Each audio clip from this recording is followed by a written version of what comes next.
Hello. Hold on. There we go. My mic seems. Hold on. 1 second. No, it seems alright. Is the volume seemingly low to anyone else? I don't know. It's hitting lower on the monitor, but it seems like it's fine. Yeah, hello. How's everybody doing today? Shazar, JR, Warren, Rob, Rasta, Anubis, $10, Doomed, Wretched, Vicarian, Thirstbot. I always love that name. Justpo, B-Side, Sadiano, Fear the Dawn, Anktar, Pokebear. Hope everybody's having a good Wednesday, May 13th, 2026. I have no clue which day we are. I think we're Wednesday. I'm pretty sure. It is Wednesday. Nice. Last work day this week, so I'm happy. Oh, nice. Is there like, since I've stopped teaching, I'm not on point with like the religious holidays and all that. Is it some kind of religious thing? All Saints Day, yeah. I loved those when I was a teacher. May, June, like that period of time, there was so many days off. It was awesome. It was like a month and a half period where we'd have like 3 weeks that were shorter, which was always a great time.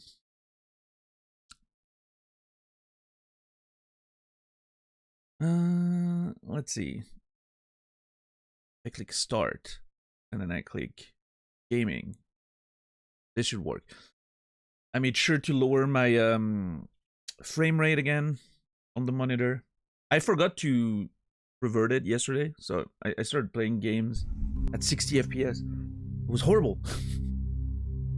No, I actually didn't notice until much later when I noticed my frame rate value was stuck at 60, and I was like, I forgot to switch back my monitor to 144. Goes to show that, you know, the difference, even though you can see it side to side, your brain gets used to it pretty quickly. I have to click that. I need the volume to adjust.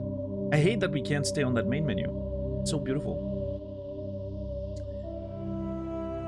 But the sound only lowers when we get here, which is fine. We get to see the characters and all that.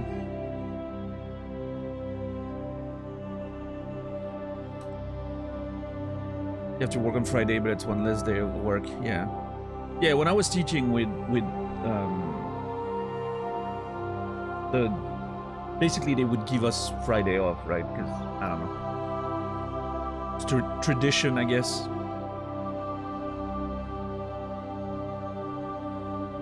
What's up, Clipturn? How are you doing today? Yeah, we didn't get any pre-rendered cutscene yesterday, so we couldn't see if it fixed anything. We'll keep an eye on that. I hope it does, because if it doesn't, I'm gonna be very sad, because I'm pretty much out of solutions.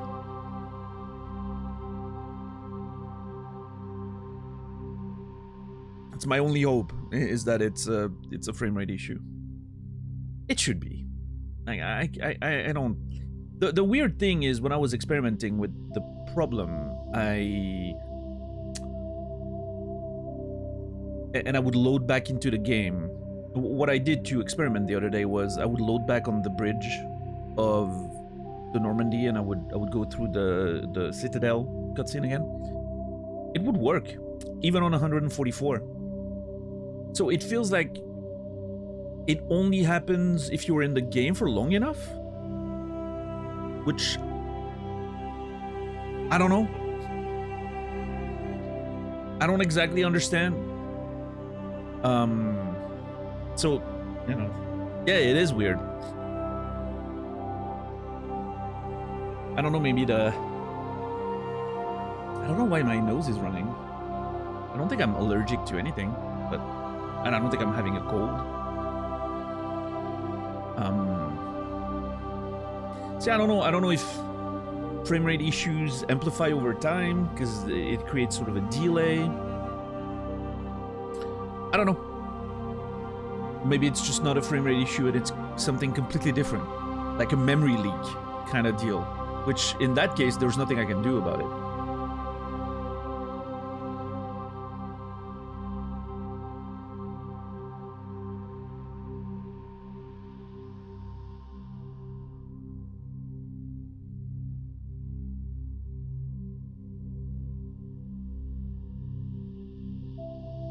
Vegetation waste compost build. Nice. I remember when I haven't done any of that in a long time, but when I was a kid, my grandmother had a compost, like a huge, big one, you know, that you put next to the garden, and then you do the whole thing, and that was nice. I don't know why I found that interesting when I was a kid, but I was fascinated by it. I don't know, I guess there was something, as a kid, there was something fascinating about the sort of like the cycle of life, you know, dead plants, and then use that to feed the next generation of plants and fruits and vegetables. I don't know, there's something fascinating about it.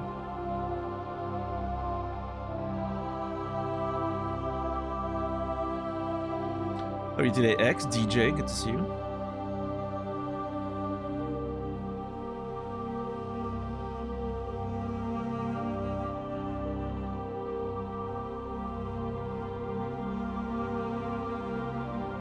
Well, I mean, I think those two things are very different. The Dead Space remake was like a proper remake, new engine and all that. This is just a refresh. Basically, you know, upscaling the resolution, and I'm pretty sure they've reached out to a community-made mod for the textures. Oh no, wait, that might have been Witcher 3, or maybe this one too. I don't remember. But it's basically, they basically just, you know, upscale the resolution, put higher resolution textures in it, and that's it. It's just a nice package with all the DLCs and all that. And it runs pretty much, you know, outside of that one issue we've had, it runs perfectly on modern hardware, which is not always the case with Unreal Engine 3 games, so.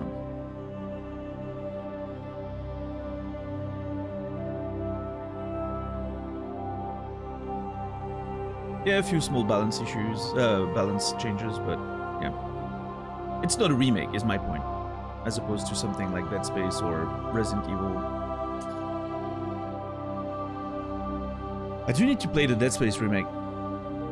Dead Space is another game that I haven't touched in, oh my god, 27 years. I played Dead Space in 2009. No, there's no, I'm saying, not 27 years, 17 years. Jesus. Let's keep it under control. We're old enough. We don't have to make it worse. 17 years. 2009.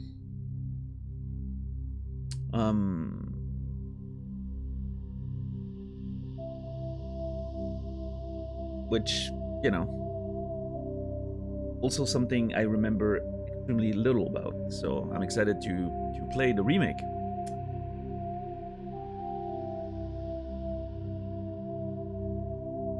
But yeah, it's funny because I was thinking earlier, actually, I was thinking while I was eating breakfast, I was like, I was thinking about how weird it was that, you know, playing through the Citadel yesterday, like nothing even triggered any like far distant memories of anything. I was like, I don't understand, like how, you know, if I'm watching, I feel like if I'm watching a movie that I haven't seen in a long time, I'll be like, oh yeah, I remember that scene, or, you know, it attached to some memory. But maybe it's because like most of the movies that I would rewatch, I've seen them again over the years, or maybe there's been like, you see a scene here and there, or there's a pop culture reference, or... For this, I mean, Mass Effect, like I said, outside of the Rex Shepard, you know, video meme, whatever, you know, it's not... I don't think it's a game that comes up very often. In modern pop culture, you know. Unlike something, I don't know, like the Neverending Story. Yeah, everyone always talks about the horse and the swamp. But to be fair, I mean, the Neverending Story, I've seen that movie hundreds of times. Over, even when I was a kid, I would watch that movie over and over again. And when it comes to a video game like Mass Effect, I wasn't playing games the way I'm playing them now, because I didn't have time at the time. You know, studies, working. I was playing video games like you nerds are playing video games. I was going through them. I probably played that game in a week. You know, my total playtime must have been like 30 hours or some ridiculously low number like that. We're probably already, you know, close to the number of hours it took me the first time to finish the game. And so I was thinking, like, oh, it kind of makes sense. Like, if you think about it this way, like a game that I maybe played for 2 weeks, like almost 20 years ago, it's, you know, haven't seen or touched since. It's very unlikely that anything is gonna stick, right?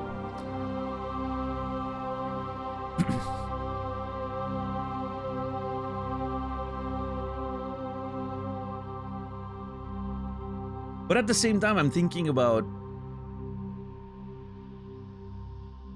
I still remember things of vanilla World of Warcraft. I remember the first time I left Ironforge and I walked all the way to Teldrassil to see a friend that was a night elf. I remember taking that journey. But maybe I don't actually remember the journey itself. Maybe I remember, you know, I remember doing it. But I don't remember exactly what happened, right? Or maybe it's something that I've thought about more because it was such a unique thing. Like it was the you know, like something that I had never experienced before.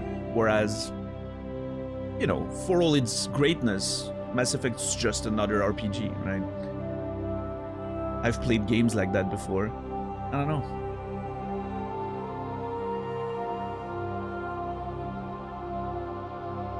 I don't know, memory is a weird thing.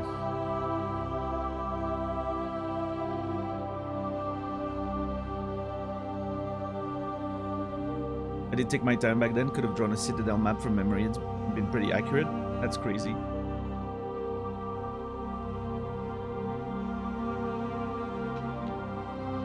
I will say,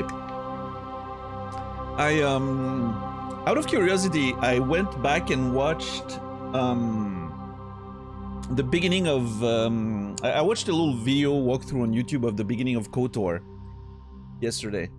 Because I mentioned, I have seen someone like stream it like maybe I don't know, a month ago or something, like a couple weeks ago. Someone was playing the beginning of KOTOR on stream and I went back to watch a walkthrough because there was one part of the game in KOTOR that I was like, it feels like very similar to what we did yesterday. That I remembered from watching the stream and I wanted to confirm, and I don't remember the name. You're on the planet at the beginning of KOTOR and you go around like the planet and, you know, I don't remember the name of the planet itself. Someone will probably bring it up in chat. But it feels very similar to the sort of Citadel escapades so far. It feels like the two games start kind of the same way. It's interesting.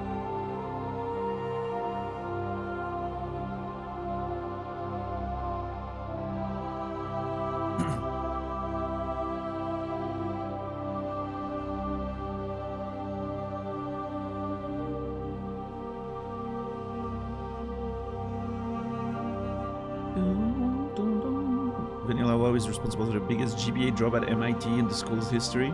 Yeah, that seems about right.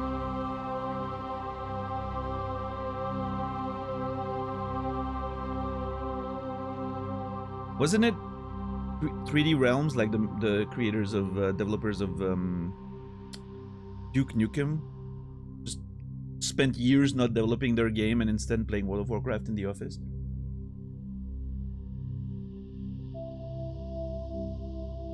Maybe it's just a myth, but I don't know. That's an egg. Yeah, what's the name of that city at the beginning of KOTOR? KOTOR beginning city.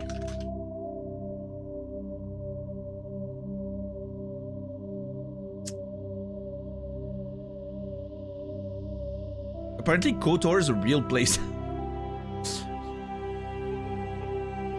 Which Google is sending me to right now. Not what I'm asking for.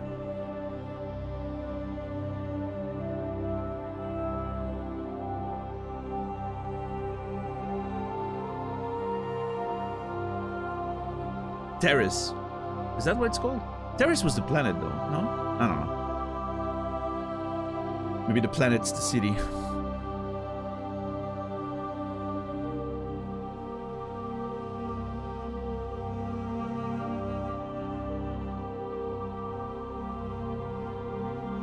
So the resume of one dude that worked on DNF the whole time was genuinely sad.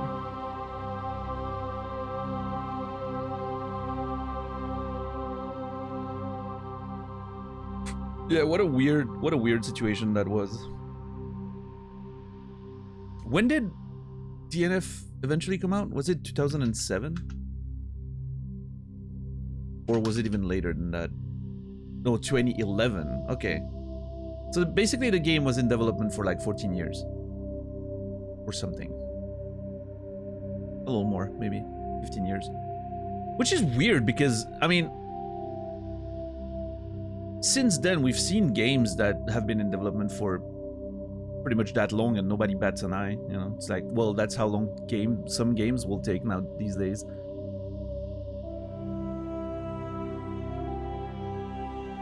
But at the time, we were used to a completely different, you know, like games and sequels would come out every 2 years or something. Like Squaresoft, look at Squaresoft. Look at the games Squaresoft's released between 97 and 99. I do not understand how a studio can be that prolific and put out that many good games in such a short time. It's insane. I mean, granted, games were a lot less, I guess, demanding to make. Now there's so much more, you know, high fidelity graphics take a lot longer, and there's a lot more stuff going into them. I get that. But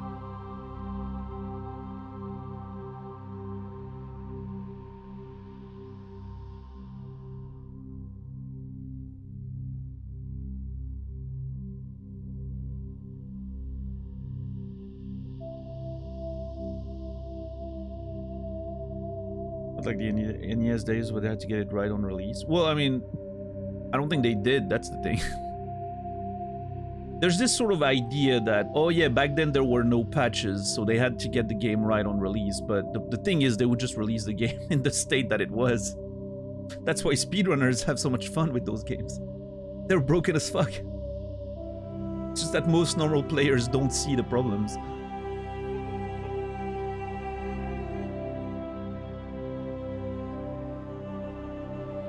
But again, much simpler games, right? It's easier to make sure that Mario can't fall through the floor when it's just one line, as opposed to, you know, gigantic worlds with a ton of geometry and all that stuff, right?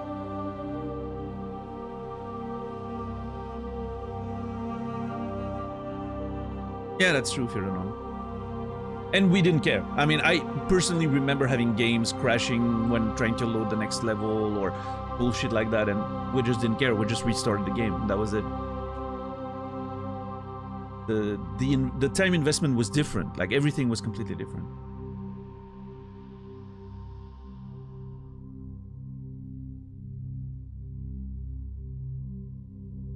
At what point do you think graphics hit a point of diminishing return? Have we hit that point yet? I mean, it's hard to say because, like, it feels like conventional conversation about this topic. People say, "Oh yeah, there's less differences now, right?" It's been a steady decline since we went through to like 3D space, like, you know, obviously the jump from 2D to 3D during the 90s was very impressive. And people seem to always argue that the differences are diminishing more and more. Like, there are games that came out in 2013 or whatever, like The Last of Us, the first Last of Us looks pretty good still, and stuff like that. Like, it's, you know, that's something you hear quite a bit. And I always kind of agree with that until I actually look at what The Last of Us, for instance, just to take that example, at what it actually looked like in 2013 on PlayStation 3, right? Because my memory of it is colored by the remasters and the, you know. But when you look at the game when it actually released and you compare it to a 2026 game, then the difference suddenly becomes like, oh shit, it was, you know, I actually remembered it looking better than that. And I think that plays a part in that perception, is that so many games are getting remastered all the time, and also the sort of our memories sort of embellish things, right? So many times you play a remaster of a game and you're like, that's exactly how I remember the game looking back in the day. But, you know, that's not what the game actually looked like. So, I don't know. I'm not sure.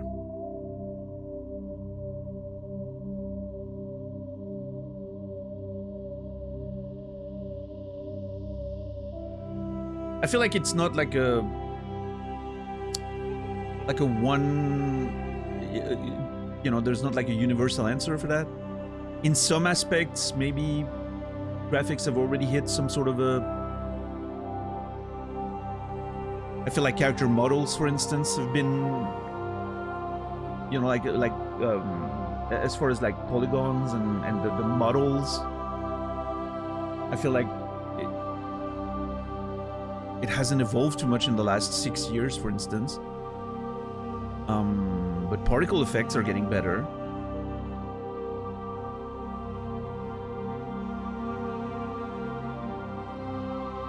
For instance.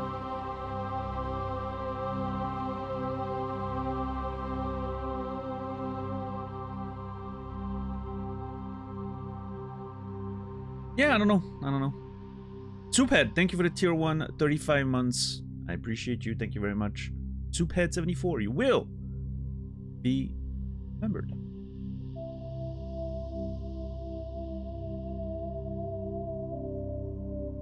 Graphical difference between now and a PS3 game still feels way smaller than a PS3 game and a PS1 N64 game. I don't know, is that true though? I wonder how much of that is because we lived it and we saw this, you know, the slow progression over time, and there's a perception of, you know, as we get older, perception of time changes.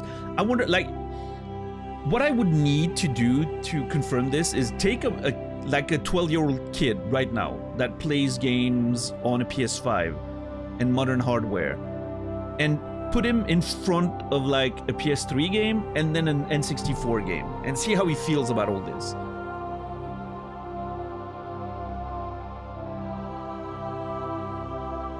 Because I don't know, man. Like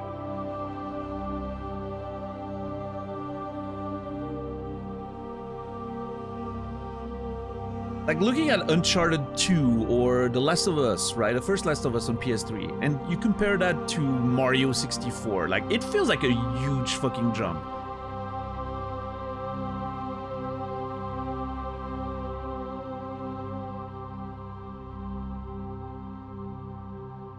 Metal Gear Solid 4 still looks pretty good.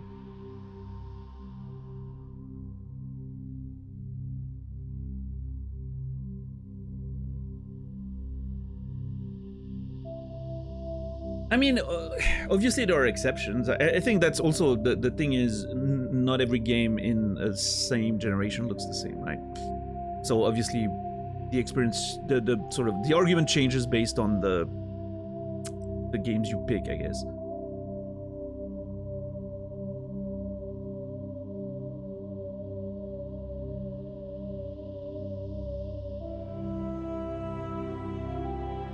Oh, right, yeah.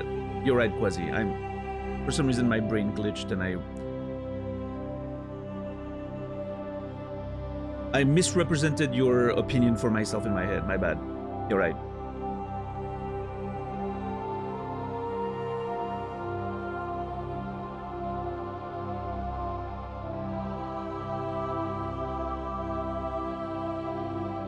I find it hard to envision a massive leap from games like Red Dead 2. Well, that's the thing. It's funny because we talked about it a lot when I was playing Red Dead Redemption 2 because the game looked so impressive. And my argument about Red Dead 2 was that the game, if you look at the like each individual detail in Red Dead Redemption 2, it doesn't actually look that great. The character models are pretty simple. The textures are not that impressive. Each like environment, like part of the environment, if you look at a single tree or a single piece of like, nothing looks super impressive on its own compared to like now games. But it's so well put together. The you know, the art direction, the how dense everything looks. It makes it look better than it actually is.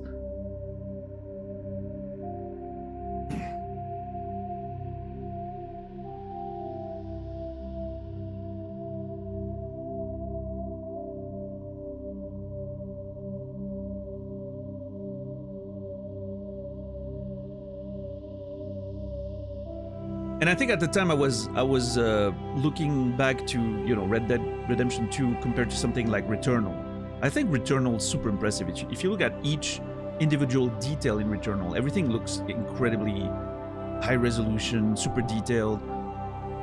And obviously Returnal is almost like 5 years old at this point. Well, I mean, it is 5 years old, right? Yeah. Returnal was like, what, 2021?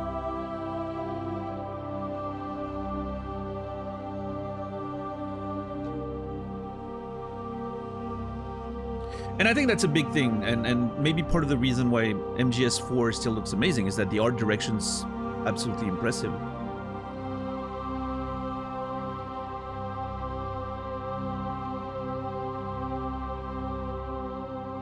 Do we even need reality matching graphics?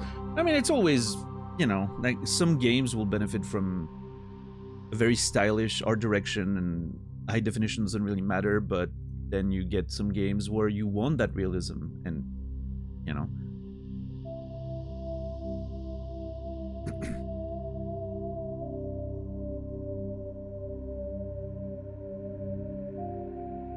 That's why I ultimately, and I guess that's my point, is that I don't think the conversation,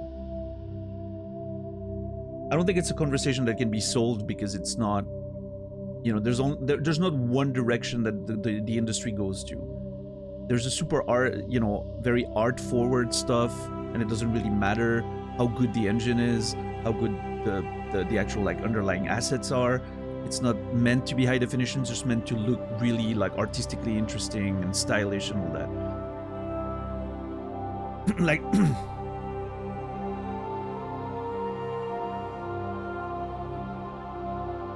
like think of a game, I don't know, Braid or Super Meat Boy, like those old, like well, 15 years old, like indie game.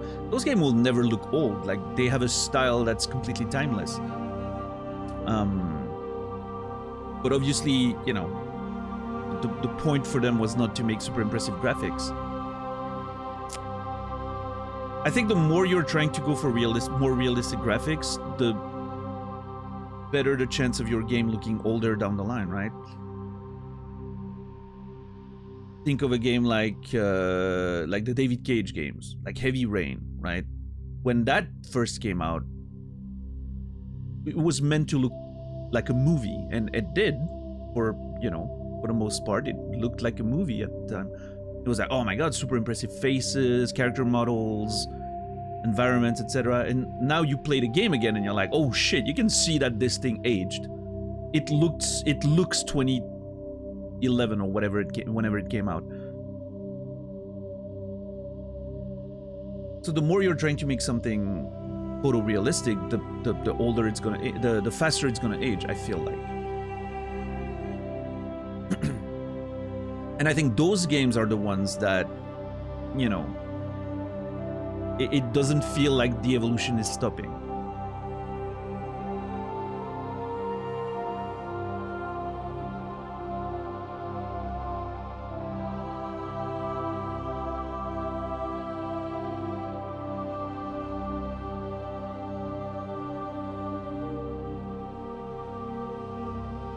Like, even without going back to the 90s, but like the difference between Uncharted 1, let's pick those 3 games. Uncharted 1, Last of Us 1, Last of Us 2.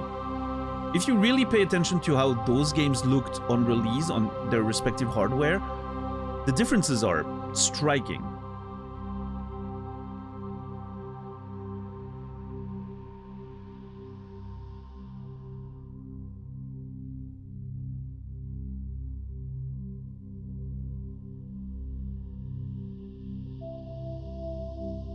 I don't think the game's gonna release on PC, Warren. Sony has expressed that they didn't want to make single-player ports anymore because the sales just weren't there. They're only multi-platforming live service games.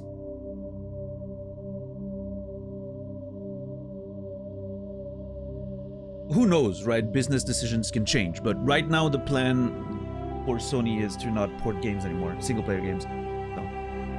But, you know, obviously, who knows what the landscape will be in 2 years, and then they decide to suddenly start porting games again. Who the fuck knows, right? But yeah, currently it's not their priority.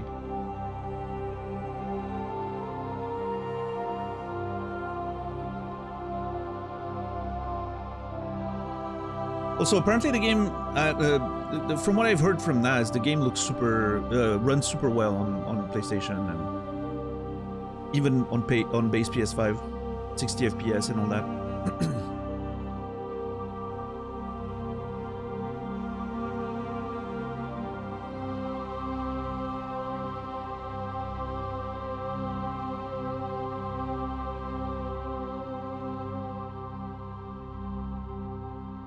Yeah, that shit's optimized as hell.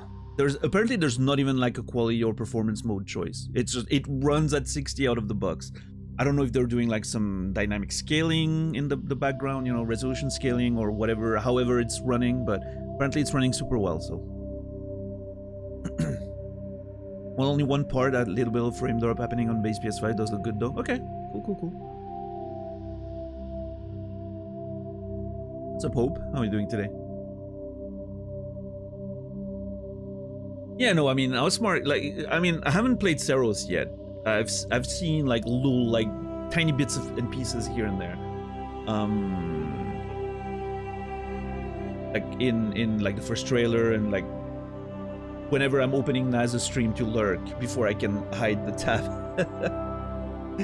I'm seeing like a few seconds of gameplay here and there. It very much looks like, at least what I remember Returnal looking like, except with a different color filter. But yeah, I mean, Returnal, even though it's 5 years old at this point, that game blew my mind, technically speaking. So beautiful. I think what really blew my mind back when I first played Returnal was the particle effects. It was unlike anything I had ever seen before.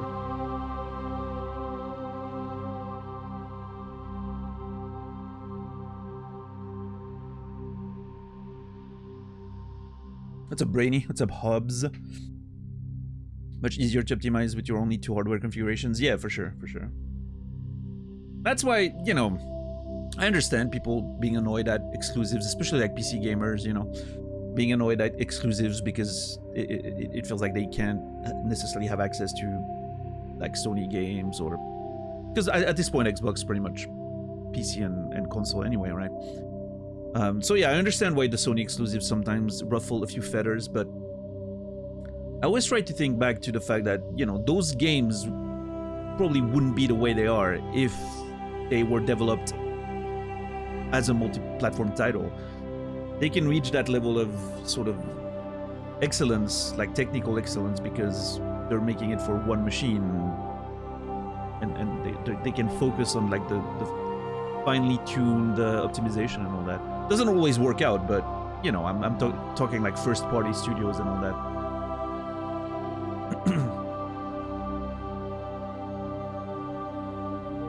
What's up, Kimi? Thank you.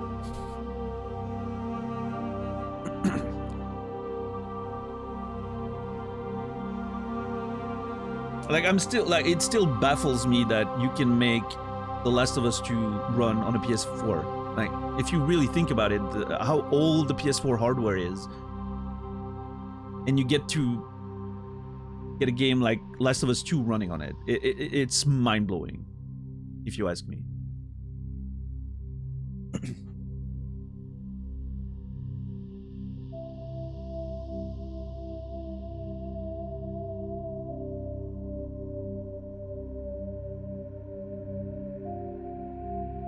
Yeah, I mean, Uncharted 4 was even, you know, a few years before that. Uncharted 4 was 2016, right? Yeah, Uncharted 4 is 10 years old. What the fuck, dude? Okay, I changed my opinion about the conversation from earlier.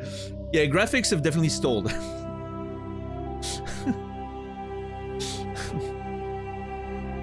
No, I don't know. I don't know, again, like, the conversation is very different if you're talking about first-party exclusives or if you're talking about just multi-platform games.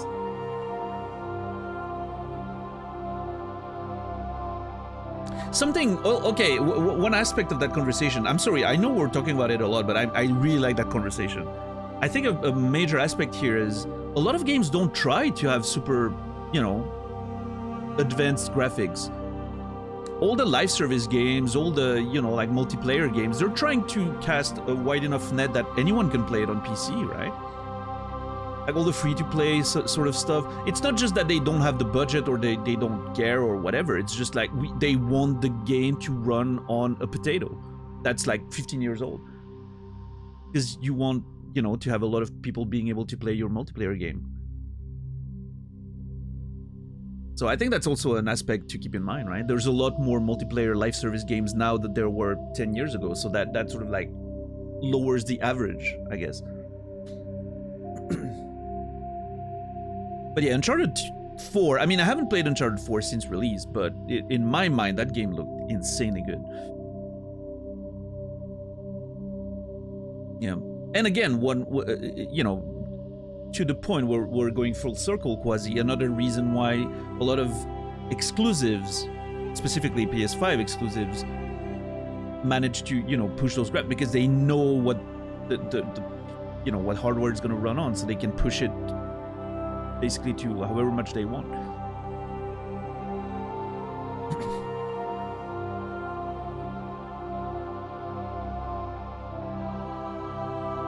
I don't know. I understand the frustration with exclusives, but I think exclusives are great. Even the ones I can't play. That's how much I believe in exclusives.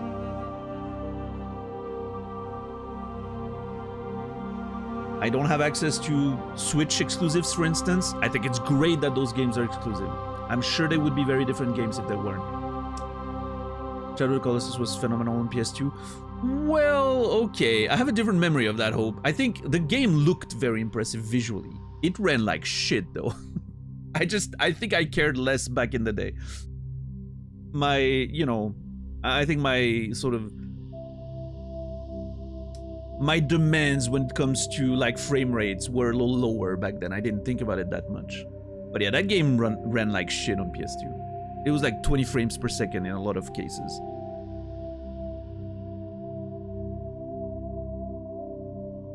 But yeah, it looked great. Like if you took a screenshot, it looked absolutely wonderful. And still, for the time being, it was a very impressive video game. It just didn't run very well.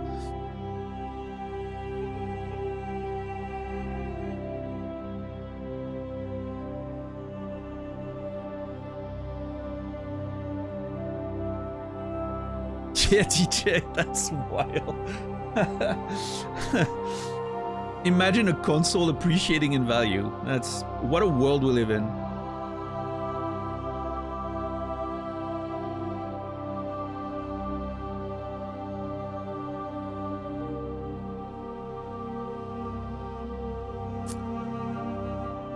Yeah, I don't know. I was thinking of getting a PS5 Pro. At some point, I was thinking about it like last year. I was like, oh, maybe I'll get one, maybe for Seros or whatever, you know. But now I'm like, if the game runs well on base PS5, I have no reason to get one. Whatever.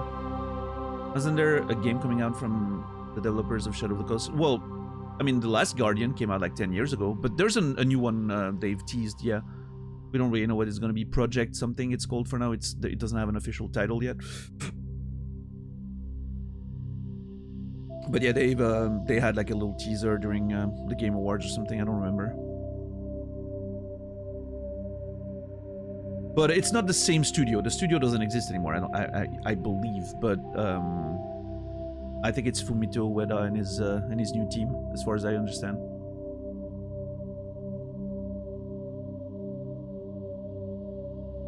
I don't like stores exclusives. Well, yeah, that's a little different, right? Like stores exclusives are just, it's basically like streaming services, right? Everyone wants their incentives for people to share data with them, right?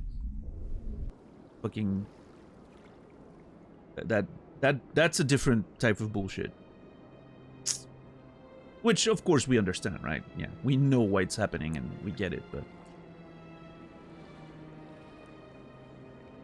optimization wasn't their best suit. I think they just like pushing the limits visually, and that comes at the cost of performance, I guess. But yeah, I don't know. I like The Last Guardian. I thought it was I don't think it reached the heights of Shadow of the Colossus in terms of impact, but I thought the game was wonderful for what it was trying to do. I had a really good time with The Last Guardian.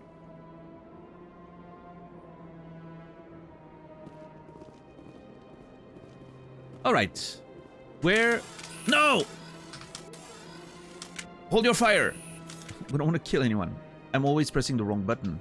I'm trying to go to Journal. Alright, so what do we have to do today? We have to prove to the Citadel Council that Saren, one of the Spectre agents, has gone rogue. So for that, we need to go to the tower and the Presidium for an audience with the Council. And then, once that is done, hopefully we can go to the wards, because right now I don't have access to the wards. The game's gating me. Because I want to go to the wards to talk to General Septimus. And tell him to cut that shit of spreading rumors about the consort. And then we have some coordinates in the galaxy that we need to go explore and figure out what's going on there. Exciting. The game successfully made me feel like a useless little kid trying to cooperate with a stubborn animal that often didn't listen, which is neat, but not particularly fun a lot of the time for me. I loved it. I thought it was great. And my little beast, I feel like quickly got more cooperative.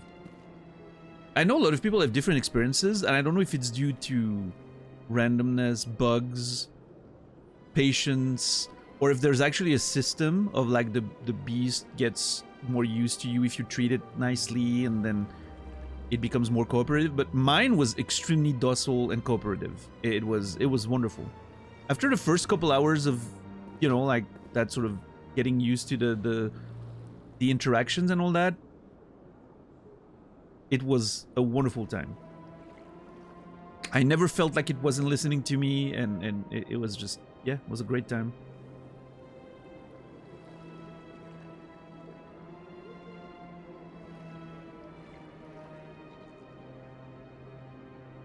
I don't know, aren't people really liking the new Pokemon game? Pokopia or whatever?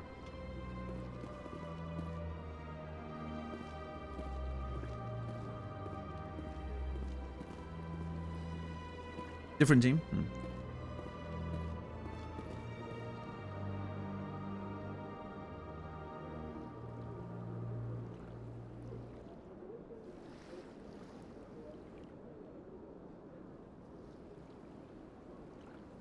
Not do what I wanted a lot of the time, and in a way that definitely sometimes felt like a bug, even if it wasn't.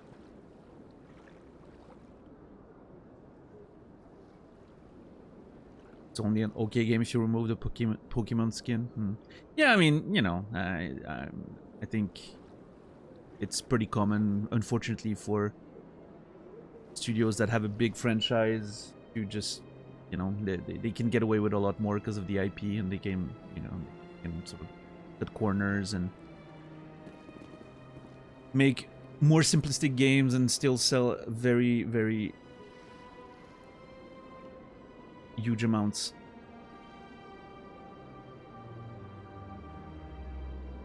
Take an extra year to develop Winds and Waves.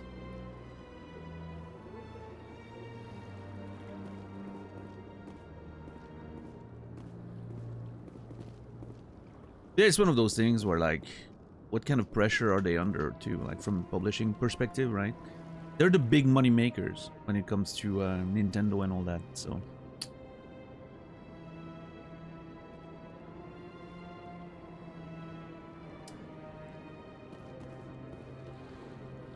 Nintendo demands the juice.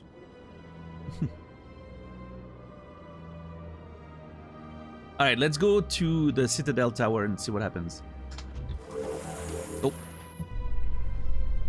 I just teleported. The council isn't gonna ask me any questions, are they? I doubt it. We've made our reports. Now we just have to trust Ambassador Udina. No, we don't, sir. The music.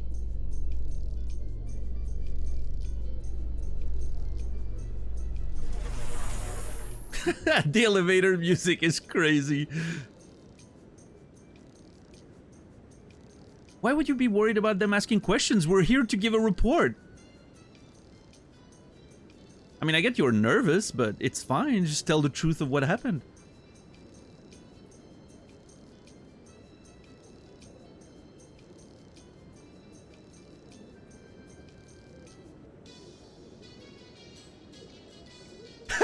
What the fuck?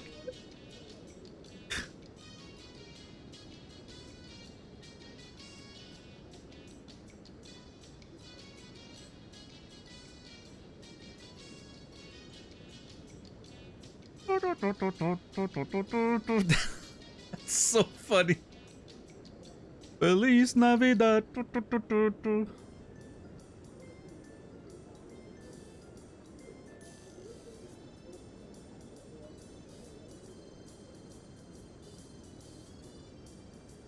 This is so good. I love the music.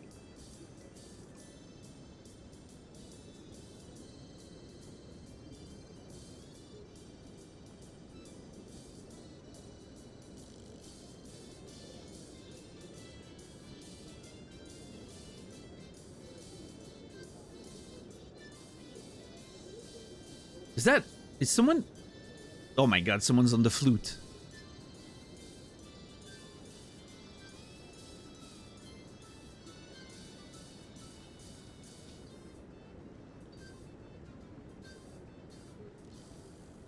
Nice.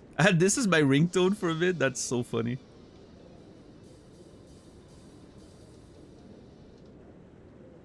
Alright, well.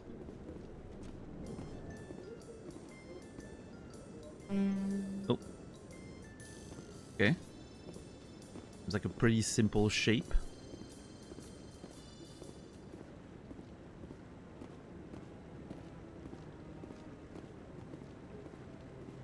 Wow, this place is kind of nice, isn't it?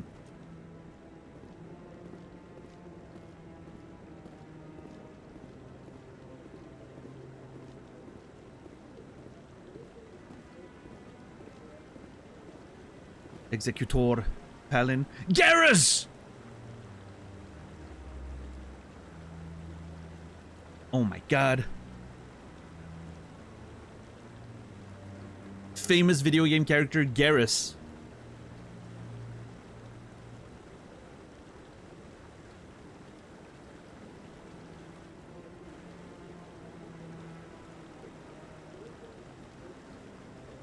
Nice.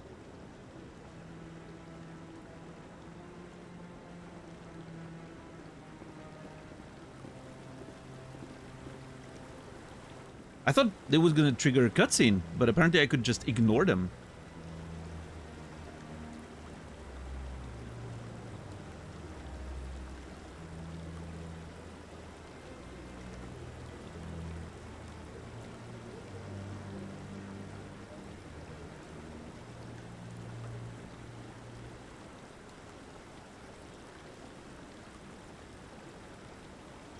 Alright, let's see. Saren's hiding something. Give me more time. Stall them. Stall the council? Don't be ridiculous. Your investigation is over, Garrus.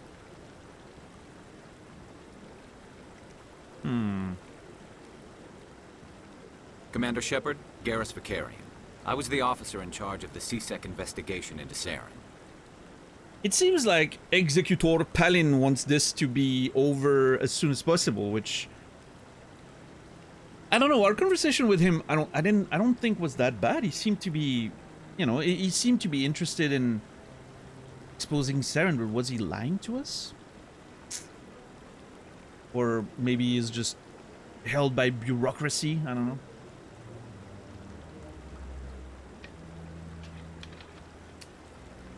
Yeah, I feel like that voice actor's been in a bunch of stuff.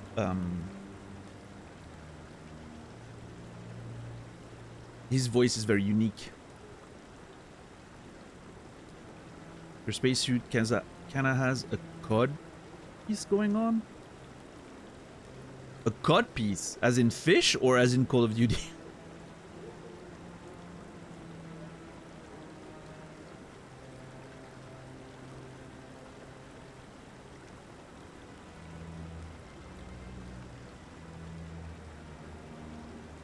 Oh, a crotch panel? A dick pouch. Oh. A codpiece is a bit of protective wear for the penis region. I like my private parts to be well protected. Typically. So I'm very happy with this spacesuit.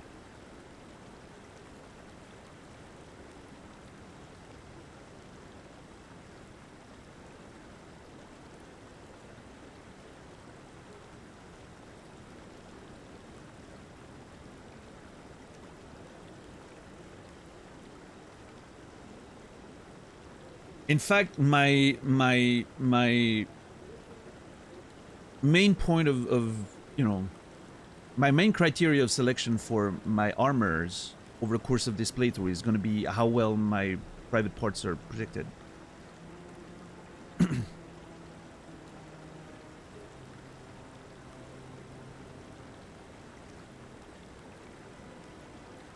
I was the officer in charge of the C-Sec investigation into Saren. What did you find? You don't like Saren? You blew it. I love how you can just come here, you have no clue what's going on, and you can just tell people they failed. That's... Love this. What did you find? Come across anything I should know about? Saren's a Spectre. Most of his activities are classified. I couldn't find anything solid. But I know he's up to something. Like you humans say, I feel it in my gut. I think the Council's ready for us, Commander. Good luck, Shepard. Maybe they'll listen to you. But what I'm hearing is Turians don't have a gut. I mean, they do have pretty slim waists. Look at that build.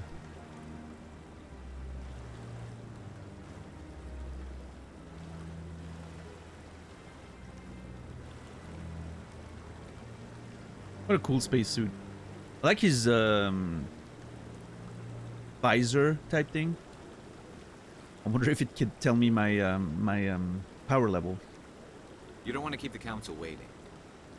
You don't want to keep the Council waiting. No, but I want to talk to you, Garrus. What a lad.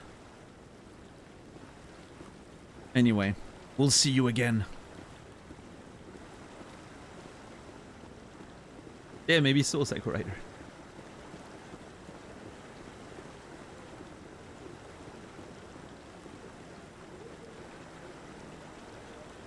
These guys look extremely Star Wars to me, I think. I don't know. I feel like there's a race in Star Wars that looks a lot like that. I can't remember which, though. Rhodians? Yeah, I don't know. I'm not an expert. I'm not an expert in Star Wars lore. Oh, yeah, maybe the Trade Federation guys. Yeah, at the beginning of the Phantom Menace. Yeah, I think you're right. Those are the one I'm thinking of.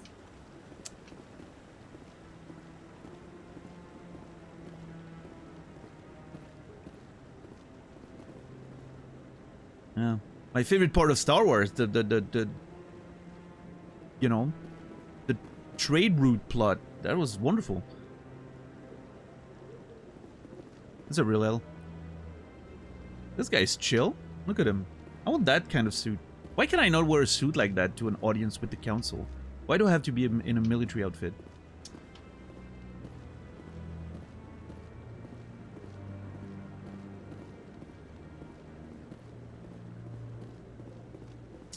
Yeah, I don't think any of those side areas are explorable right now. Or ever, maybe. That's Yeah. ridiculous. The Volus won't be joining the council for years. I'm not so sure. The humans are making a strong push, and you can bet the Volus will be right on their coattails if they succeed. Allowing the humans to join us is a sound strategic move. But the Volus? No. The Hanar are likely to be next, then the Elcor. You may be right, though the Hanar need to lighten up a bit first. You just don't like them because you have trouble understanding them.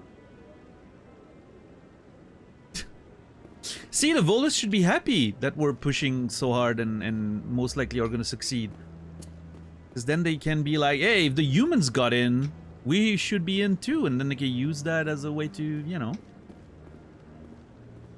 Oh, is that? Yep, that's Henderson. Nice. Oh. Is he napping?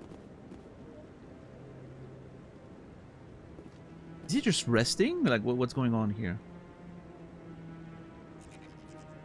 Oh yeah, I think he's snoring. He's having a little nap. Nice. Hey, even keepers need their little beauty nap in the middle of the day, right? I like that fountain. It's very soothing. What are those cherry trees? Yeah, I don't know. This place looks nice, though. I bet all these staircases aren't just for show. They make for good defensive positions if this place is ever attacked. Okay. That sounds like foreshadowing.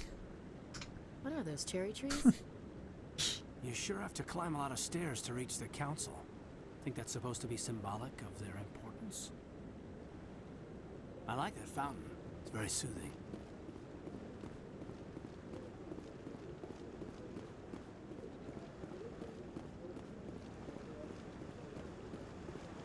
Let's see.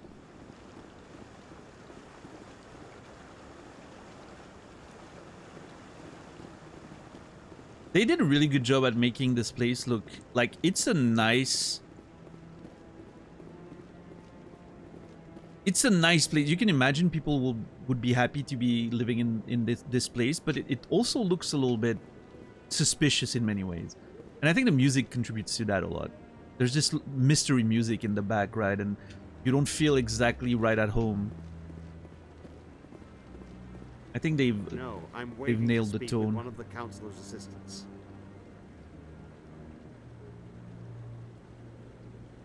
Yeah, Philanor. Okay, Admiral Kahoku apparently is having issues. Let's see. Commander. Oh, never mind. Commander. He said he wanted to help. Commander. I'm a main character. I help people. Oh, well, not today.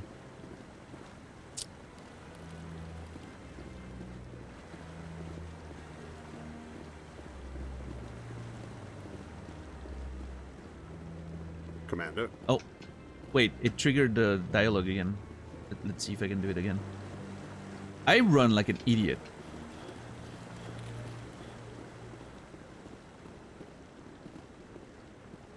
No, I haven't spoken to him before. This is the first time I've requested an audience.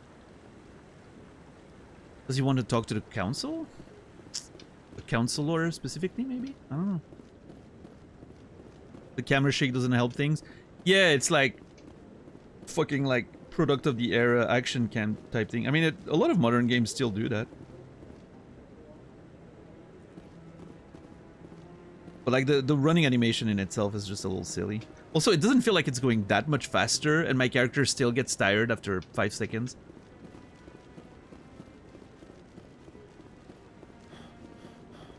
Like, it legit doesn't feel like it's going much faster.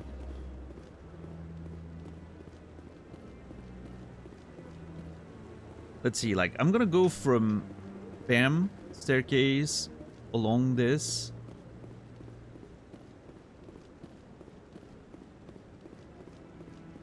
All the way to that wall. That was what, like 7 seconds maybe? And now sprint. I can't even... I cannot even go all the way to there running. My character doesn't have the stamina.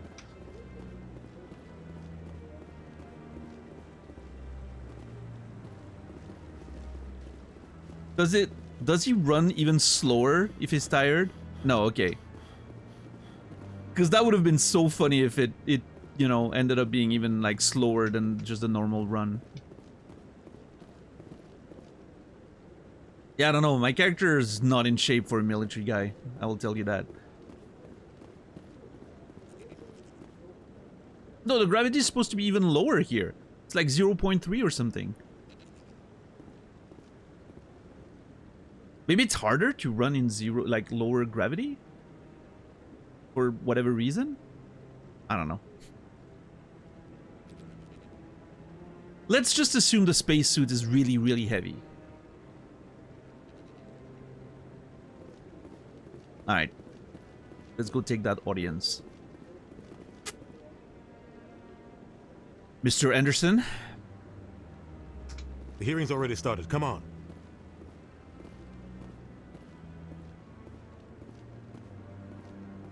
The Geth attack is a matter of some concern, but there is nothing to indicate Saren was involved in any way. The investigation by Citadel Security turned up no evidence to support your charge of treason. An eyewitness saw him kill Nihilus in cold blood. We've read the Eden Prime reports, Ambassador.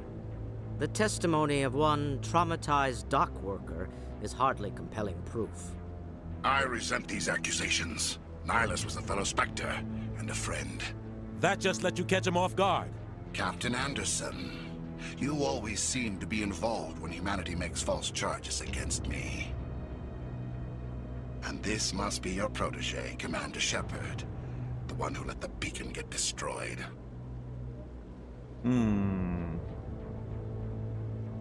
This is already not going so well. Please don't outrun the 360 ability to load stuff. Maybe Sylphir or not. I was just asked an interesting question. What is going to be the next company to try and enter the console market? None of them. What's the next company to try and get out of the console market? I don't know.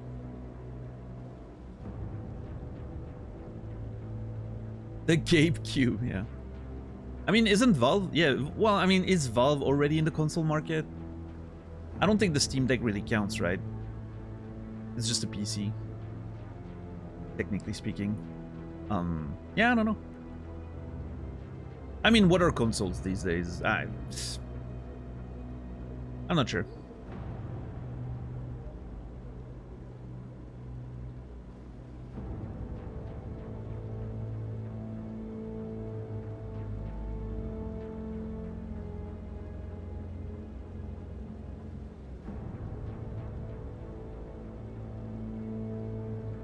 I think the next likely evolution, I've been talking about that for years, but the next likely evolution in my mind is pure streaming.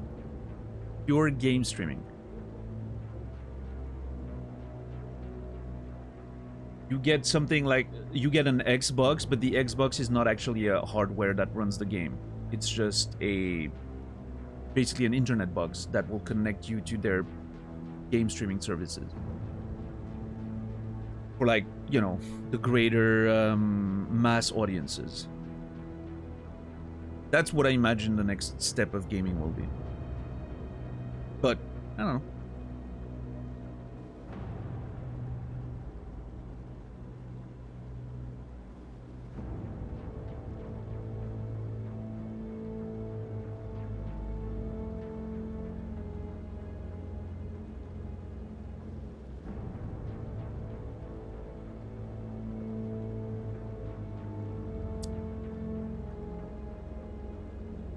Alright, let me focus on this audience for a little bit.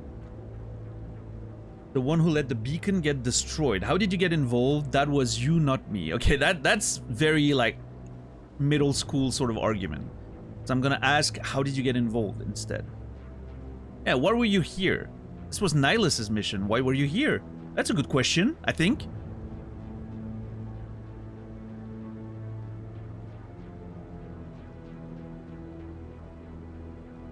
I'm not gonna, you know, I'm not gonna react violently to his accusations. It's only gonna make me seem less, trustworthy.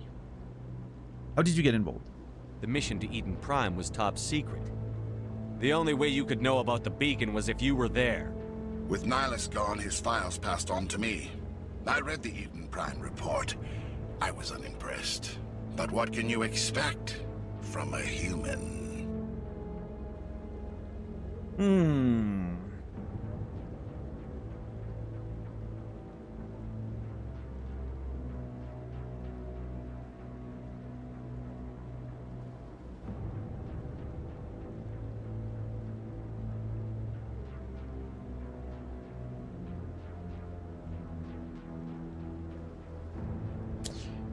Insults, typical, see he hates us, or you'll pay. There, none of these responses.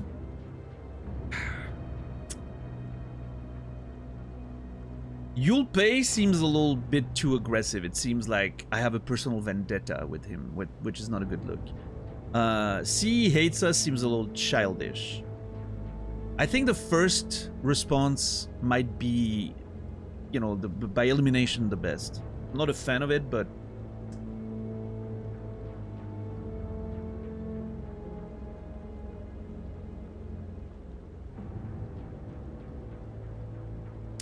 I think I'm gonna go with insults, typical. I'm trying to take sort of the high ground here. Saren despises humanity. That's why he attacked Eden Prime. Your species needs to learn its place, Shepard. You're not ready to join the Council. You're not even ready to join the Spectres. He has no right to say that. That's not his decision. Shepard's admission into the Spectres is not the purpose of this meeting. This meeting has no purpose. The humans are wasting your time, Counselor, and mine. So this is another case where I'm like, it felt like my response was from the middle one, not the top one.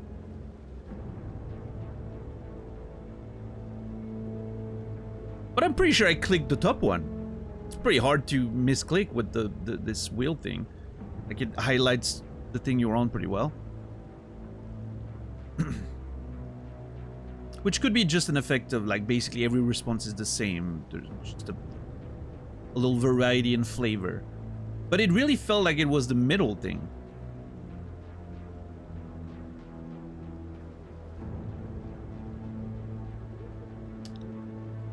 This meeting has no purpose. The humans are wasting your time and mine.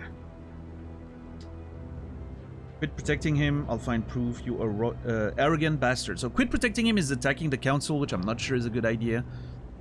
You arrogant bastard. Again, very emotional response, which seems to be hard to avoid based on the way they've written all of this. Yeah, it felt like it didn't really fit, Engtar, right? Like it was not the right tone. I'm not sure. Could it? Again, I don't know, but could it be a bug? Like it doesn't pick the right answer, or did I just? I don't know. I would need to replay the scene and see the other choices to confirm, but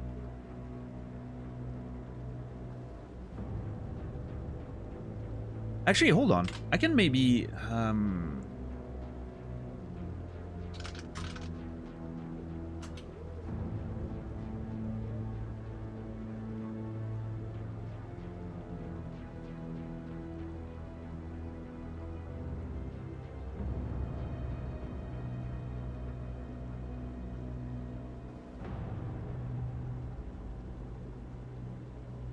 no, I'm not finding anything.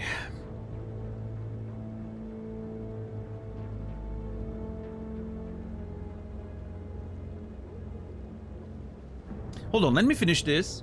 We'll save, and maybe I'll see if I can just come back to my previous save to just check that, and then we'll. I don't know. I'm curious just to see if there could be like an issue, or if it's just, yeah. I think it warrants a little bit of testing for the sake of my peace of mind. I think I'll find proof is the better answer there. I'm not accusing anyone of anything. I'm just like, you know what? I'll find proof. I'm not gonna harp on the council. I'm not gonna, you know.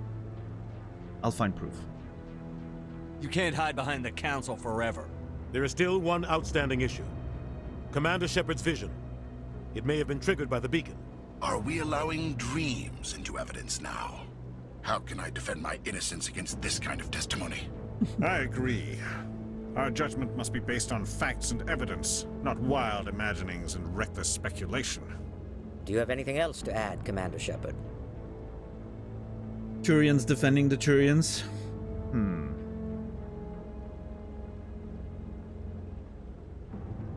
You won't see the truth, no, or what's the point? Do I have anything to add? No.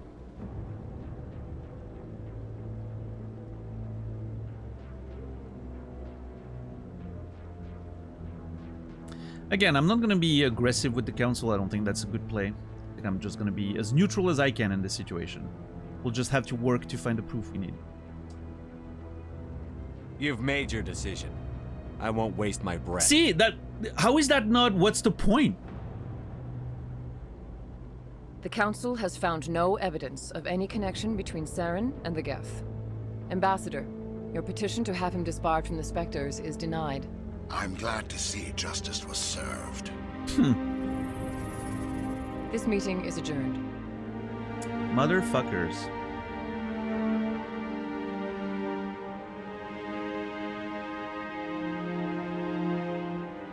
The sad music and everything. It's so dramatic. I love it. It was a mistake bringing you into that hearing, Captain. You and Saren have too much history. It made the Council question our motives. I know Saren. He's working with the Geth for one reason. To exterminate the entire human race. Every colony we have is at risk. Every world we control is in danger. Even Earth isn't safe. I don't like Udina very much. How do you know Saren? Tell me about this history between you and Saren. I worked with him on a mission a long time ago. Things went bad. Real bad. We shouldn't talk about this here. But I know what he's like. And he has to be stopped. Well, now what? What's our next step? As a Spectre, he's virtually untouchable. We need to find some way to expose him. What about Garrus, that CSEC investigator? We saw him arguing with the Executor. That's right. He was asking for more time to finish his report. Seems like he was close to finding something on Saren. I'll talk to him. He could be useful. I don't trust him. I'll talk to him. Any idea where we could find him? I have a contact in CSEC who can help us track Garrus down. His name is Harkin. Forget it. They suspended Harkin last month, drinking on the job. I won't waste my time with that loser. You won't have to. I don't want the Council using your past history with Saren as an excuse to ignore anything we turn up. Shepard will handle this. Oh shit. The captain deserves better. I'm on it. I don't like this.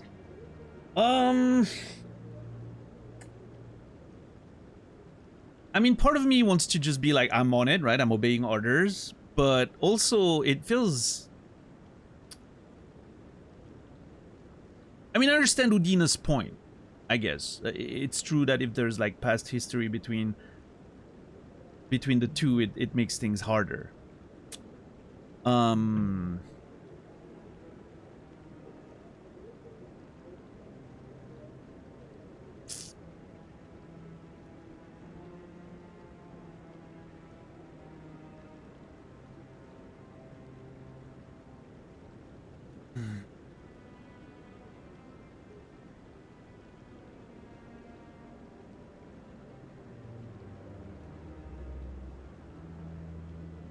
I'm gonna go with I'm on it, I think.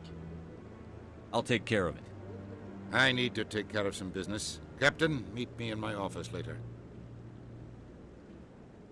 Harkin's probably getting drunk at Cora's Den.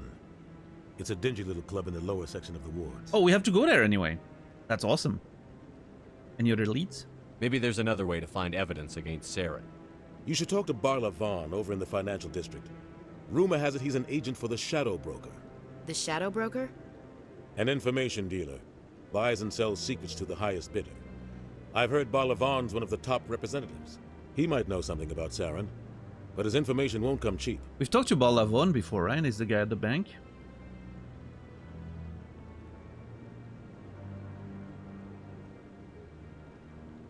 What about you and Saren? You and Saren have a history. What happened? About 20 years ago, I was part of a mission in the Skillian Verge. I was working with Saren to find and remove a known terrorist threat. Saren eliminated his target. But a lot of people died along the way. Innocent people. And the official records just covered it all up. But I saw how he operates. No conscience. No hesitation. He'd kill 1,000 innocent civilians to end a war without a second thought. Okay, I'm gonna move my mouse from the "so would I" option.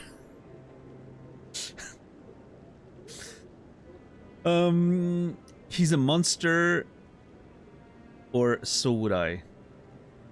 Yeah, I mean, this is another game where we're gonna end up with the trolley problem, isn't it? Feels like every game when there's choices, it always ends up being the trolley problem.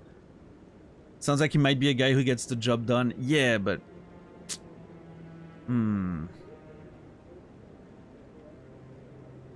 he's a monster. Killing innocents doesn't end wars. It causes them. Exactly. I know how the world works, Commander.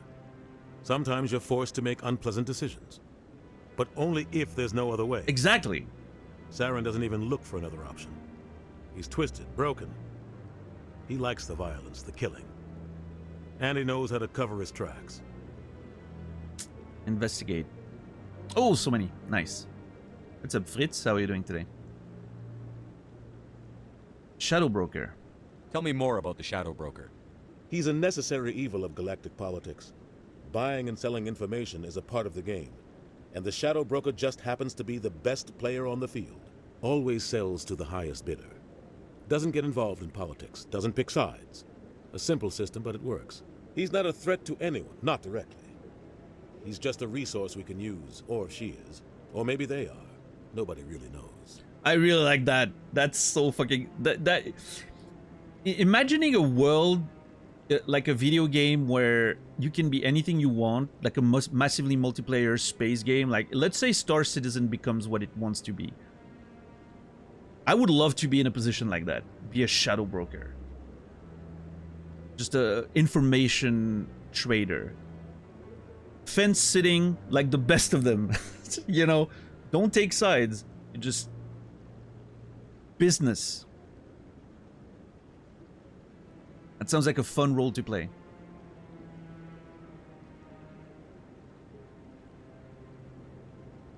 Like a true Swiss, yep.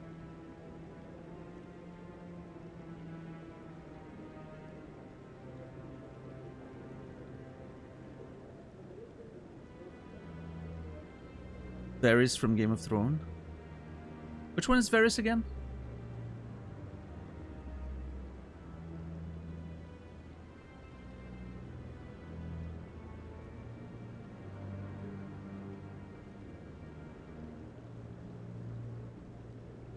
The eunuch?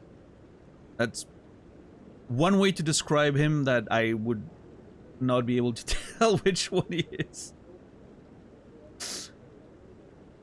Is he the bold counselor type character that ends up... I don't want to spoil anything. The fat bald dude. Okay.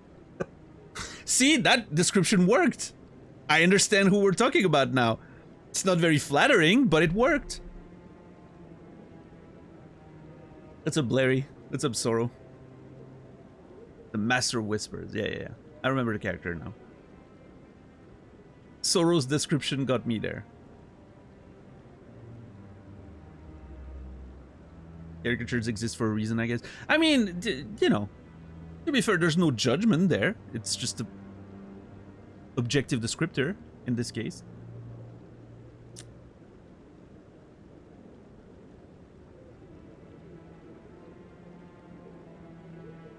And there's only one of them, yeah. Like, if you told me is the guy with a beard, is the ripped guy with a beard, that wouldn't have helped very much, right?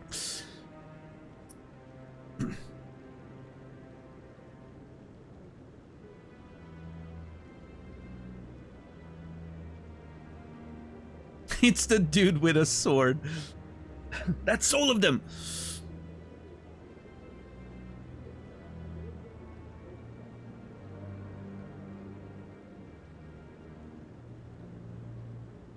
Alright, Council and the Ambassador. Our ambassador doesn't seem to get along with the council. He's just frustrated. The Council's always preaching that we need to be part of the galactic community. But for them, it's a one-way street. They want us to expand and settle unstable regions like the Skillian Verge and the Attican Traverse. But when we run into trouble, they don't want to help us out. Everyone knows it's only a matter of time until we get a seat on the Council. The Ambassador just thinks it should happen sooner rather than later. And I agree. We're too independent. Why do we bother?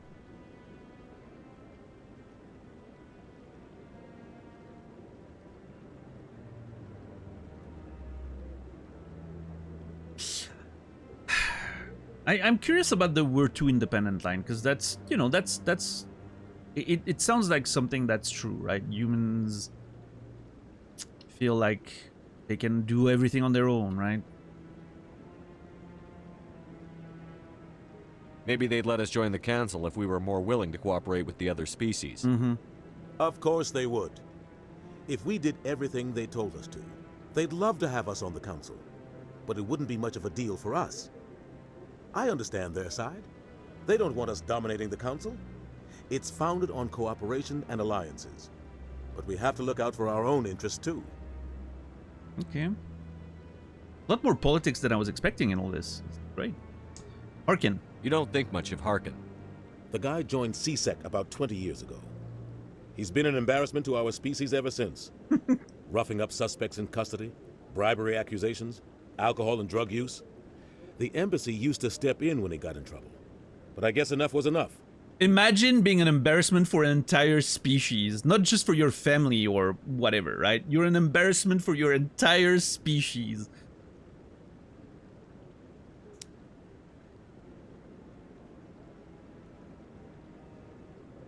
That's the kind of, you know, the kind of thing that can only happen in sci-fi. What's up, Cryptstick?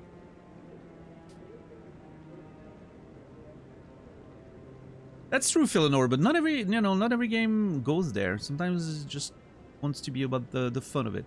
Or not as deep, right? Like, it's just an underlying little political thing, but this game goes pretty hard into it. Like, this is basically just a political plot so far.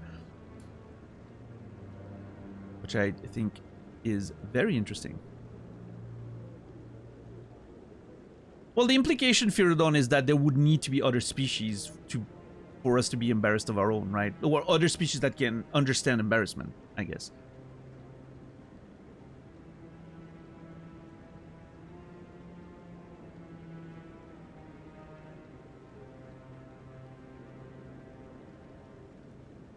What's up, Glegor? What's up, Showtime? How are you doing today?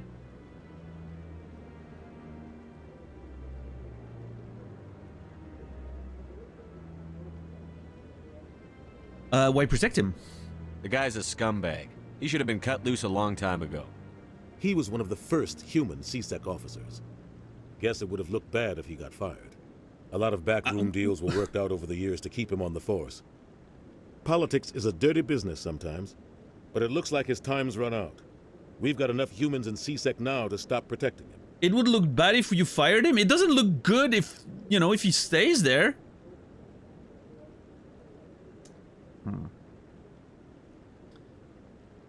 Well, I can't wait to talk to that Harkin guy. Sounds like a hoot. What about Spectres? I want to know more about the Spectres. They're not your typical government agency. They tend to work alone, behind the scenes. They take care of problems the Council can't. It's not easy preserving peace across an entire galaxy. The Council prefers to use diplomacy and negotiation. But sometimes more extreme measures are needed. How are they chosen? Is this legal? If one goes too far, how are they organized? Lots of questions. How are they chosen? How do they decide who becomes a Spectre? You can't just apply to join. There's no training program. Spectres aren't made. They're born. The Council's always looking for exceptional individuals. People who can get the job done. Like you. Mm-hmm. They've been watching you for years. They see something in you. They want you on their side. Nihilus was supposed to give them a final recommendation, but with him gone, things are still up in the air. Okay, we'll have to prove ourselves then. We're gonna have to get the job done, and we'll do that without murdering innocents.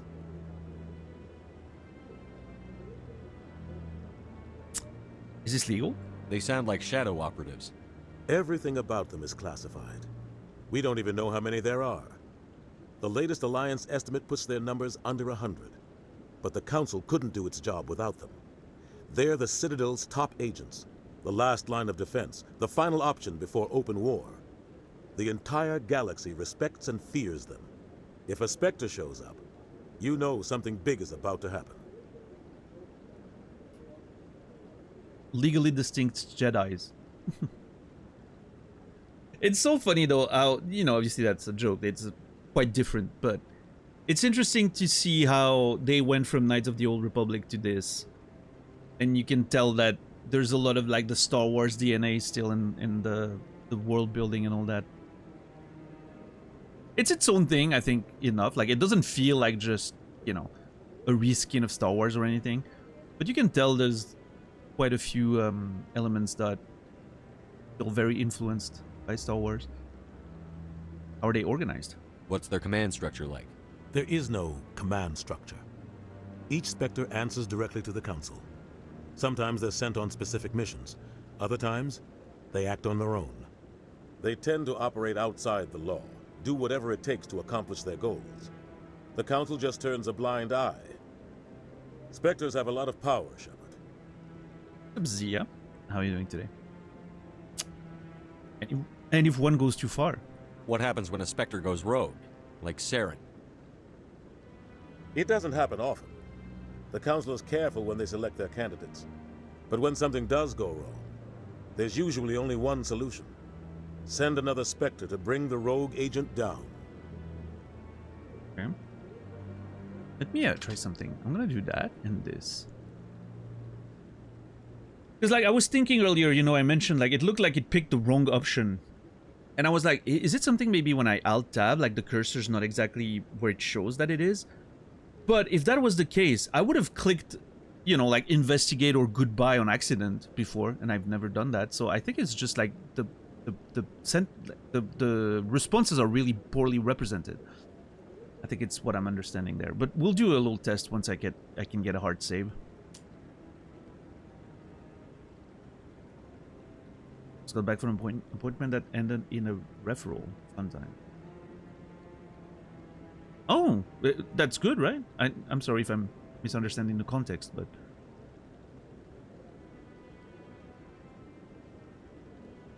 Oh, no, that's bad. You went to a doctor and they referred you to someone else. My bad. Sorry, I was thinking of, like, work context. Yeah.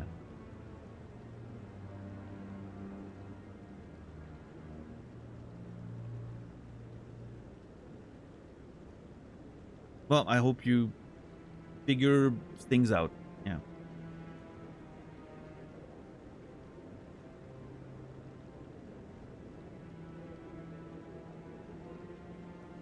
I mean, at least they have an idea of who can help you, right? But obviously you would prefer, oh, it's no big deal, you're good, right? And there's nothing else to do, right? That's the ideal scenario.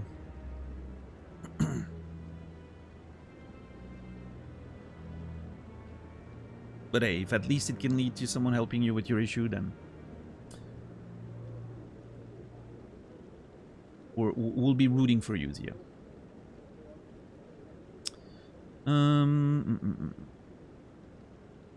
Okay, Barlavon. Tell me about Barlavon. He specializes in moving large sums of money without leaving a paper trail.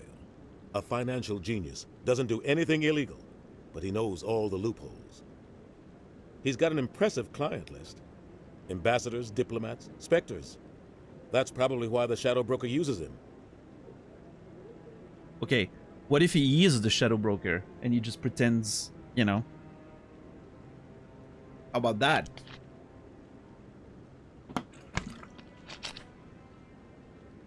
Pretends to be a little bank nerd, right? Okay. Well, time to investigate, I guess. I should go. Good luck, Shepard. I'll be over in the ambassador's office if you need anything else. Bye.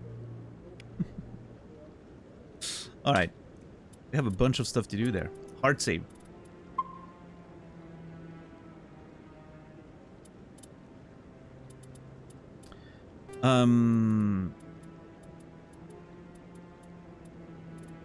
Okay, so save 14. Let's remember that. Save 14 is the hard one. I just want to try something.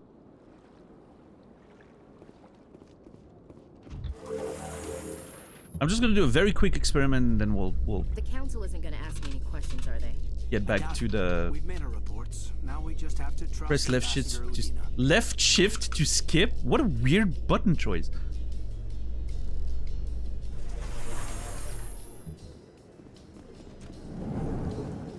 Oh, I guess it's normally spacebar, but I've rebound that to yeah. Saren's hiding something. Oh, you can't Stall actually the skip them. That's funny. Commander Shepard, Garrus Vakarian. I was the officer in charge, but I know. Good luck, Shepard. Maybe they'll listen to you. It forces the conversation if you try to go around them.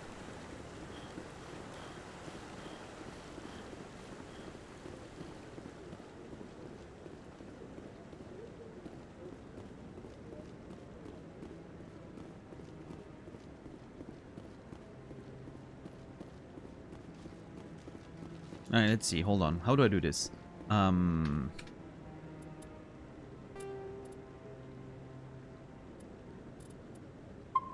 gonna do save 15 and then I'll delete it. I just want to have a save so we can do The that. hearing's already started. Come on. Alright, let's see. Yeah, that's how normal people play games. The Geth attack is a matter. The investigate. We've read. I resent That just. And this must be The your mission to Eden. But what can you expect Okay, from a human? I remember what this. I'm gonna see what C he hates us this time. Saren despises humanity. That's why he attacked Eden Prime. Your species needs to learn its place, Shepard. See, that was the same answer. Shepard's This ignition. meeting has no purpose. The humans are wasting your time, Counselor, and mine. You can't hide behind the... There is still. Are we? I Do agree. you have anything else to add, Commander Shepard? You've made your decision. Yeah, see, they're the exact same This answers. meeting is adjourned. Hold on.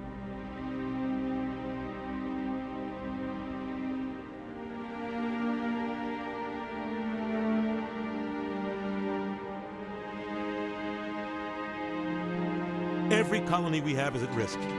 That's right. Any idea? You won't have to. Hawkins probably couldn't. Good luck, Shepard. Okay, let me load again. 15.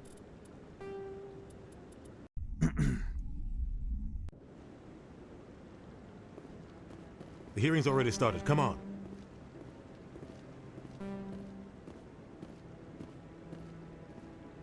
The Geth attack. The investigate. We've read. I resent That just.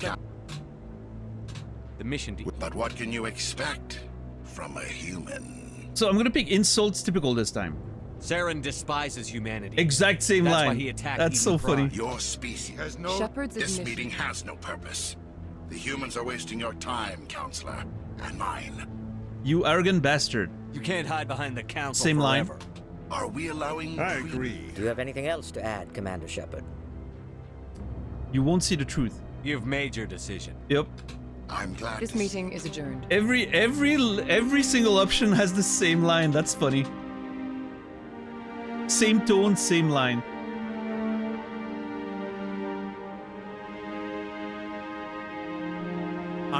Every We colony. need to... Alright, let me reload our Hawkins probably save. couldn't. Good luck, Shepard. Alright, let's see. I'm gonna delete 15 and we'll load 14. That's where we were. I just wanted to test because it legitimately felt like a couple times when I picked an option, it felt like it picked a like it felt like it bugged and picked another, like my cursor was not on the right position or something, right? So I needed to test just to confirm that this is not like an issue, it's just the way the game is designed, which is totally fine. Now that I know it's just the way the game's designed, I'm not gonna, I'm not gonna question it.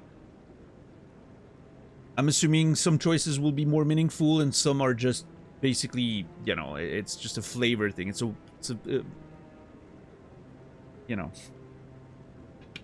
just giving you an illusion that you're making meaningful choices in dialogue.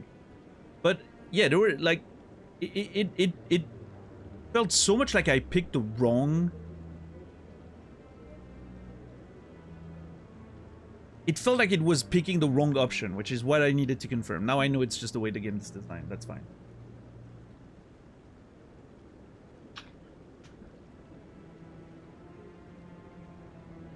What's up, Colette? How are you doing today? What's up, Lior? What's up, Hugo? I just needed to test it to be able to have peace of mind. I needed the peace of mind that my game wasn't bugged or something.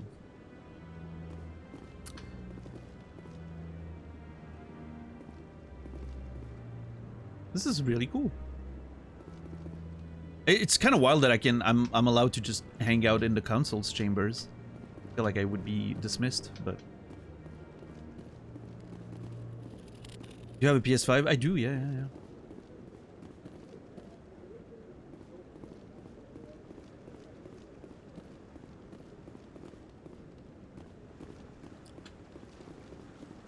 Plan to get Zeros?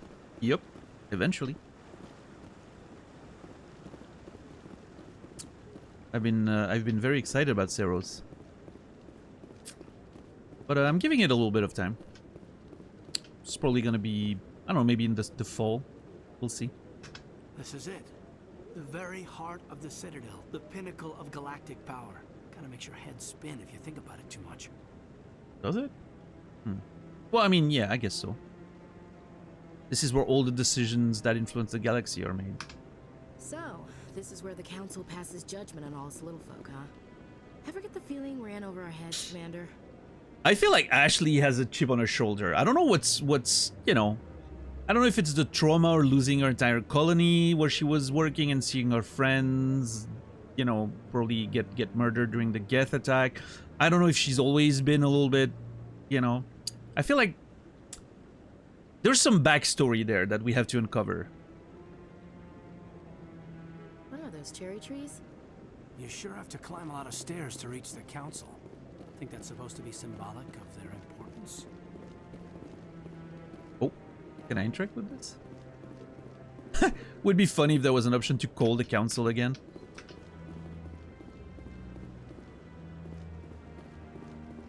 On demand. I can fix her. Yeah. Well, you know, she's gonna hang out with us. She's gonna be in the military for a while. We're gonna go on a bunch of missions. It's gonna set her right, you know. She's gonna find new meaning to her life and all that. She's gonna expand her horizons, right? The little bit of space racism that we have detected yesterday, you know, she's gonna meet other species and it's gonna be fine. She'll learn to appreciate them. That guy's up to something. What guy? I was about to ask. The one over by the Keeper. I was legit about to ask. Thank you, Kaiden. The one, yeah, what's going on here? Not enough data yet. I bet all these staircases aren't just for show. They make for good defensive positions. How are you doing with the Keeper, sir? What? Oh, no, I wasn't. Never mind.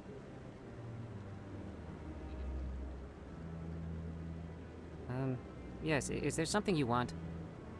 Following the Keepers, question mark? Why are you so interested in the Keepers? Keepers? I've got no interest in the Keepers. Don't get coy. I know what I saw. I'm not so sure I should be talking to you about this. Listen, okay, hold on. I think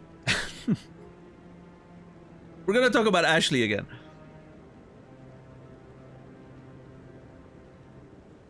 I like the fact that she doesn't, you know, she doesn't, what's the expression again? She doesn't beat around the bush.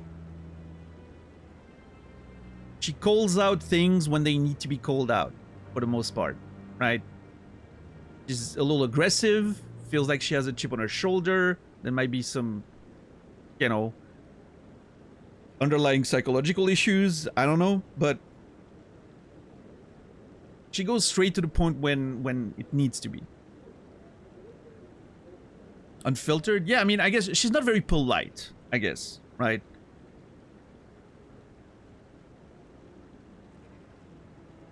Which could be good, because I'm a little more measured in my approach, and sometimes we need someone to push a little bit, right? Push those criminals, right? I think that's a good thing. She's gonna be a good asset for our team. I'm not sure I should be talking to you about this, why not, or relax. Why not? We're just talking. Is there something wrong with that? No. I guess it wouldn't hurt to tell you. I'm using a small scanner to gather readings on the Keepers. So far I've had mixed results. I find it difficult to get near the creatures. I like the Salarians' eyes. Their sort of insect-like eyes are really cool. Texture is really nice. Why the lies? Why were you being so secretive about it, though? Well, technically we're not supposed to disturb the Keepers. I don't really think my scanning disturbs them, but the authorities might disagree. I'd like to do it more openly, but it's not really worth getting arrested over. Not interested, or let me help. The battery. I'm having fun so far, yeah. I really like the game. Pacing's great. Love the political intrigue. Characters seem interesting. Yeah, let's help him. Why not? I'm very curious about the Keepers, so let me help. I could help you out. I'm not worried about the authorities. I don't even know who you are. Okay, I don't know about that last part. It's not like I'm a Spectre, but, you know, I'm with the Alliance. I'm Commander Shepard, with the Alliance military. Well, I suppose I could use the help. You'll need this. It's the scanning device I developed. Okay. Activate it each time you see a Keeper. All collected data will automatically upload to my database. I'll even send a few credits your way for each unique scan. We're about to make money! Oh my god. Finally. We have some income. Why are you doing this? What are you doing with the data once you've scanned it? Trying to learn whatever I can about the Keepers. We see them working everywhere, yet we know so little about them. I'm a scientist. I want to know what makes them tick. Is the why are you doing this gonna just repeat? What are you doing with the data once you've scanned it? Oh yeah. Trying to learn whatever we see. I'm a scientist. Got it. I want to know what makes them tick. I should get going then. Yes, I have much work myself. So long, and good luck with the scanning. Thank you. Okay, is that another full-on side quest? Let's see. Yes! Citadel scan the Keepers. 0 out of 20? Oh boy. I don't know if we've seen 20 yet. Every time you discover a new Keeper, scan it, the data will be transmitted immediately. Okay. Oh boy. You have to prove the Citadel Council that Saren, one of the Spectre agents, has gone rogue. So we need to investigate Saren. For that, we have a few options. Garrus Vakarian, a Turian C-Sec officer, might be able to help you against Saren. Speak to Harkin. Go to Coruscant, the lower wards. Speak to Harkin, C-Sec agent, who might know where Garrus can be found. Okay, Coruscant seems to be somewhere we really need to go, because we have already a couple of things to do there. And the Shadow Broker. Hold on. An agent for the Shadow Broker named Barla Vaughn might be able to provide you with more information about Saren. Go see Barla Vaughn, head to the bank in the financial district of the Presidium to speak with Barla. We're familiar with that. That shouldn't be a problem. The Asari, the second species to join the Citadel, the Salarians are warm-blooded amphibians with a hyperactive metabolism. Salarians think fast, talk fast, and move fast. To Salarians, other species seem sluggish and dull-witted. Unfortunately, their metabolic speed leaves them with a relatively short lifespan. Salarians over the age of 40 are a rarity. Whoops. The Salarians were responsible for advancing the development of the primitive Krogan species to use as soldiers during the Rachni Wars. They were also behind the creation of the genophage bioweapon the Turians used to quell the Krogan rebellions several centuries later. Oh. Salarians are known for their observational capability and non-linear thinking. This manifests as an aptitude for research and espionage. They are constantly experimenting and inventing, and it is generally accepted that they always know more than they are letting on. I like the Salarians. Warm-blooded amphibians. Interesting. But they die very fast. None of them over 40. If I was a Salarian, I probably would be dead already. So they were responsible for advancing the development of the primitive Krogan species to use as soldiers. So they basically turned the Krogans into super soldiers, but then had to develop the bioweapon to stop the rebellions. That is crazy. I'm assuming their relationship with the Krogan is probably not great. What's up, Chipmunk?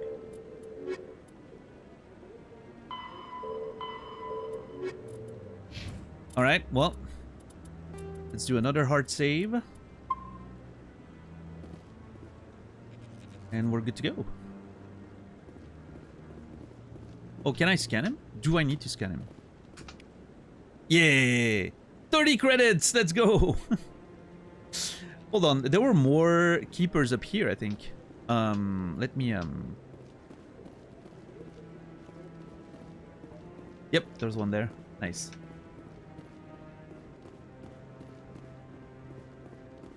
We're gonna make so much money with this. Okay, it's the same amount every time, apparently. So 30, we have 20, we're gonna make 600 credits.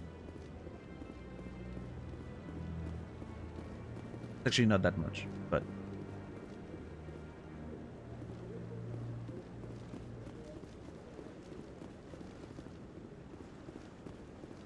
The Great Keeper Hunt of 2026. Yeah, I don't know. I've seen quite a few already, so I'm gonna have to backtrack. I mean, we need to go everywhere again anyway, but I might need to backtrack a little bit.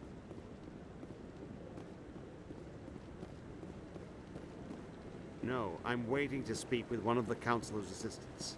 I'm gonna have to try to talk to that guy again. Hold on. But first, scan. No, Commander. Commander. It's weird. Like it looks like a, you know, there's like a line. It feels like this should trigger maybe a side quest or something. Like you know, hey, I want to help. Commander. But no, it doesn't seem like it's a thing.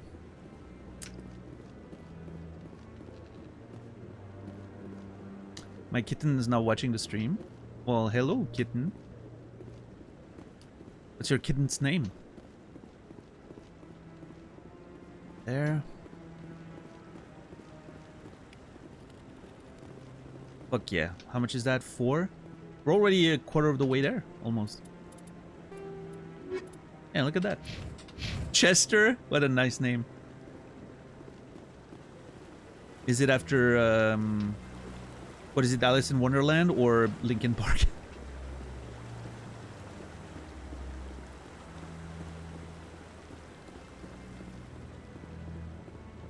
We now have an audio clip of Daniel saying hello, kitten.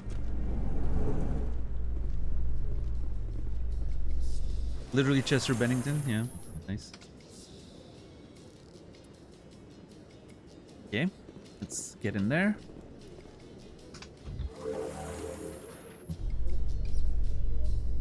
I can't believe the Council ignored all the evidence against Saren. Saren's one of their best operatives. It's only natural they take his word over ours.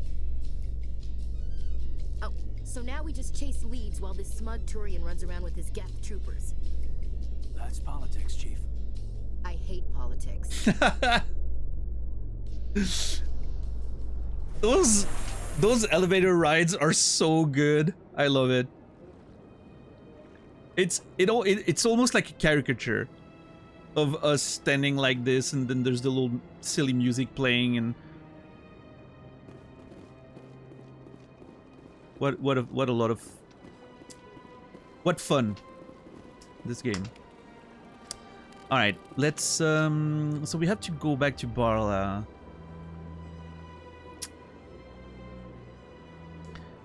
Anderson said he was in Udina's office. We might have to go back there too, but Please do not disturb the keepers. I'm not gonna disturb them. I'm just gonna scan them.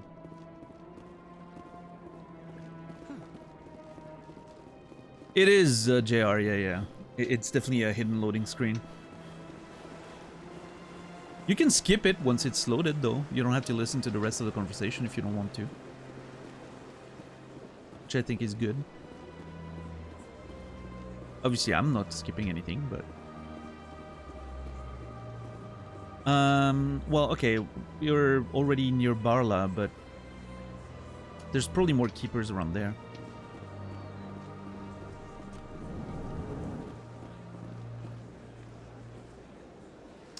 Do I want to talk to Barla right now? Yeah, sure, why not? We're here, might as well. Look at me focusing on the missions. Is there anything I can do for you today, Commander? I need your help. I was told to talk to you, or I need information. I need your help. I think I need information might be the better approach with this particular guy, right? Like, he's not gonna help, not for free at least, right? So, maybe being a little more direct might work well. I need information. I've heard you work for the Shadow Broker. Do you have any information about Saren? You're very blunt, Shepard. But you're right. I am an agent for the Shadow Broker. And I do know something about Saren. Start talking. Can we make a deal? What's the cost?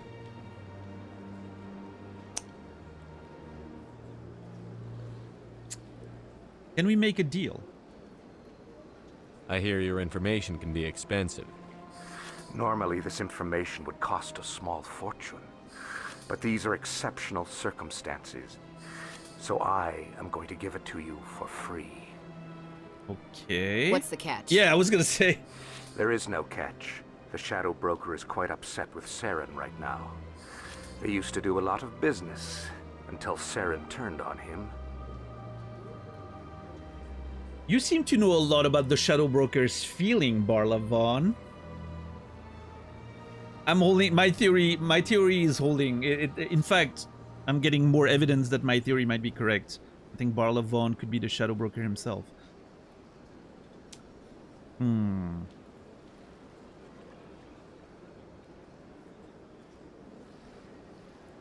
Serves him right. He's not the only one. What a shock. Yeah, he's not the only one. Saren's turned on a lot of people lately. I don't know the details, but the Shadow Broker hired a freelancer to deal with it. A Krogan mercenary. Where is he? How do I find him? I heard he was paying Citadel Security a visit. If you hurry, you can probably catch him before he leaves the C-Sec Academy. Why is he there? Isn't it strange that a Krogan would want to speak with C-Sec? Very. However, I doubt the visit was entirely his choice. You'll need to speak with him if you want to know more. Okay. Personal question. The Shadow Broker. Tell me more about the Shadow Broker.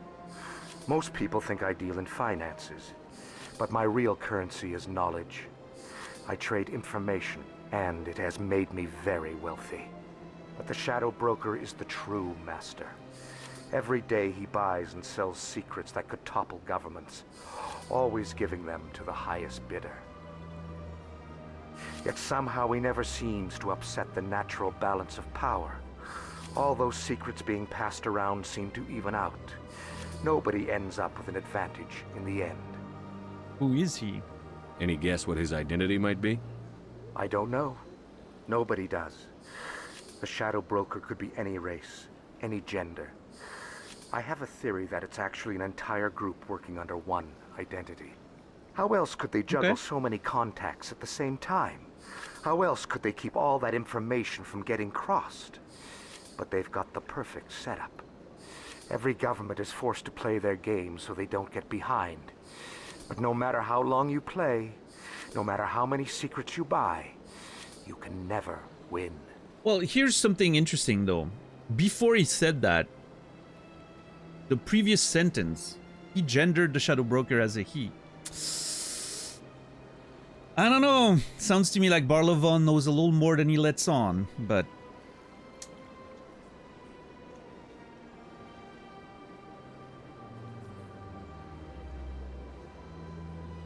thought you'd know more about the man you work for.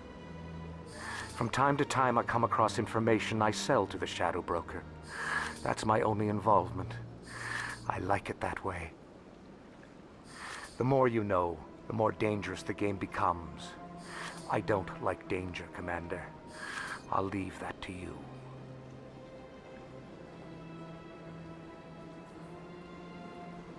There's a possibility the language is a product of its time. Well, yes and no, because in this case, it's just, you know, it's part of the writing. It's just the writing, right?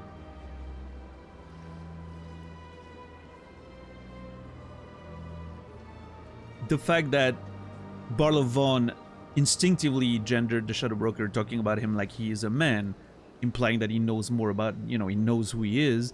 But then when questioned, is like, oh yeah, no, it's probably just, you know, it could be anything, really. Like, it could be a group of people. And then suddenly starts using, you know, neutral, like talking to them with neutral pronouns because it could be a group of people or anything. I think it's, you know, it could be anything. It could be just a random, even a mistake in the script, or it can be something intentional.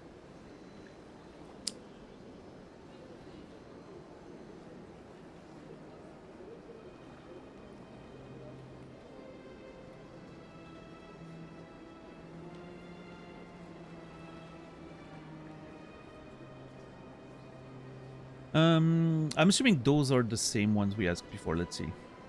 Tell me more about your job. Galactic Finance is incredibly... Yeah, we've had that before. I also offer premium services for those clients who need... What's it like living here on the Citadel? The station is without a doubt the greatest wonder in the galaxy. It is a technological marvel, but its true splendor goes much deeper than the hull and engines. From the Presidium to the wards, the entire station is a testament to the success of the Council. All the species of Citadel spaced together in a single strong community. I'm not 100% sure we've had a conversation before, but I think we might have.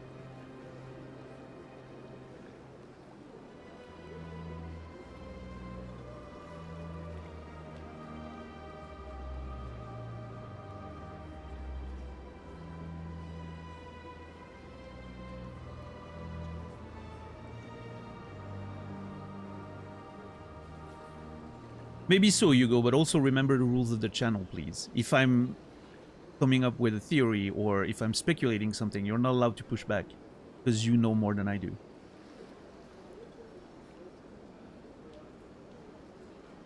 You as chat as an entity.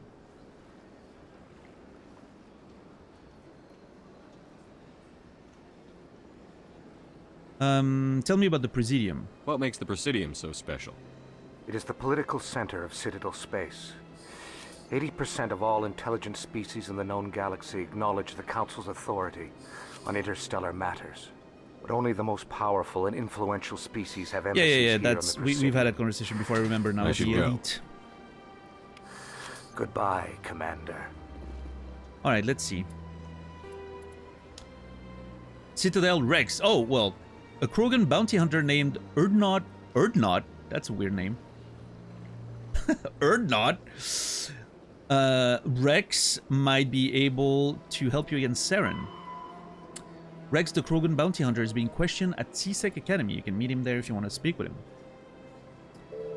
Dun, dun, dun.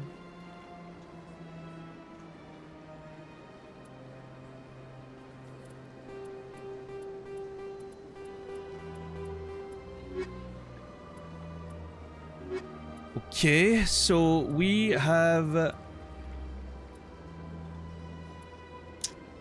now we have a reason to go to C-Sec Academy, which is good. For the exploration aspect of it.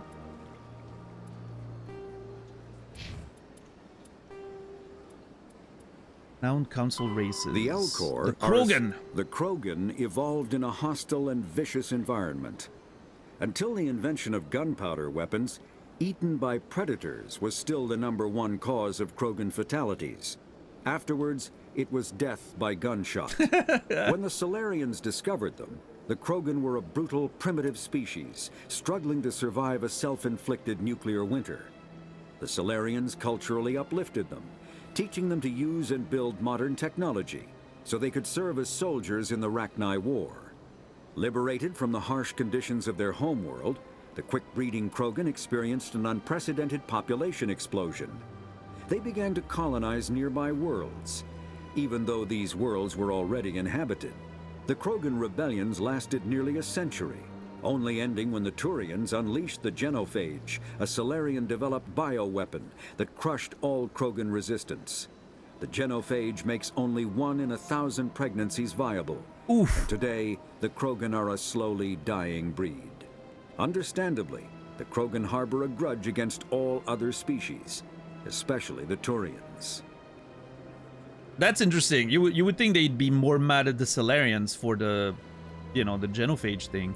Although, I mean, I guess the Turians were ultimately, you know, behind that, I guess. Salarian were mostly just helping, I guess. Okay, that started really funny and then it got really dark. But yeah, I like that first line. Until the invention of gunpowder weapons, eaten by predators was the #1 cause of Krogan fatalities. Afterwards, it was death by gunshot. These people love weapons. I can tell.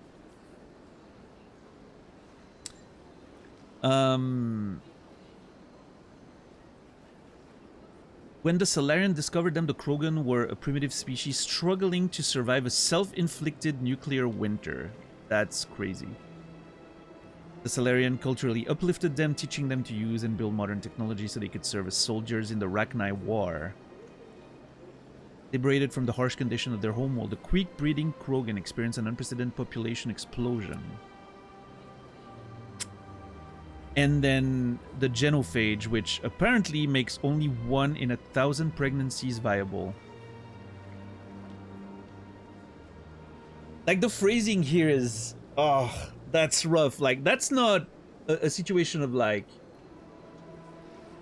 Only 1 in 1,000 Krogan is fertile, right?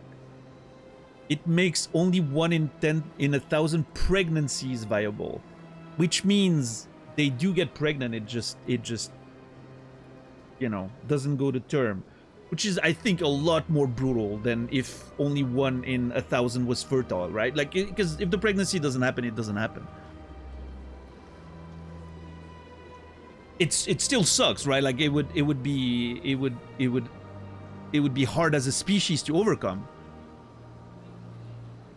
But the fact that the pregnancies actually start, and I don't know, maybe the Krogans culturally get excited about pregnancies and all that, right? Maybe they're like, oh, hey, we're gonna have a kid, just like we do. And then only, you know, like, you would quickly learn to not get excited, I guess, until birth, right?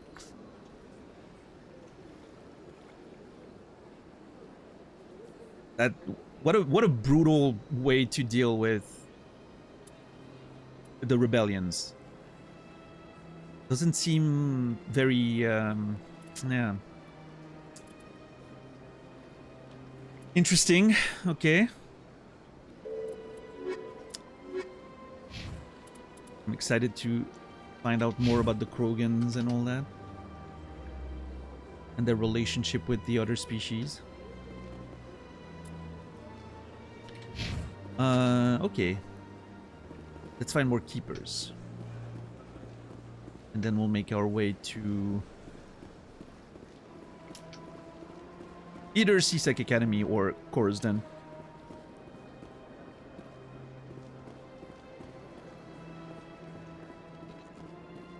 Okay, I'm suspecting... Yeah! Nice. Just backtracking everywhere to make sure I don't miss a keeper. Anything new here? Ah! Give me the shopkeeper, thank you. Commander, it is good to see you again. Would you care to see some of its fantastic items today? Nope, nothing new, okay. I think I'll be going.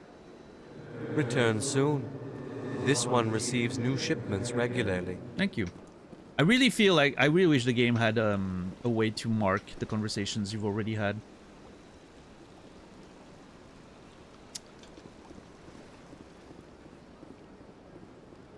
That would be a very nice QOL.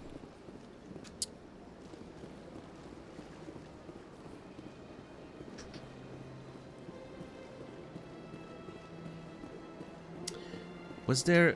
Okay, there's one here. I don't remember if there was one inside.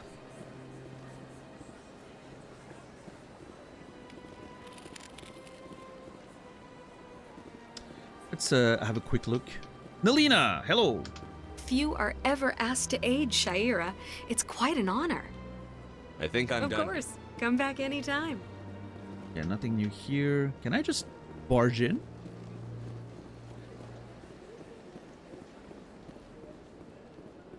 I don't remember if there was any keepers here. That's not gonna open, right? Yeah, okay. She's probably busy. I'm surprised I can go this far in.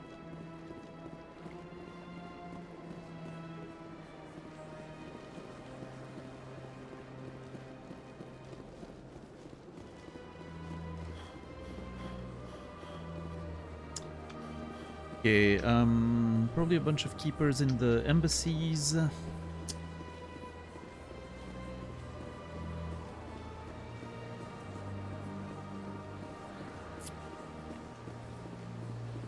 Not the most interesting side quest, I will say. Finding those keepers. 20 of them is crazy, that's a lot. I mean, I guess it sort of encourages exploration of the Citadel, which is not bad, but... I don't need that kind of motivation, personally.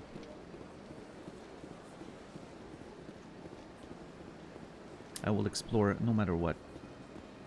Is there something else I can help you with, Commander? I should be going now. Have a pleasant day. She doesn't have anything. Was there one in the offices? There might have been. What's up, Archie? I think there might have been one at the Elcor and Bolus's. Okay, I'll go talk to Anderson in a sec. Hello, people. There's one keeper. Anything new? Ah, the Earth Clan again. What is it now? Don't be so annoyed. Goodbye, Ambassador. Yes, yes. Good day, Earth Clan. Surprised welcome. You have returned, human. Genuine inquiry. What may I do for you this day? I love the Elcor. They're so Goodbye, fun. Ambassador. Sincere farewell. Good day to you, human. Good day. Enjoy your time on the Citadel. Sentient potatoes? Wow. You should be careful what you're saying, Credo. Look at those muscles. They will rip you apart. They look like a mix between... like an elephant and a gorilla.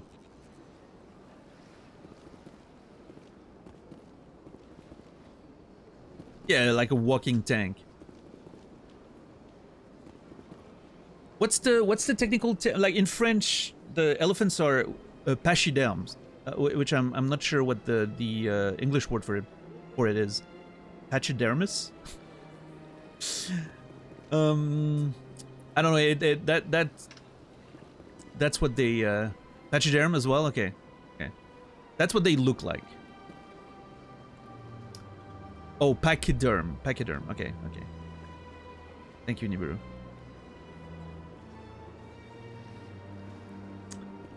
Yeah, they look like that's what they could be. Because I mean, you know, the Salarians are amphibians.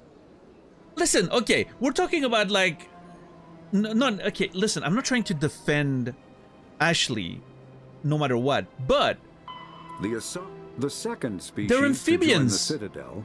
The Salarians are warm-blooded amphibians with you know, we're mammals, they're amphibians. We're all animals at the end of the day, right?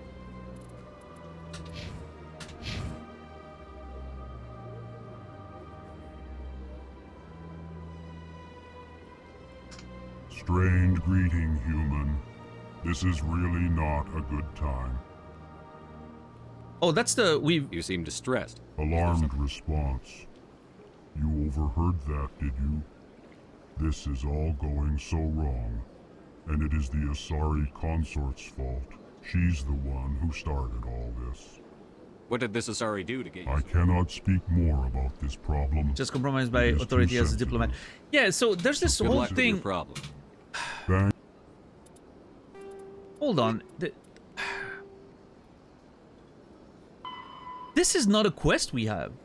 We need to talk to the Asari consort for her problem, but I don't think there's anything about helping Zeltan. Hold on, let me go through that conversation again. Human. You seem distressed. Alarmed response. What did this Asari do to get you so upset? I cannot speak more about this problem. She's compromised my authority as diplomat. Where is she? Where can I find this Asari consort? She is across the Yeah, it bridge doesn't seem like he requires my Her help. offices are easy enough to spot. Good day, human. I guess this is just a little way to, like, sort of make you aware, as you begin the game, make you aware of her existence. It's not really supposed to be a side quest or anything. Okay, I can maybe speak to Anderson here. I'm just checking if there's no keepers. Yes, Commander. Is there something you need? Anything new here? Nope. I should go. I'll be here if you need anything. Yeah, it doesn't seem like there's new lines of conversation with him for now. Pachyderms include elephants, rhinos, and maybe hippos. All very cute and lethal animals, if you ask me. I love pachyderms. They're all awesome. But they're also extremely, like, if you mess with them, they will fuck you up.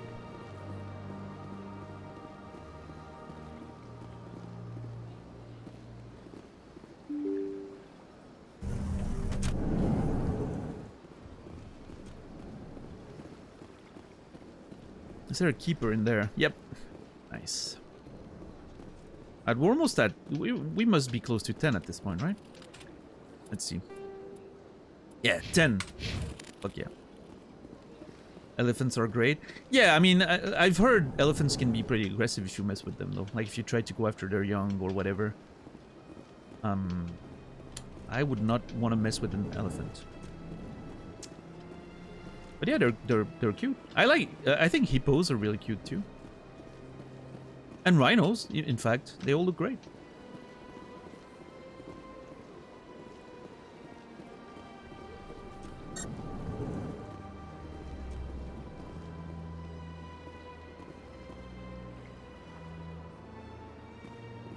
Hippos are killing machine. Yeah, sure, but they look cute. But yeah, no, you don't want to mess with a hippo. It's like lions, right? Or stuff like that. Like they're cute animals, and it's great to watch them from a safe distance.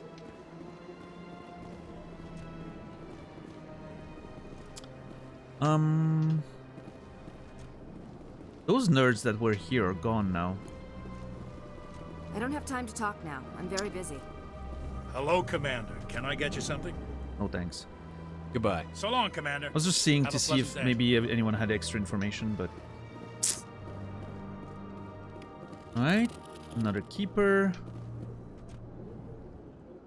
I think we're good. As far as that level of the Citadel is concerned, I'm sure there's plenty more in the wards and all that. I think we're going to see Seg Academy first. Oh! Wait, I haven't talked to him again, have I? Shepard, what can I do for you now? Tell me about your investigation into Saren. Sorry, Commander. I don't make a habit of giving out details about ongoing investigations. See, there's new stuff! Oh my god, sometimes there's new stuff hidden inside a nested conversation. Oh my god. What about Garrus? Then can you tell me what you know about Garrus? Garrus Vakarian? Good officer, very good in fact. But he needs to learn some patience. You'd think an officer of the law would be a bit more mindful of rules and regulations. Was there anything else? Why did he hold on. Tell me about CSEC. CSEC provides worst, of course, as the CSEC Okay, representative. no. Let's Tell me go about back to the Sorry, investigation. Then can you tell me what you know about Garrus? Garrus Vakarian? Good officer, very good in fact. It But sounds like he needs was to trying learn to some say patience. something. You'd think an officer of the law would be a bit more mindful of rules and regulations. Was there anything else? There's something he's not telling me going about Garrus. Goodbye, Commander. We know Palin is very much, you know, respect the rules. You never do anything illegal. He's what's the expression? A stickler? I'm not sure. It's like very, you know, respectful of the law. Sounds like Garrus has a different approach. Stickler for the rules. Okay. It sounds like Garrus is Spectre material a little bit based on that small interaction there.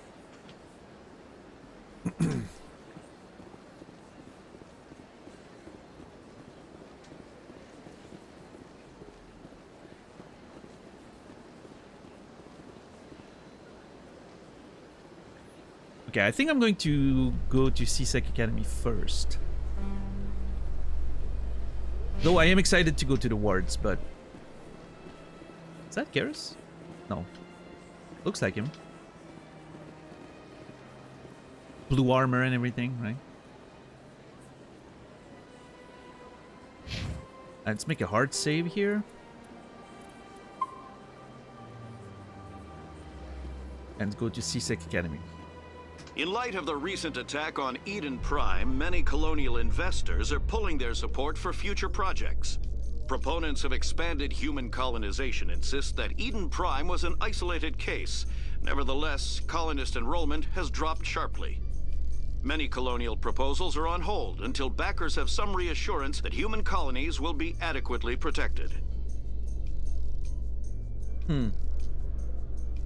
I like this. This is such an interesting way of sort of pushing the lore and the narrative and making the events feel a little more part of the world, right?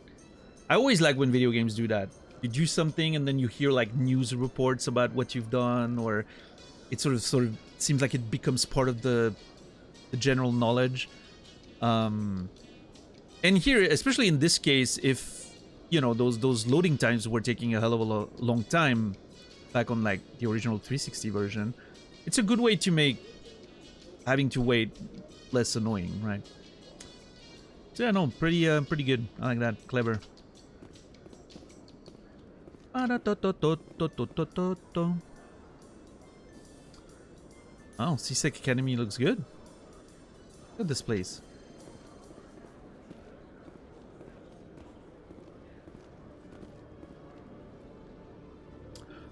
Oh, look at who we found. Look who we found.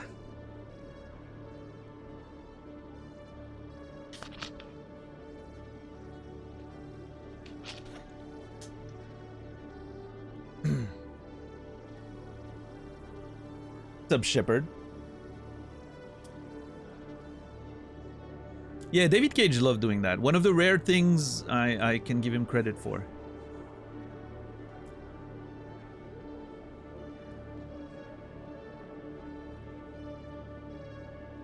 Music is cool there. To the docking bay. Oh, I wonder if we can go all the way back to the ship.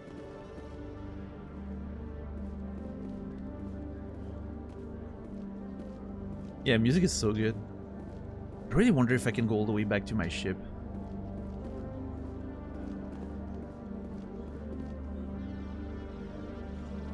Is that a marker? Yeah, okay. C-Sec offices, traffic control, requisition office. Okay, we have to explore this place in details before we go to another level.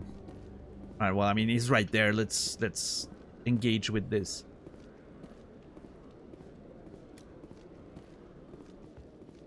Oh. Witnesses saw you making threats in Fist's bar. Stay away from him. I don't take orders from you. This is your only warning, Rex. You should warn Fist. I will kill him. You want me to arrest you? I want you to try.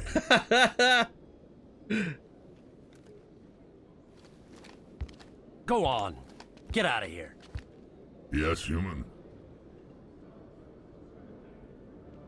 I like him already. You can help me, Rex. We need to talk.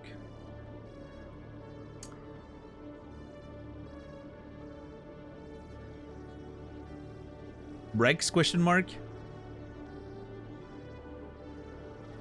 I'm trying to bring down Saren. Barlavon said to talk to you. Barlavon is a wise man. We may share a common goal, human. That voice, though. It's so deep.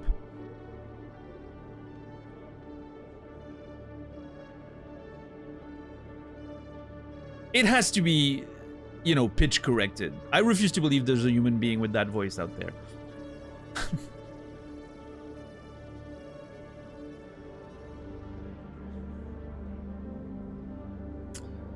We may share a common goal.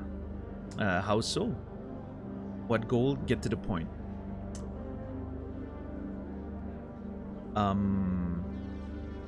What goal would that be? Enlighten me. I've been hired to kill the owner of Korra's Den, a man named Fist. He did something very foolish. It seems like all signs point to Korra's Den. It seems like it's gonna be an important location.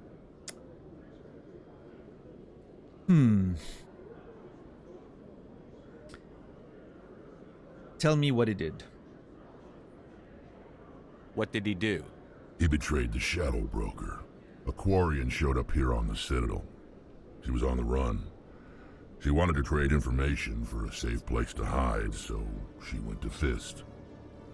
He promised to arrange a meeting between her and the Shadow Broker. Instead, he contacted Saren.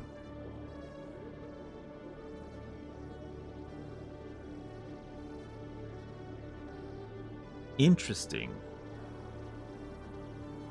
But why?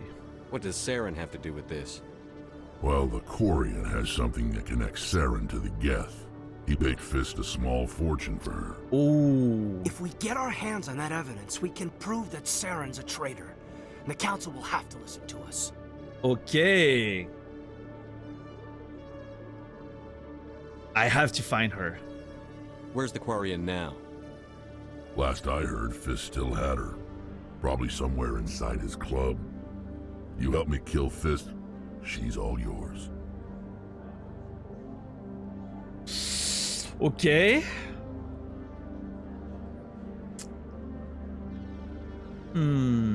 What about the Shadow Broker? I want to know more about your employer. Can't tell you much.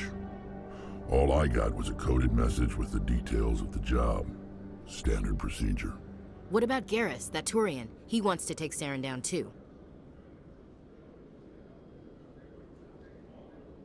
I understand why I remember nothing of the plot. It's pretty, like, there's a lot of moving parts, right? Like, a lot of characters, and it all sort of ties in together. Quite a bit of, quite a few layers there.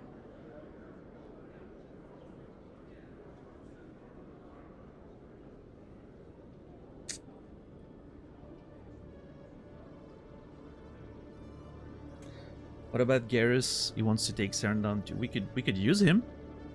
He might come in handy. He was here just before you showed up.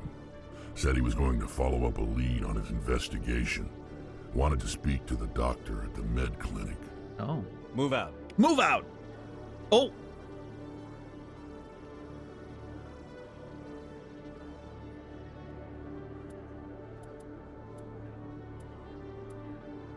I can only have 3 people. Oh no!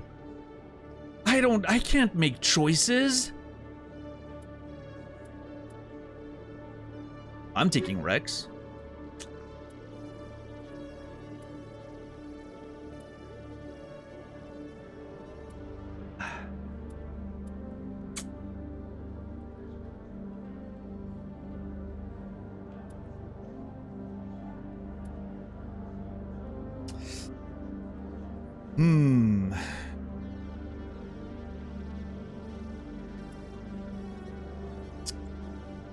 I feel like Kaiden balances the team a bit better, right?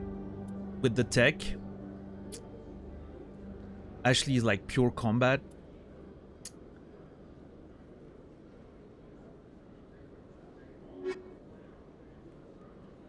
Yeah, I think I'm gonna go that way. For now. Sorry, Ashley. You're dismissed for now. Examine squad. What does that do? Oh. Oh, yeah.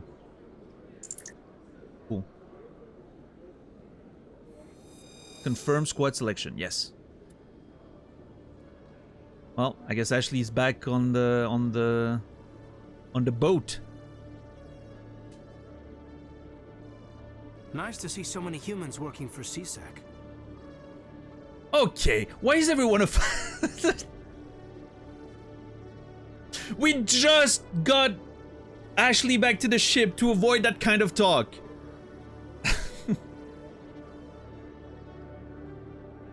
Nice to see so many humans working for CSEC. I understand what he means, though. He means that, you know, we came in late, so we have a few of our guys now in the you know, it's nice to see us so well integrated in the galactic community, right? Every time I visit the Citadel, CSEC brings me here for a friendly chat. Oh yeah? They don't trust you very much? If CSEC were better at its job, there'd be no need for bounty hunters like me. Every time I visit the Citadel, CSEC brings me here for a friendly chat. I like him. Bounty hunter and everything. That's really cool. Here's Vicarian. A Turian CSEC officer might be able to help you. We haven't spoken to Harkin, though. We completely skipped that. That's interesting. Garrus went to the med clinic in Upper Wards to follow up a lead on Saren.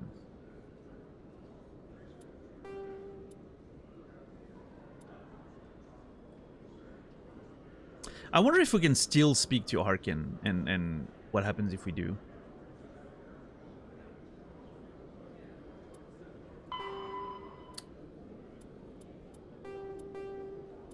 Fist, a Crim Lord hiding out in a bar called Chorus Den in Lower Wards, is meeting with a Quarian who has proof that Saren is working with the Geth. Okay.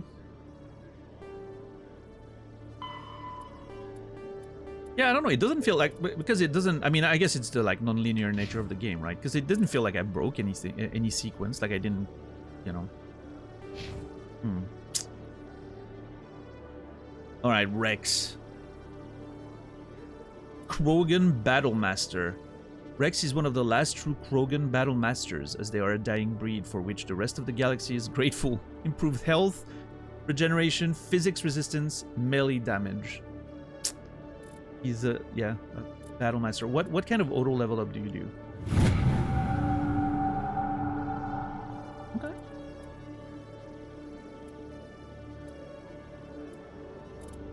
He's got an ability called Warp. Inflicts 6 damage to the target every second and lowers the target damage protection by 50%. That seems pretty strong.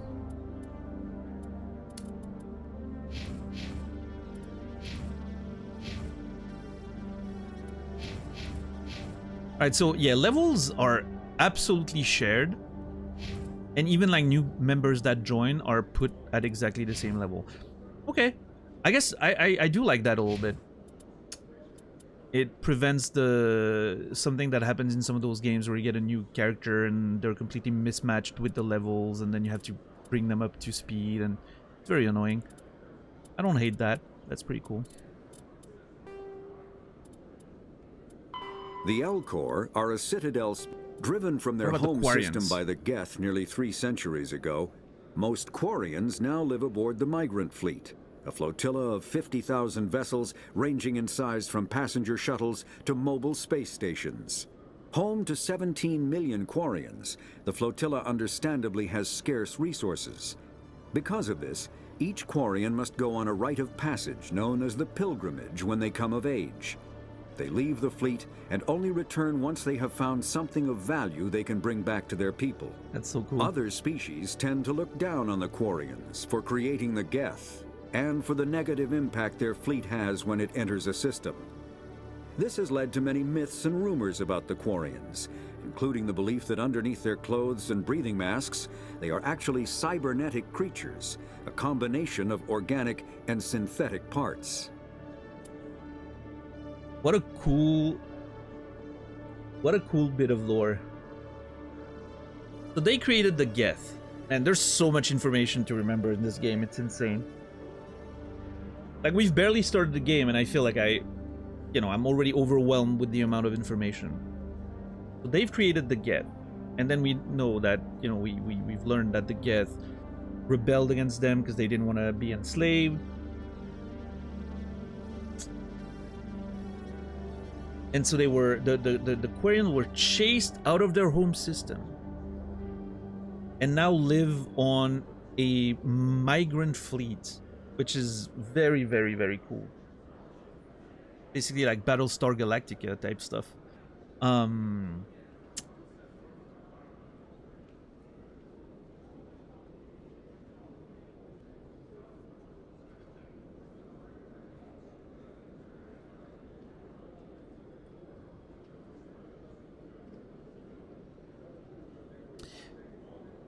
Basically, they're like the sci-fi version of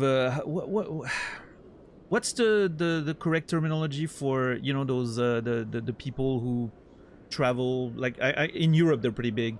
They traveled through Europe with their caravans and all that, and just stop in a few locations here and there just for, you know, buying resources and all that. Romani, gypsies, yeah, I don't know, like I don't know what the I mean, I'm sure there's like several sort of tribes or strands, but yeah.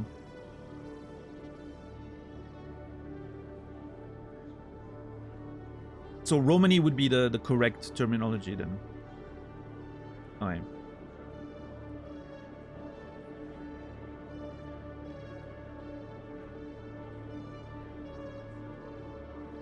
Yeah, I didn't know either, yeah. I know I've mostly spoken about them in French in my life because they're pretty common in Switzerland, or they used to. I don't know if I haven't seen them in a while, but they used to be pretty common. In fact, where I lived when I was a kid, there was a field not too far from my house where they would establish themselves every time they passed by. I remember as a kid being absolutely fascinated by that culture. I thought it was so cool. I was like, what do you mean? They just travel all the time and just stop in places, and I thought that was so cool.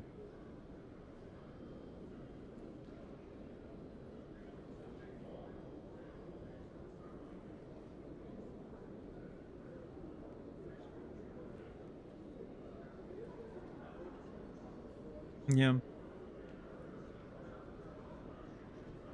Romani. Oh yeah, which I guess Romani. Right. Same. Yeah, I don't know. I wonder if it's just like I haven't paid attention, so I don't see them in Switzerland so much anymore, or if it's something that maybe they don't travel as much as they used to. Maybe they sort of sedentarized themselves. I don't know if that's a verb, but I'm choosing to use it.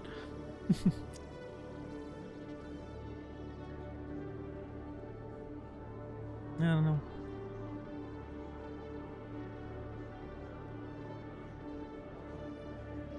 Yeah, it's basically what the Quarians are in this sci-fi world. It feels like just traveling. You know, whole words are made up. Yeah, that's technically true. There are a ton in cities. Yeah, I mean, like I said, when I was a kid, they used to always be around, and like once a year, I would see them in the fields nearby. They would stop for like a week or two and then be on their way. Yeah, I haven't seen them so much recently.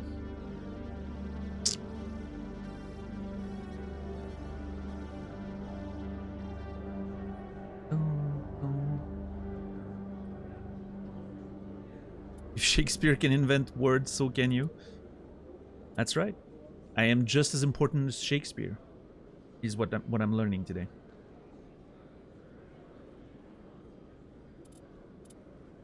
Alright, love the Quarians. I'm having trouble the Elcor deciding which lore is my favorite so far. As far as the species go. I think the Quarians rank pretty high.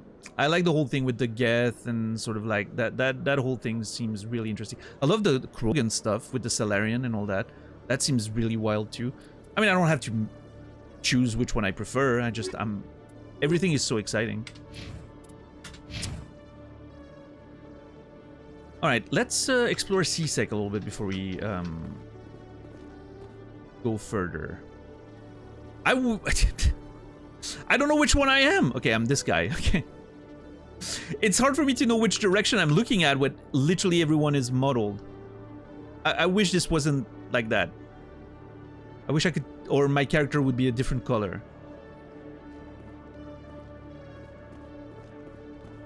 I want to go there first. Requisition office.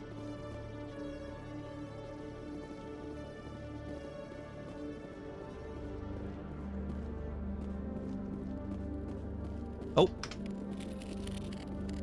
Let's go, keeper. Requisition officer. One sec, looking you up.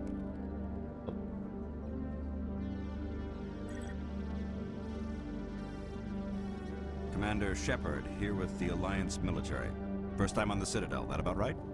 Sure is. How did you know all that? I'm the CSEC requisitions officer. I need to make sure our buyers are authorized. So, will you be purchasing anything today, Commander Shepard? I need supplies. Show me what you've got. Excellent. I hope you find what you're looking for. Oh my god, dude. Stuff gets so expensive and we're poor. Okay, that's level 6 stuff. Okay. Oh, good to know there's a lot of scaling. Aldrin Labs license. Sure. I would like that.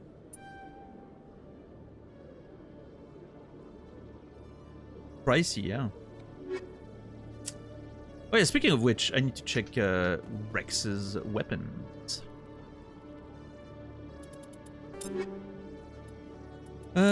What you got? You got a Lancer. Nah, you're gonna get an Avenger. And you're gonna get a Scimitar shotgun. And a Striker pistol. And a hammer. Why not?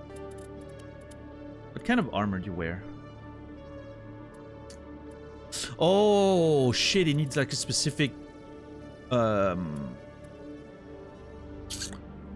Rogan armor.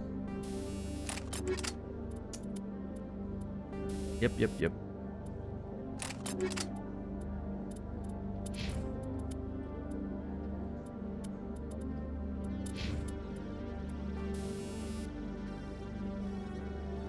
Wait, the radioactive rounds, weren't they... Do I have several of them? Oh, I did. Okay. Well, that's convenient.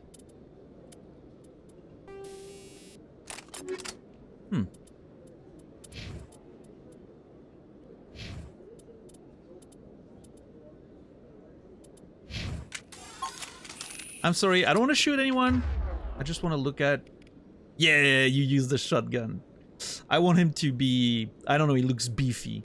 I want him to charge people and blast them in the face. Although he does have spells, so... I don't know.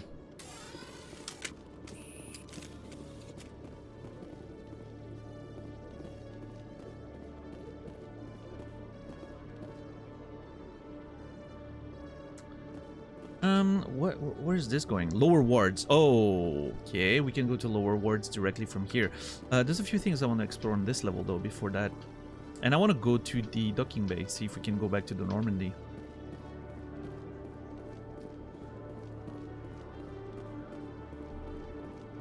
I think this game's doing a great job at balancing sort of that...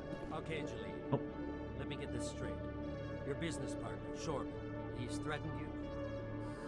Well, no, not exactly. But he wants to meet with me. I think he's going to kill me. And why do you think that? I can't really get into the details. But Shorben will kill me if I leave here unprotected. I can't help you. Not unless you give me something more to go on. I can't. I'm sorry. Wait, we know Shorben, And right? I've got other work to do. But nothing. Don't bother me unless you're willing to give me details. I feel like we know Shorben. Wasn't he the guy that... Yeah. He's the scientist that wants us to scan the... He doesn't seem like someone who would kill anyone. Okay, maybe we can get involved there.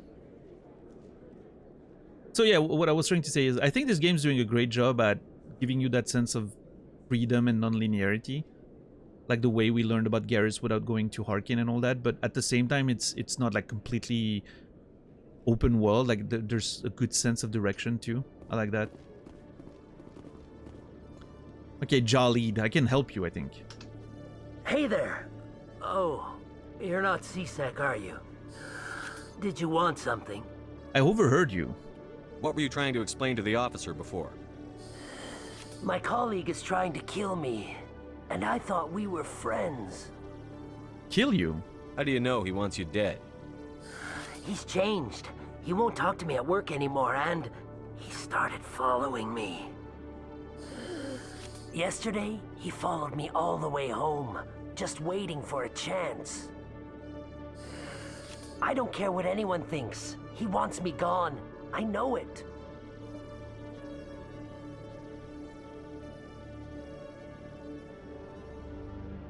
Okay, how can I help? Is there something I can do? Talk to your friend, maybe? Would you? That's all I want. Someone to talk to him. Tell him to leave me alone. He thinks he can just push me around, but you'll show him, won't you? I'll talk to him.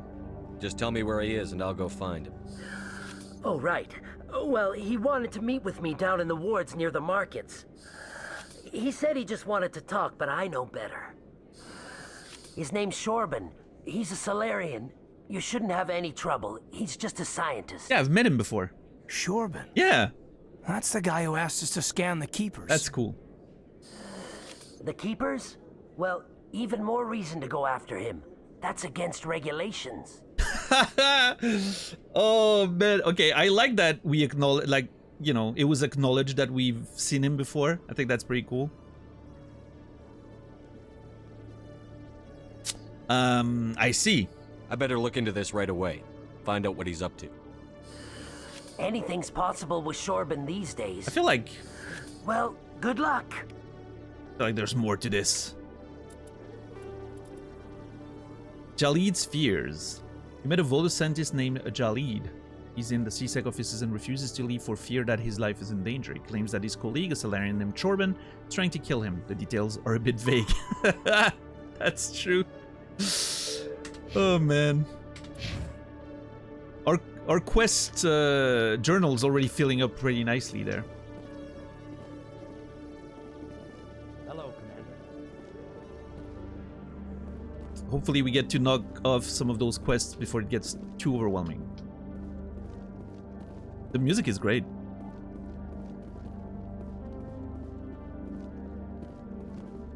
Love the ambient sci-fi vibe.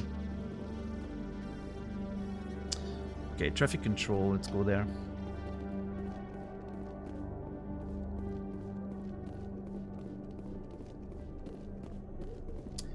Tracking terminal examine. Okay. Oh! Nice. Where are we on this? 13, 7 more.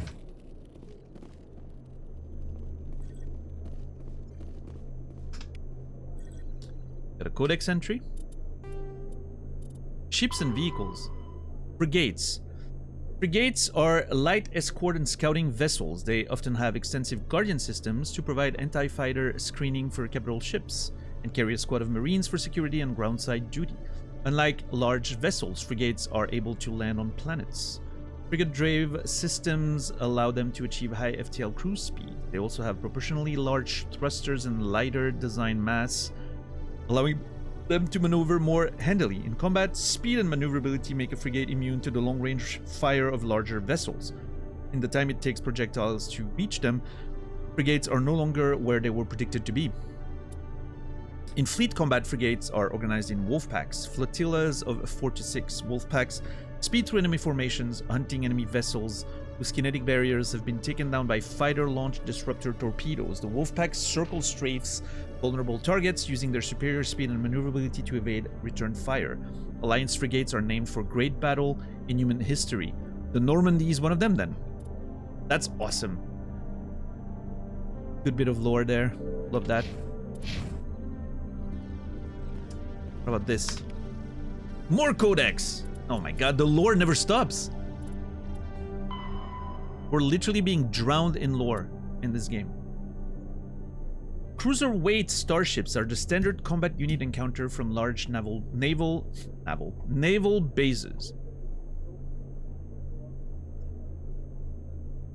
The poor, bloody infantry of most fleets, nimble scouting frigates have neither the punch nor the stamina to stand up to serious combat, and the mighty dreadnoughts are a strategic resource carefully hoarded and committed to the most critical battles. Cruisers perform routine independent show the flag patrols in settled systems and lead flotillas of frigates in small engagements, such as pirate suppression campaigns.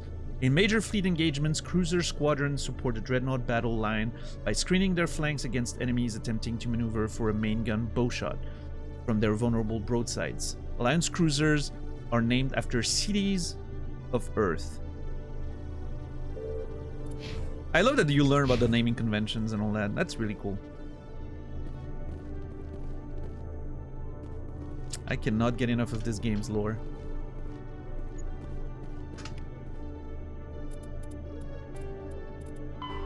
And fighters.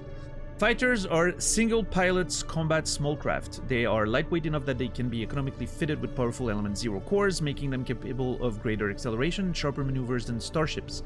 Kinetic barrier shields change starship battles from short, vicious bloodbaths to extended, indecisive slugging matches. Only the main gun of a dreadnought could punch a mass accelerator slug through the barriers of an opposing dreadnought. This changed when the development of the fighter-launched mass disruptor torpedo, a short-range weapon that can penetrate kinetic barriers to destroy their projector assemblies. Starship Guardian defenses must be overwhelmed through swarm tactics. Fighter groups can take heavy casualties pressing their torpedo attacks home. Once fighter-launched torpedoes have crippled the enemy's barriers, the mass accelerators on frigates and cruisers can make short work of them. Interceptors are a type of fighter optimized to attack other fighters with no ability to damage starships. Interceptors are used to screen friendly units from incoming fighter attacks. Okay. And what about this one then? More codex. Dreadnought. The Dreadnought is the ultimate arbiter of space warfare. Millions of tons of metal, ceramic, and polymer dedicated to the projection of firepower against an enemy vessel of like ability. No sane commander would face a Dreadnought with anything less than another Dreadnought. A Dreadnought's power lies in the length of its main gun. Dreadnoughts range from 800 meters to 1 kilometer long with a main gun of commensurate length. An 800-meter mass accelerator is capable of accelerating one 2-kilogram slug to a velocity of 283 kilometers per second every 2 seconds. Each slug has the kinetic energy of 38 kilotons of TNT, 3 times the energy released by the fission weapon that destroyed Hiroshima. When used to bombard a planet, some of this kinetic energy is lost due to atmospheric re-entry friction. As a rule of thumb, each Earth atmosphere of air pressure saps approximately 20% of a projectile's impact energy. The Turian fleet presently has 37 dreadnoughts, the Asari-21, the Solarian 16. Humanity has 6, with an additional hull under construction at Arcturus Station. Alliance battleships are named for mountains of Earth. Everest class, Everest, Fuji, Elbrus, Kilimanjaro class, Kilimanjaro, Taishan, Shasta, Aconcagua under construction. Nice. Well, now I know all about ships, and I'm sure we'll forget before the end of the stream, and I'll have to refresh my memory down the line. If CSEC were better at its job, there'd be no need for bounty hunters like me. Alright, let's see.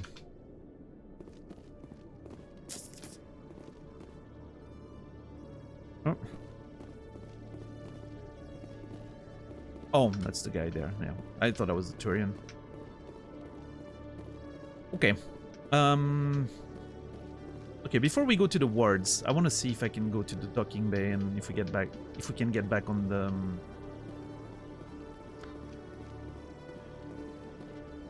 A Solarian excavation team has run into an unexpected problem after unearthing a Prothean dig site. Hanar protesters have blockaded the dig site, claiming that artifacts of the Enkindlers, as the Hanar call them, should not be disturbed. The excavation team has appealed to Hanar representatives on the Citadel to reach a diplomatic solution.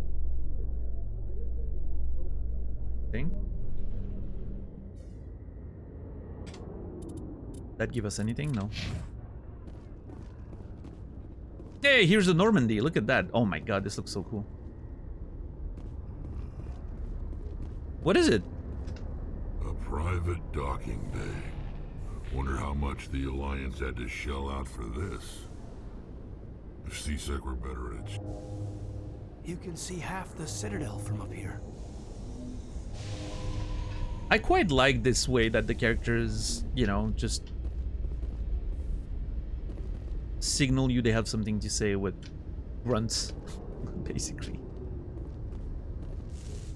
Damn, look at this beautiful ship.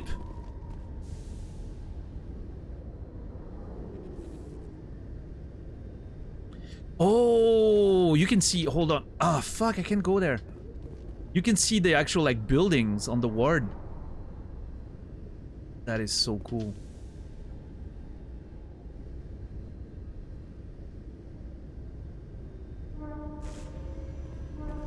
Let's scan this before I forget.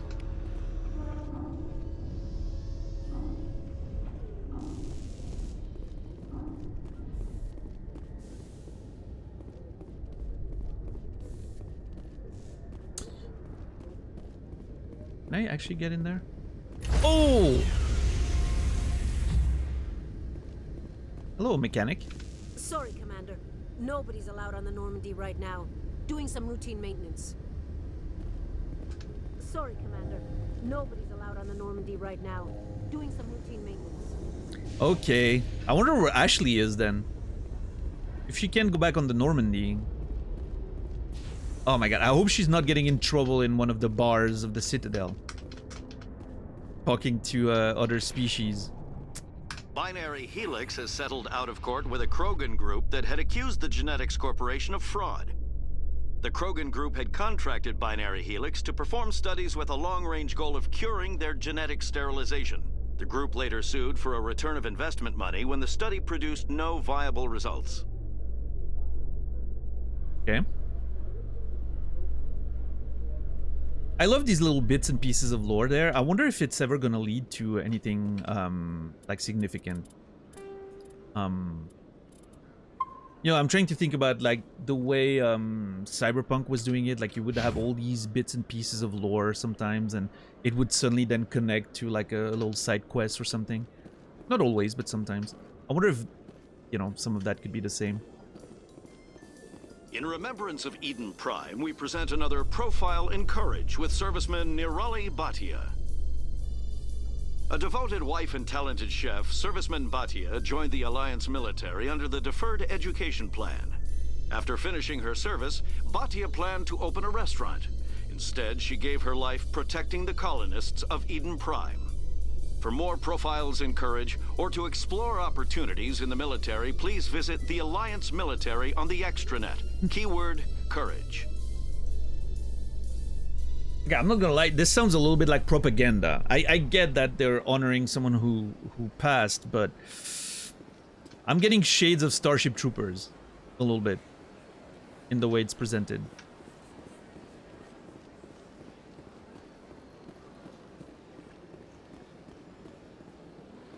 Helldivers, yeah, democracy is intensifying.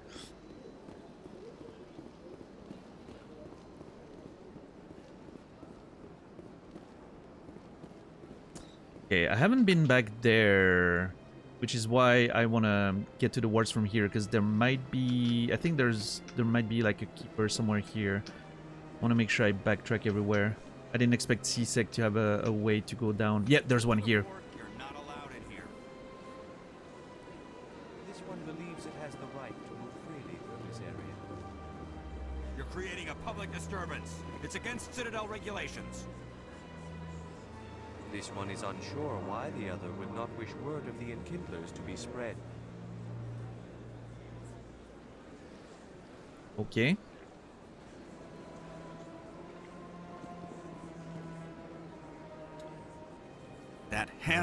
refuses to listen to reason. Why can't it act in an orderly and lawful manner? Be more open-minded. It's not smart enough. Oh my god, the two extremes are so funny. Oh. The two extremes are always so funny. It's not smart enough. Be more open-minded. What's the problem? Are there laws being broken here? I am not unreasonable. The Hanar is free to spew its nonsense once it purchases an evangelical permit. an evangelical permit. Oh, that's so great. Let's investigate. What are the rules? So if the Hanar gets a permit, it's allowed to preach? No. Registered evangelicals must follow regulations. There are specific areas where preaching is legal. Failure to follow the regulations results in the forfeiture of the license. That is so funny. I love the snap response of like, so if it gets the permit, it's okay? No. Oh man, regulated preaching. Wonderful. Love that. Arrested, reason for permit. Wait, is that a suggestion or reason for permit? What's the purpose behind the evangelical permits? Forcing religious evangelicals to register for a permit weeds out undesirables. It keeps the area safe. The Citadel is too important to become a battleground for a religious war. I'm worried that this is a suggestion, but I'm gonna click it just... no, see, I'm worried. I don't know what it... I wish the game was more precise. I mean, this is just investigate. It's not like one of those choices that are actually... Right? Like, let's see. Why don't you just arrest the Hanar? I could arrest the Jelly, but my superior has requested that I find a solution that does not anger the Hanar. The Hanar become vocal when they feel their religious beliefs are being suppressed. I don't like how my character was just like, just arrest the damn thing, right? Like, You're pathetic. Let me talk to it. I'll help. I'll help. If you'd like, I could talk to the Hanar for you. I have argued with the stubborn Jelly all afternoon. You are certainly welcome to try. The stubborn Jelly. Oh, man. Okay. Presidium Prophet, a Turian CSEC officer and a religious Hanar, are arguing about whether the Hanar has the right to preach in the Presidium. Evidently, the Hanar is supposed to buy an evangelical permit, but has refused to do so.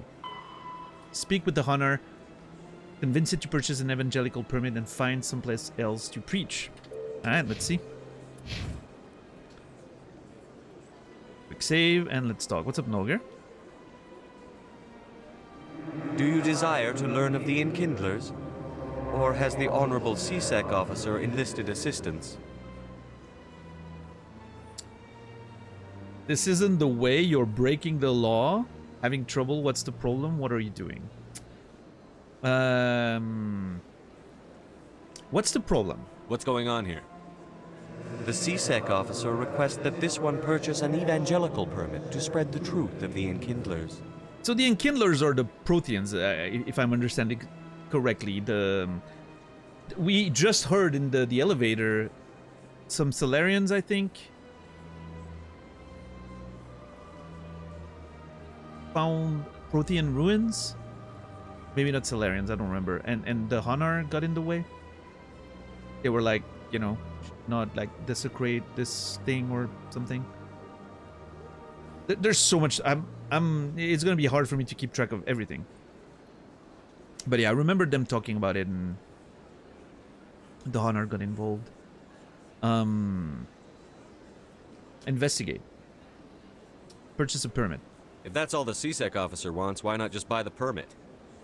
The truth of the Enkindlers is universal. This one humbly believes that the truth should not be suppressed. Exacting payment as a means of imposing limits upon the truth is an abrogation of this one's religious freedom. I do not have notes for this game, no.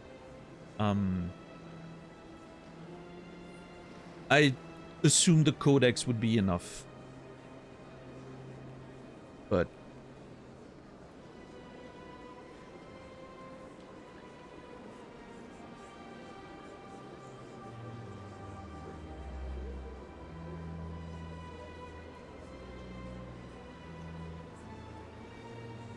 I don't know. I'm thinking about do I need? I think it's a nice sort of quote unquote break for me to not have to take notes. It can get, you know, it can demand a lot of energy. Some games warrant it, some maybe don't. I'm not sure this one demands it.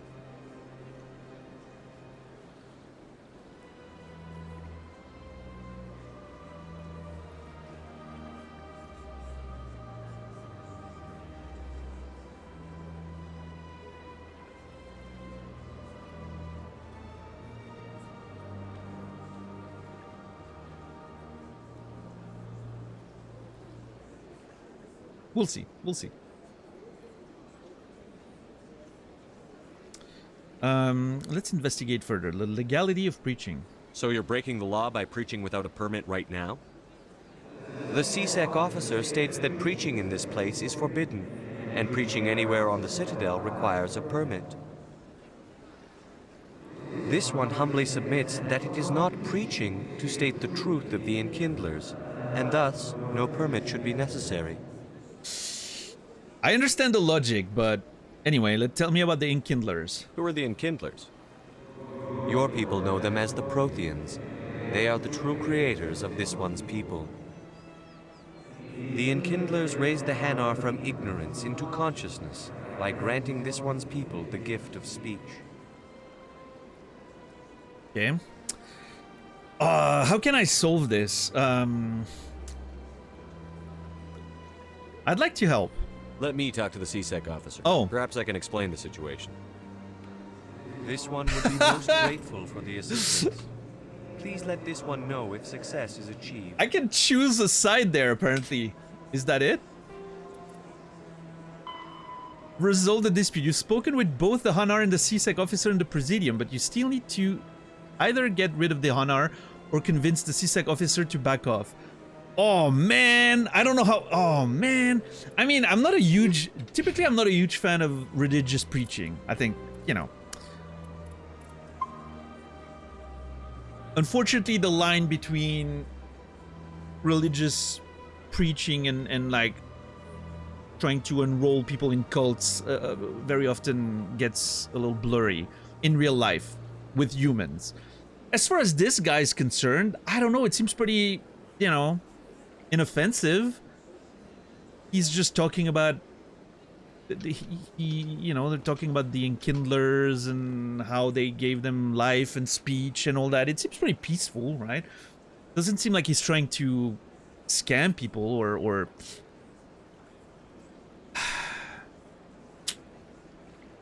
but again, I don't know them very much. I've barely spoken to them.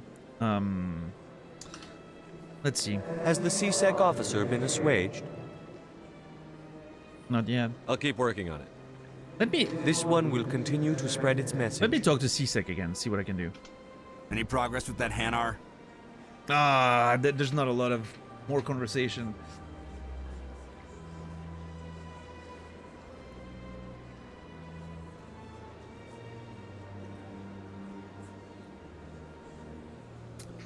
I'm a bit torn there.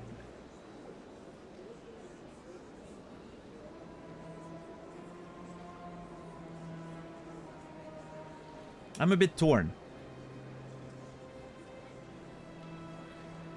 Yeah, but it doesn't. It seems like the Hanar just wanna talk, right? It doesn't seem like they're very violent people.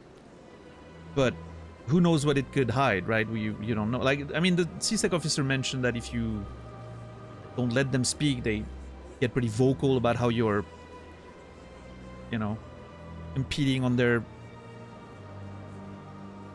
freedom to speak about the Enkindlers, but they don't seem like a violent people, right? I don't know. I'm a little split there.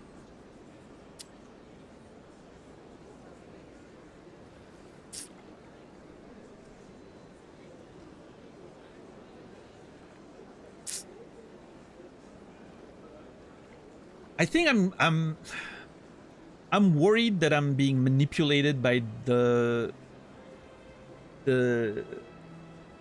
sort of The way the Hanar speak, they seem very polite, they seem very measured. I feel like I'm being manipulated by that. They had the appearance of being very peaceful, but they might not be. I mean, we've also heard, again, like in the elevator, they were talking about how the Hanar got in the way of that Prothean digging, like a archaeological dig, right? And, you know, that doesn't seem so peaceful. I mean, it doesn't seem like they were violent or anything, but it's still, you know.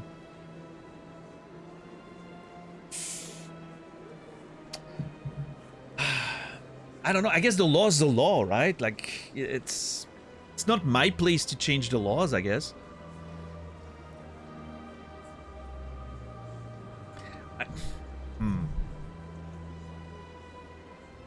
Sorry, I'll let you know if I come up with something. I don't care what the something is, as long as it rids me of the Hanar. Yo, Rico, thank you for the tier 1, 44 months. I appreciate you very much. Thank you, thank you. Rico Zor, you will be remembered. Yeah, I feel... Here's the thing. This is a slippery slope kind of situation, I feel like. You let one talk, then other people... Even if, assuming the Hanar only have good intentions, if you let that one slide, more people are gonna do it. Maybe with bad intentions. Humans, maybe, even, right? So, you gotta follow the law. You gotta follow the rules. They're here for a reason, I think, in this case. Has the CSEC officer been assuaged? This isn't the way. This isn't the way. I'm gonna try to be gentle with the Hanar, but yeah, this isn't the way. Is this really how you want to represent the Enkindlers? Oh my god, this is so much more aggressive than I wanted. The Enkindlers must be made known. They gave the Hanar language and gave the universe the mass relays. Yeah. This one only wishes to spread the truth to any who will listen. There is no intent to cause trouble. Oh, hold on. There's trouble anyway. This is unworthy of you. Okay, this confirms that I can definitely rank up my persuasion, my charm and... What is it called? Charm and intimidation to higher ranks. This makes me wonder if I should wait then. I should wait to have better skills and come back.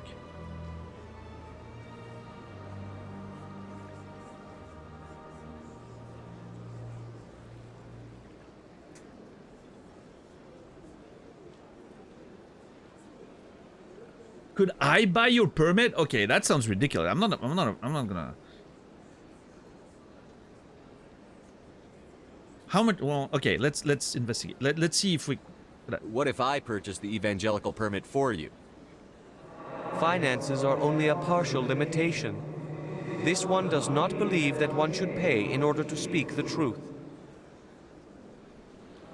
However, this one also does not possess the 150 credits necessary to purchase the permit. You do now? Another money grabber? That's so amazing.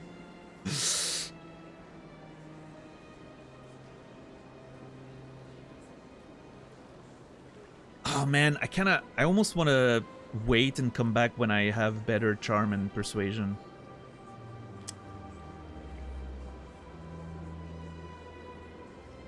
It's just 150 credits. It's not that much. I've made that much by scanning 5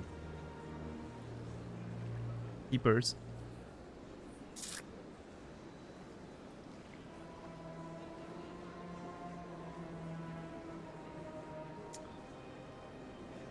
This is how I deal with social situations IRL. I back out until I've leveled up.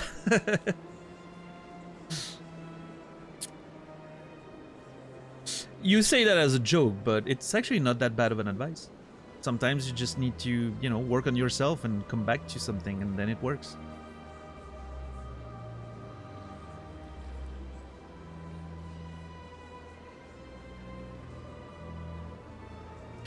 I don't know. I'm not sure, like, I'm not sure how much I can wait before those quests maybe become unavailable or something, right? If there's like a not necessarily a time limit, but a limit point in the story where suddenly you can't, you know, come back or deal with it. I'm also unsure when I'm gonna get extra points to be able to put in those, because I've maxed out how much I can put in those stats for now. But this indicates that there needs to be more point before I can get, before that quest disappears, right? Because otherwise you would never be able, there would be no need for those options if you can never get there, is what I'm trying to say.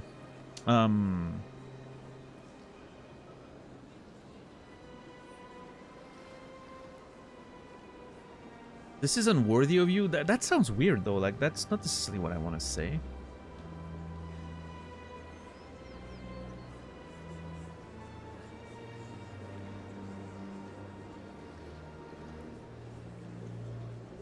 You know what? I think I'm gonna give him the 150 credits.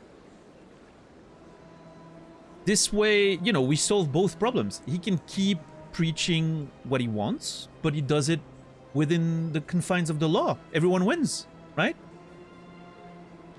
Instead of convincing him to not be who he is, which is what that sounds like, right? Yeah, let's do that.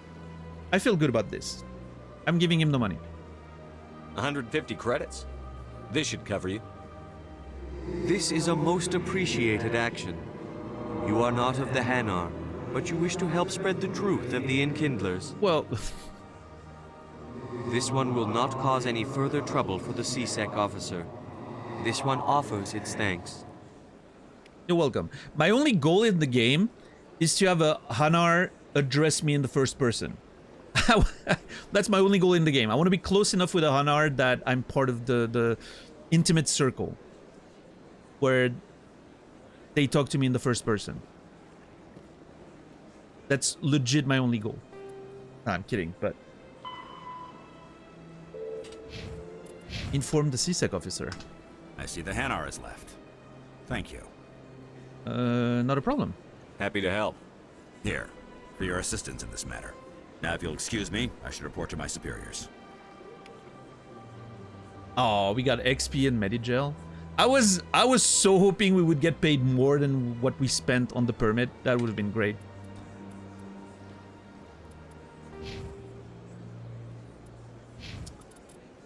But we're not so lucky. All right, I've scanned this one already? I'm not sure. I think I have, but let me just confirm, because if I miss one and then I start exploring more, it's gonna get very messy. Please do not disturb the keepers. Fair enough. This one I haven't though.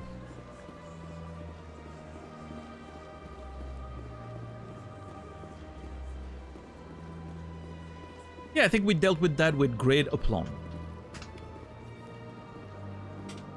I think we did fantastic. This is also our first side quest completed. I think this deserves applause. First side quest completed.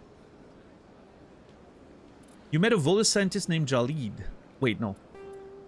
By paying for an evangelical permit for the Hanar, you were able to make both sides happy. The Hanar is left to preach in an appropriate location. I love that you get the little, I like that in games when you get a report for your quest and it tells you kind of how it ended. It's a good way to remember how things happened. Love that.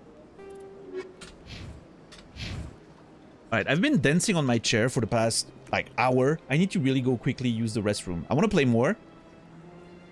So I really want to not be disturbed. So before we go down, I'm quickly going to go use the restroom. I'll be back in 1 minute. Thank you for being here, everybody. I hope you guys are enjoying the show. I'll be right back. Don't go anywhere.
All right, thank you everybody for your patience.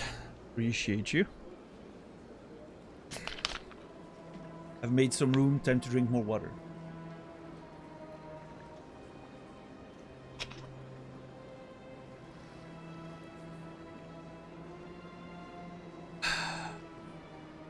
Whoops. 1 second.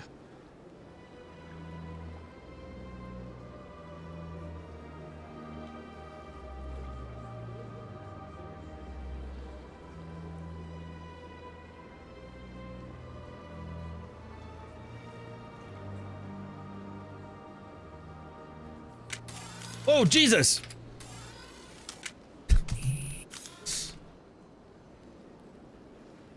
It's so easy to accidentally just a freaking right click and you immediately pull your weapons out. I get the feeling they're not used to seeing Krogan walking around up here. Mm-hmm. Big place. I could use a snack. Think there's any fish out in that lake? Hold on. Tranquil, calm, relaxing. Wake me when this is over. Oh.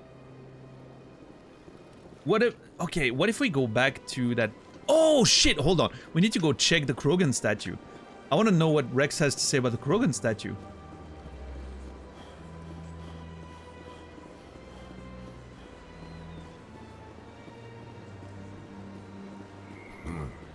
I get the feeling they're not used to seeing Krogan walking around up here.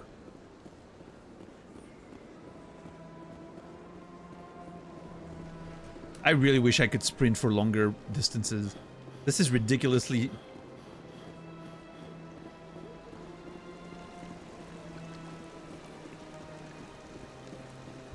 Yes, Rex. Talk to me. This statue represents what the Krogan used to be. A proud and fierce nation. Now we're just brutes for hire to the highest bidder. We've forgotten our roots. You're not really like other Krogan, are you, Rex? I'll take that as a compliment. Okay. Rex seems to be a proud Krogan nationalist. Speciesalist? I don't know.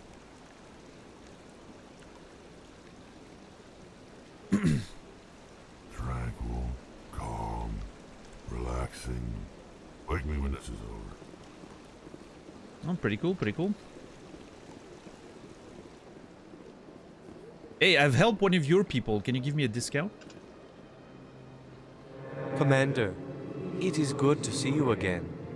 Would you care to see some of its fantastic items today? Apparently not. Show me your items. Oh, this one is pleased to do so, human. You will not be disappointed. So now can I get armor for... Yeah. Okay, there's a Krogan armor. Oh, I don't have enough money. Well, whatever. I mean, I could sell some stuff, but... I'm still not sure if the selling stuff or turning them into Omnigel is the best. You know. Probably a balance between them, I guess. I don't know. I don't know how much the side quests and just the game is gonna give me credit, like how much credits I'm gonna get naturally by playing and how much Omnigel I'm gonna get naturally by playing. But before I waste stuff, I feel like I need to figure out that a little bit more. I was never a fan of this statue. The Krogan monument just seems more impressive to me. That's funny. I could use a snack. I hate that the sound mixing is so off. Like this line, for instance, impossible to hear. I had to read the text.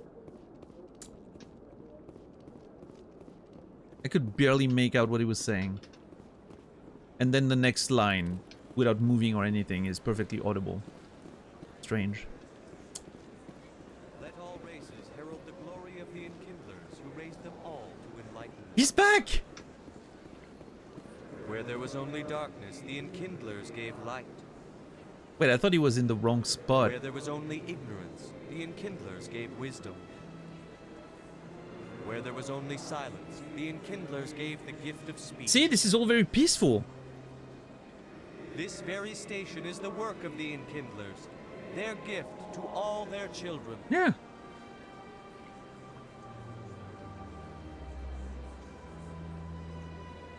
Yeah, it's not like death to the heretics or anything, right? Like, this is pretty peaceful messaging.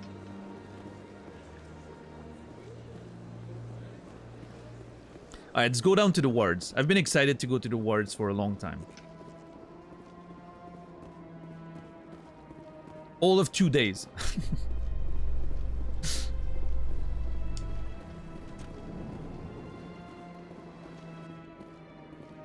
In entertainment news, Francis Kitt has announced plans to direct Hamlet with Elcor cast members. The production will open dramatic theater to the Elcor with a Hamlet who uses Elcor body language and pheromones.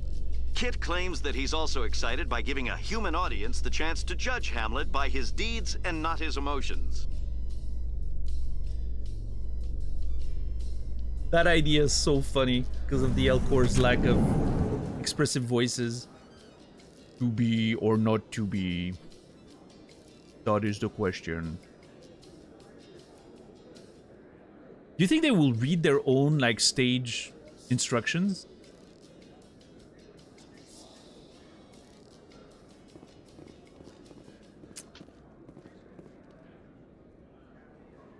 Flux and wards access. Oh, we're not really in the wards yet. Oh! What was that? Flux Casino. Oh my god. Casino, yeah.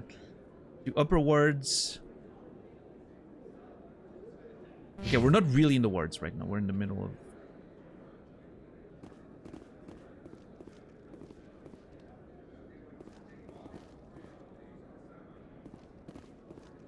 Do you really think we'll find him down here? He always stops in for a few games of Quasar before he makes his drop. Fist is gonna be pissed if we take down his supplier. That's the point. We want him angry. Angry people make mistakes. There's just something about Fist that makes me nervous. Okay. Good. He's a dangerous man. Now keep your eyes peeled for our mark. What are they trying to find?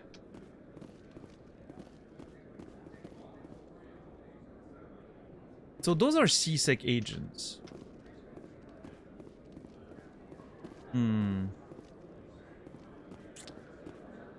I don't really know what they're who they're trying to find or what.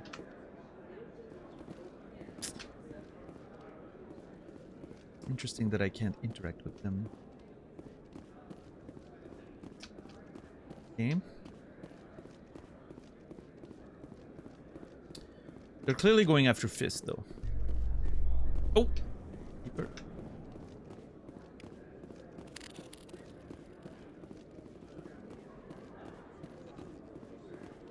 Hello? This elevator leads down to the wards. There you will find Chorus Den, Flux, the markets, and the medical center. Oh, another elevator. I don't... What was that area necessary for then? Like, it doesn't seem like there was anything... Well, maybe later, but... Unless I missed something, it doesn't seem like there was much to do here. A little bit of world building, I guess.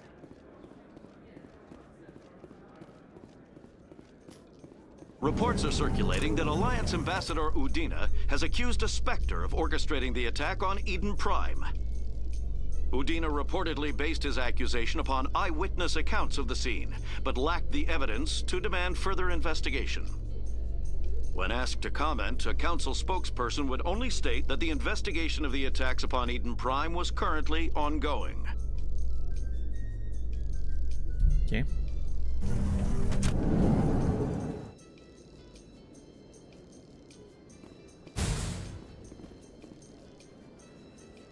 What was that? Expats store. To Flux, to lower wards. Wait, where was the map that I had before? Oh, I guess it to come up here to get it.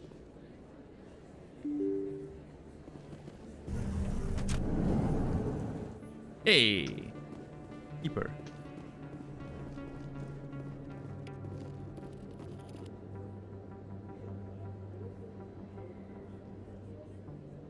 So we want to go to Flux, but we also want to go to the med clinic.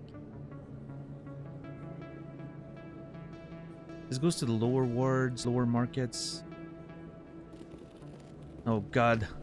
This place is labyrinthian. Labyrinthian? Is that a word?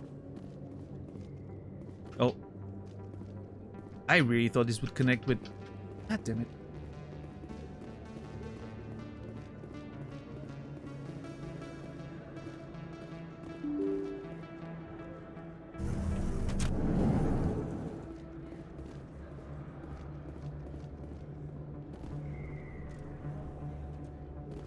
What is this?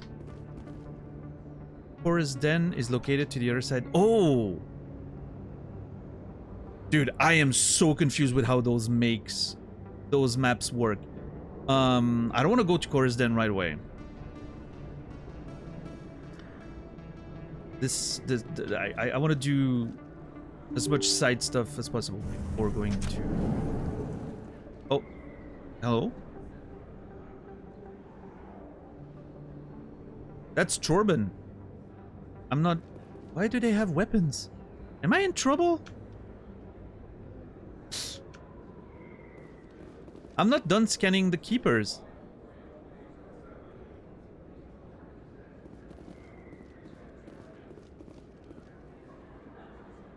I mean, he has people with weapons following him. Maybe he is trying to kill that other nerd. Commander, I wasn't expecting to see you again. Is there something you want? I want answers. You can start by telling me the truth, Shorban.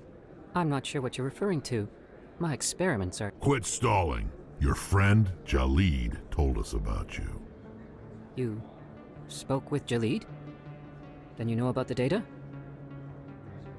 Okay, I like having Rex with us. I feel like Rex is doing all the intimidating.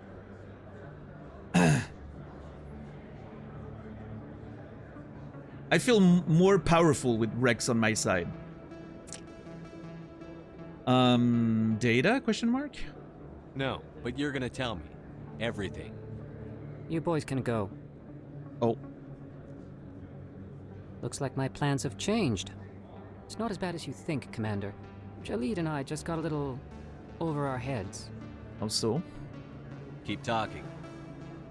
The company we work for developed an experimental procedure for use in medical scanners.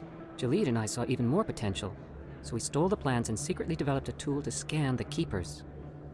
Can you imagine? A tool that can actually get readings from the keepers? I'm not sure I follow. What's so special about that? The keepers are almost impossible to scan, and you can't capture them or get samples. They just self-destruct. After centuries here, we still don't know anything about them. Don't you see? We were the first to scan them, ever. You've seen it yourself, Commander. You know we can do it. Okay, but what about Jalid then? Why are you trying to kill your partner? I'm not trying to kill him. Jalid's job was to disseminate our initial findings. But he decided to keep the data for himself. Maybe to sell it. I don't know. Why is everyone lying to me in this game? Sigh. That's such a perfect response. I am so tired of everyone lying to me. What? So you're just trying to get back what Jalid already stole. We lost our heads. We just couldn't let an opportunity like this pass us by. Commander, if you'll just continue gathering data for me, imagine what we might learn. And you'll stand to make a bit of a profit yourself, remember? No more? Alright, sure. I mean, I do want to keep scanning the keepers because I want to know more about them. I'm gonna go with alright. I suppose a little scanning here and there won't hurt anyone? Yeah. Very good.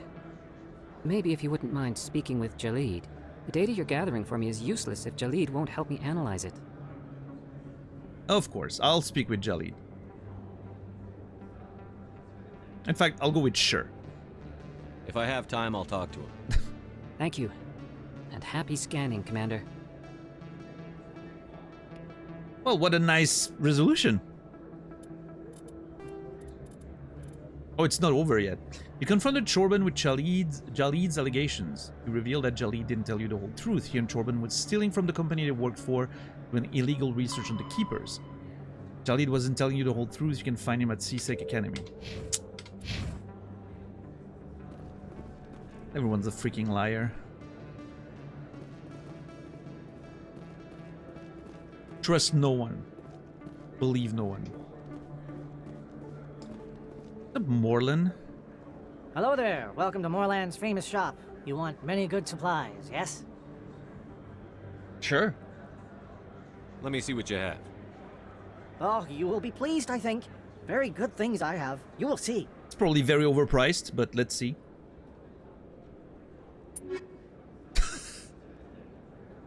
Every time I get to a new store, the prices keep getting higher. Every single time. And you know what number isn't getting higher? This one down there.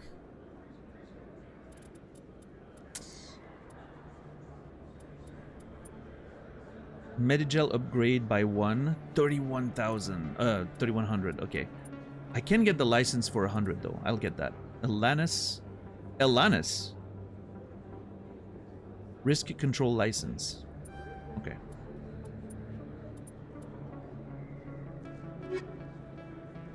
Everything gets more expensive, the income stays the same. Yeah, it's a very progressive video game for 2007.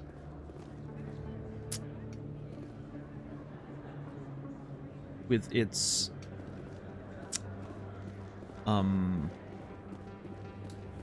financial themes.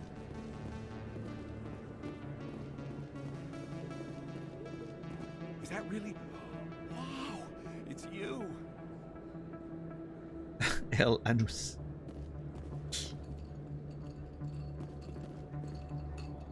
El Anus is the way you want me to pronounce it, Rob?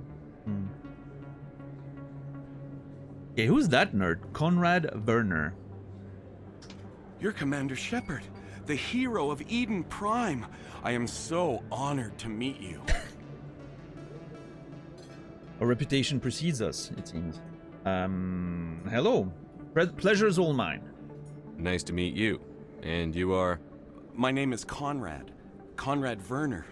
They say you killed more than 100 Geth on Eden Prime. I don't think that's true. I don't think that's true. Really? They say a lot of things. I was too busy killing them to count. Hey, I know you're probably busy, but do you have time for a quick autograph? Oh my god. I suppose.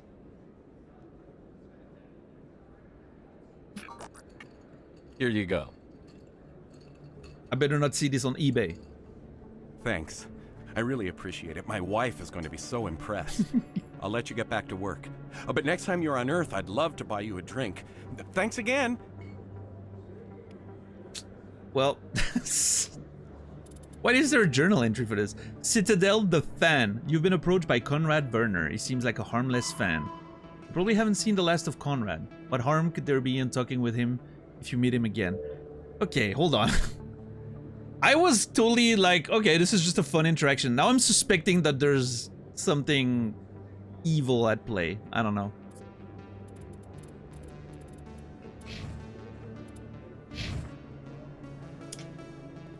I mean, Mass Effect does that a little bit, it seems, White Wolf. The game spoils itself a little bit, which is, you know, if the game spoils itself, it's part of the game. That's okay.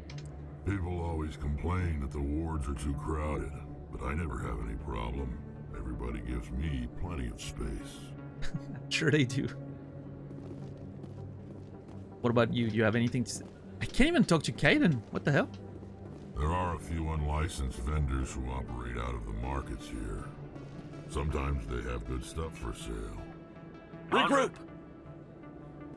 First time I was here, I dropped a bundle in the casino. Got so mad I'd put my fist through one of the machines.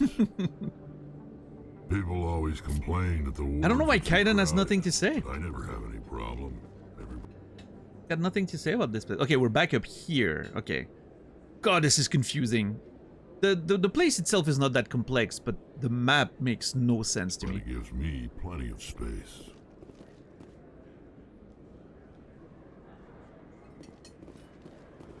What's up, expat? Hello, Earth Clan. No doubt you've just come back from the colonies. Will you be needing supplies?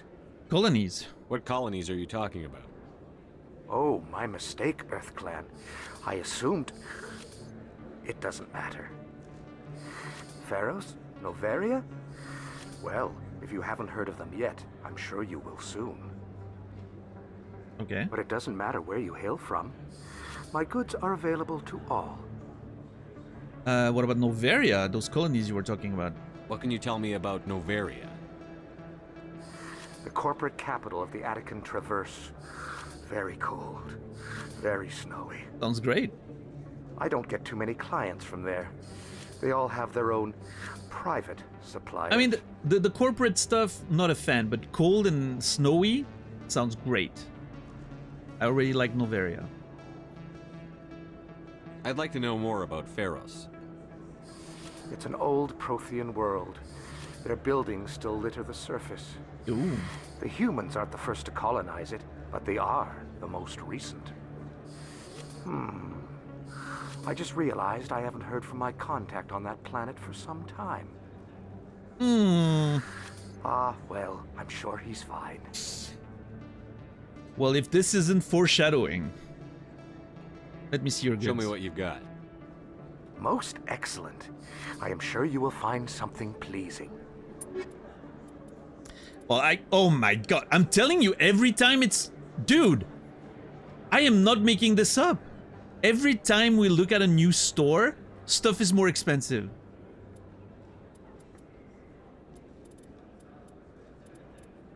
Okay, let's get the Elkos Combine license. I'm only buying licenses. It's the only thing I can afford.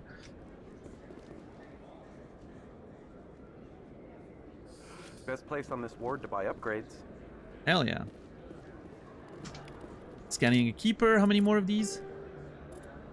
Oh, we got a codex entry. Hold on. We'll look at that in a second. How many more? 2 more. Oh my god, we're almost there. Planets and locations. Pharos is a habitable world in the Attican Beta Cluster. 2/3 of the habitable surface is covered with the ruins of a crumbling Prothean megatropolis.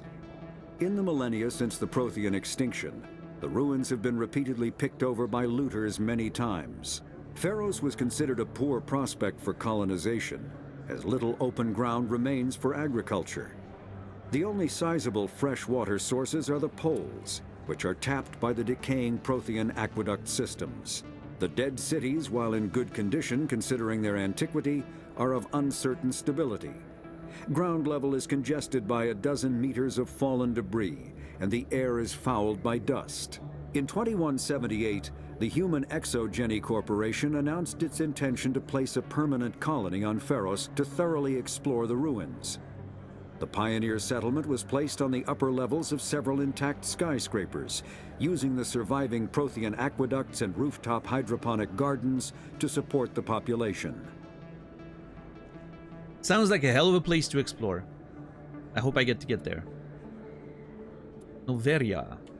Noveria is a cool, rocky world with most of its hydrosphere locked up in massive glaciers. A privately chartered colony world, the planet is owned by the Noveria Development Corporation Holding Company. The NDC is funded by investment capital from 24 high-technology development firms and administrated by an executive board representing their interests. The investors built remote hot labs in isolated locations across Noveria's surface.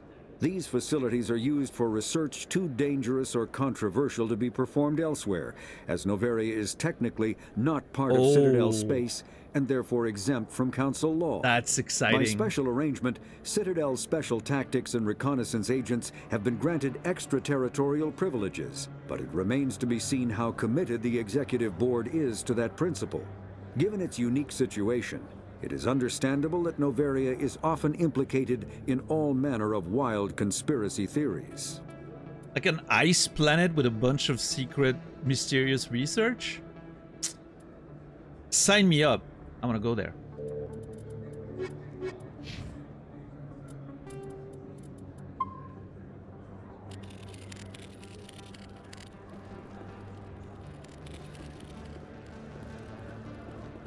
Alright, let's see. I don't think you bought this here. Oh. I don't sell this model. Look, I know it was you. I remember your face. Really, that's impressive. Usually you humans can't tell one Turian from another. This was the place. Now, are you gonna give me a refund or not? Do you have your proof of purchase? What? No, I don't think you ever gave me one. I'm sorry then. I can't help. But what do you... Can't help you. Alright, nothing to do here, just a little flavor.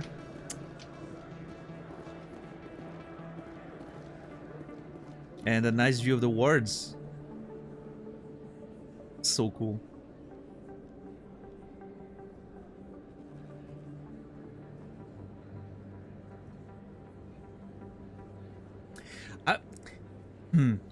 So far, I find that the wards are a little bit too self-contained. I was hoping for a little bit more space, maybe, like something that looks more like I'm walking in those streets down there, rather than, you know, just feels like another part of the interior buildings. But I guess those might be technical limitations from the time, or just like the scope of the game.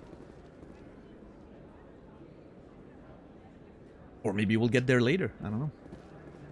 But so far, the wards have been... I was hoping for something a little more... I don't know.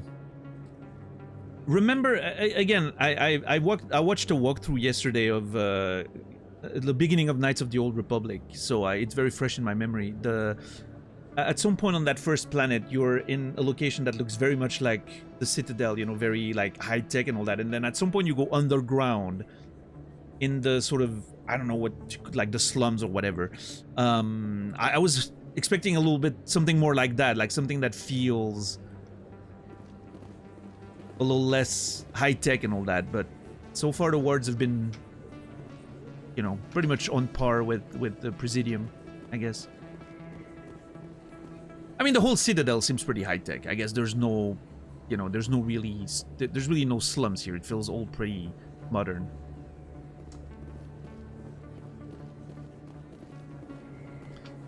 Maybe that's my expectation was at fault there.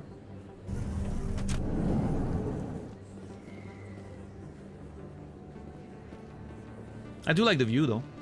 Pretty cool.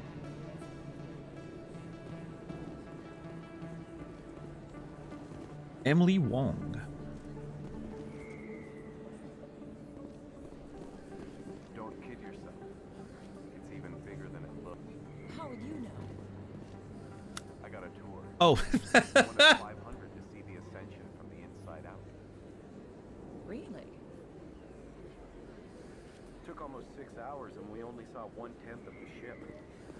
I even got to meet the commander. Matriarch Ladanya. You met her? Well, she addressed everyone on the tour, but I got pretty close to her. Huh, just look at that ship. You'd have to be stupid to mess with that. Very true. She's got almost as much firepower as the rest of the Asari fleet combined. Hopefully, she'll never need to use it. We're talking about the big Ascension ship. We saw it when we came in. I don't think it's visible here. Commander Shepard? Excuse me, Commander Shepard! Oh, another person wants to speak to me.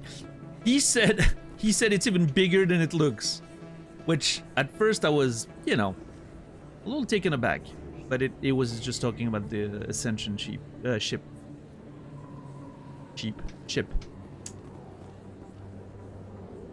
This view is awesome though, man. Transport me in this game. I would love to live in this world. Excuse me, Commander Shepard! And what do you want, Emily Wong? I'm Emily Wong. I'm an investigative journalist working here on the Citadel. Could I have a moment of your time? Of course! What do you need? I've been hunting for evidence of corruption and organized crime on the Citadel, but there are places I can't go. I was hoping you might share anything you find during your own investigation. I can make it worth your time. I don't know about that. Speaking to the investigative journalist sounds like a bad idea. Considering we're trying to become a Spectre and all that.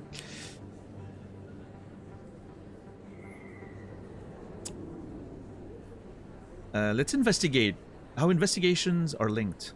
How do you know that my investigation is going to uncover anything you need? You wouldn't be investigating if it weren't big.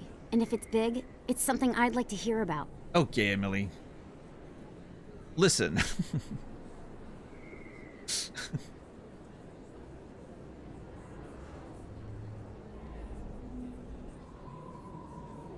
Why me?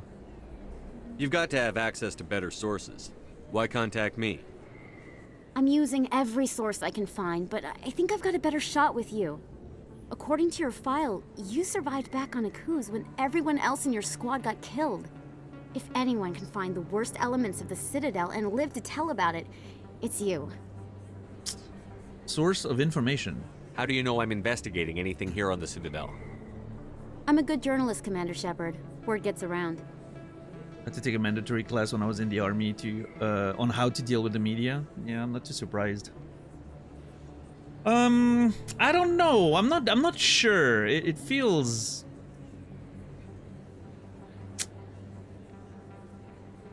I don't know. She's a very pretty lady, but you know, we don't want to get influenced by that. There's no I need to not be such an easy man to manipulate. Let's go with we'll see. No promises. But if I find anything relating to your case, I'll inform you. Thank you, Commander. You won't regret it. Okay. That's a little more agreeable than what I was going for, but I'll take it. No promises is enough. Reporter's request. A reporter named Emily Wong has asked you for help uncovering corruption in the Citadel. As you investigate the Citadel, be on the lookout for information about help Mrs. Wong. There's so many side quests already. This is crazy. And that's just the Citadel.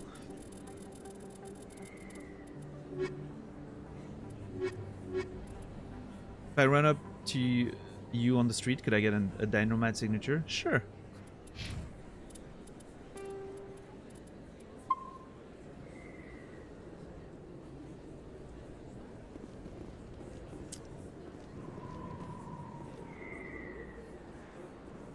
Alright, let's see. We need, there's a med clinic we need to investigate. What is this going to? The elevator at the end of this hallway leads up to the Presidium.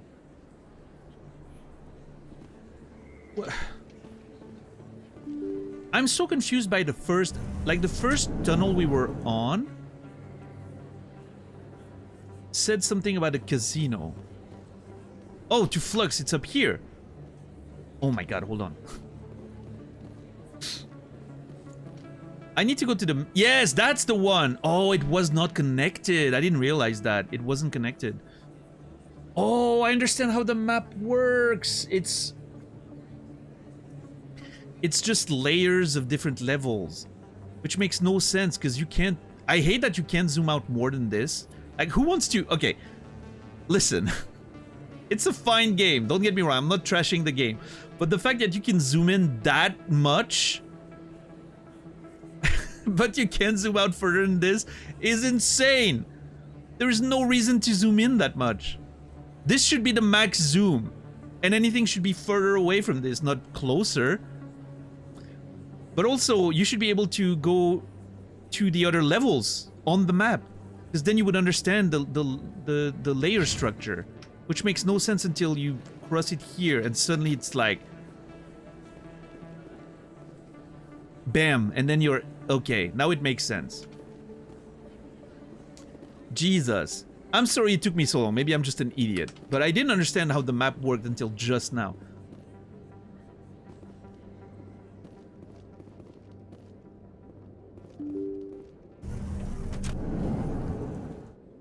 Does anybody ever recognize you IRL? Not for streaming. Well, I mean, outside of... you know, people I was supposed to meet, like DJ, or, you know, when I went to Australia or something. But nobody has ever randomly recognized me or mentioned it, if they did. But I've been recognized in public before for other things, yeah.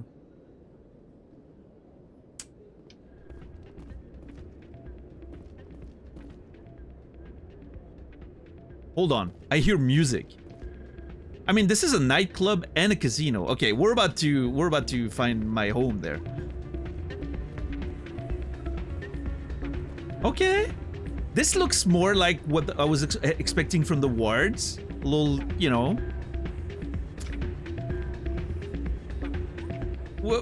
What's up, Rex? Places like this always want to hire Krogan bouncers. It's like we're a status symbol for them. I mean, it makes sense. You guys look really big and scary.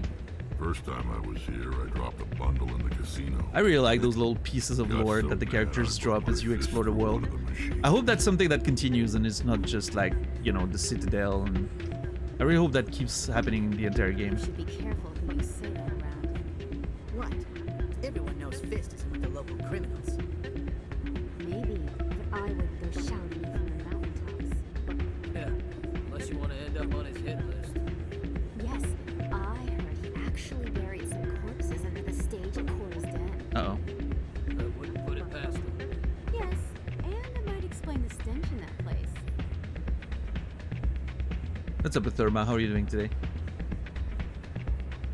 Did he recognize you as an author? Yeah, I mean, in not randomly, but in like a bookstore before, in France, a bookstore in France, and like several conventions, of course, where I was invited, but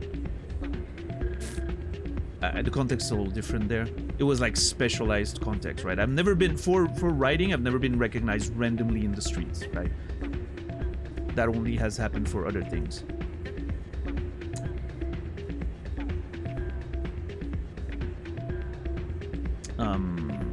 Fame scares the hell out of me. Yeah, I mean, I think in that sense, being a writer is pretty cool because people know your name, but they might not know your face unless they look you up, right? Or unless you're like mega famous, you know, beyond the normal fame of a writer, right? But being a writer, you get like sort of the good aspects of all of it. You have some sort of recognition, but at the same time, you're pretty anonymous in like normal circumstances.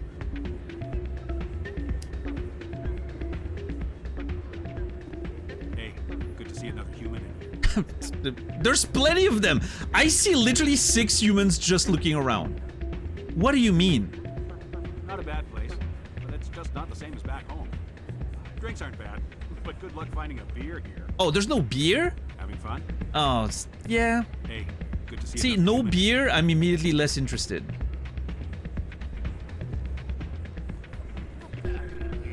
It's out of my hands, sweetheart. I'd bring her back in a second, but she doesn't want to come. I know. I'll see if I can talk some sense into her next time I see her. Be careful. You know how stubborn your sister can be. The more you push and prod, the more she'll run away. Yeah, you're probably right. Thanks, Doran. I wonder what that's about. Her sister maybe was working here and she quit, but Rita's concerned, wants her to be back. Oh, whoa, reflection in my 2006 video game? What the hell? That's actually pretty impressive.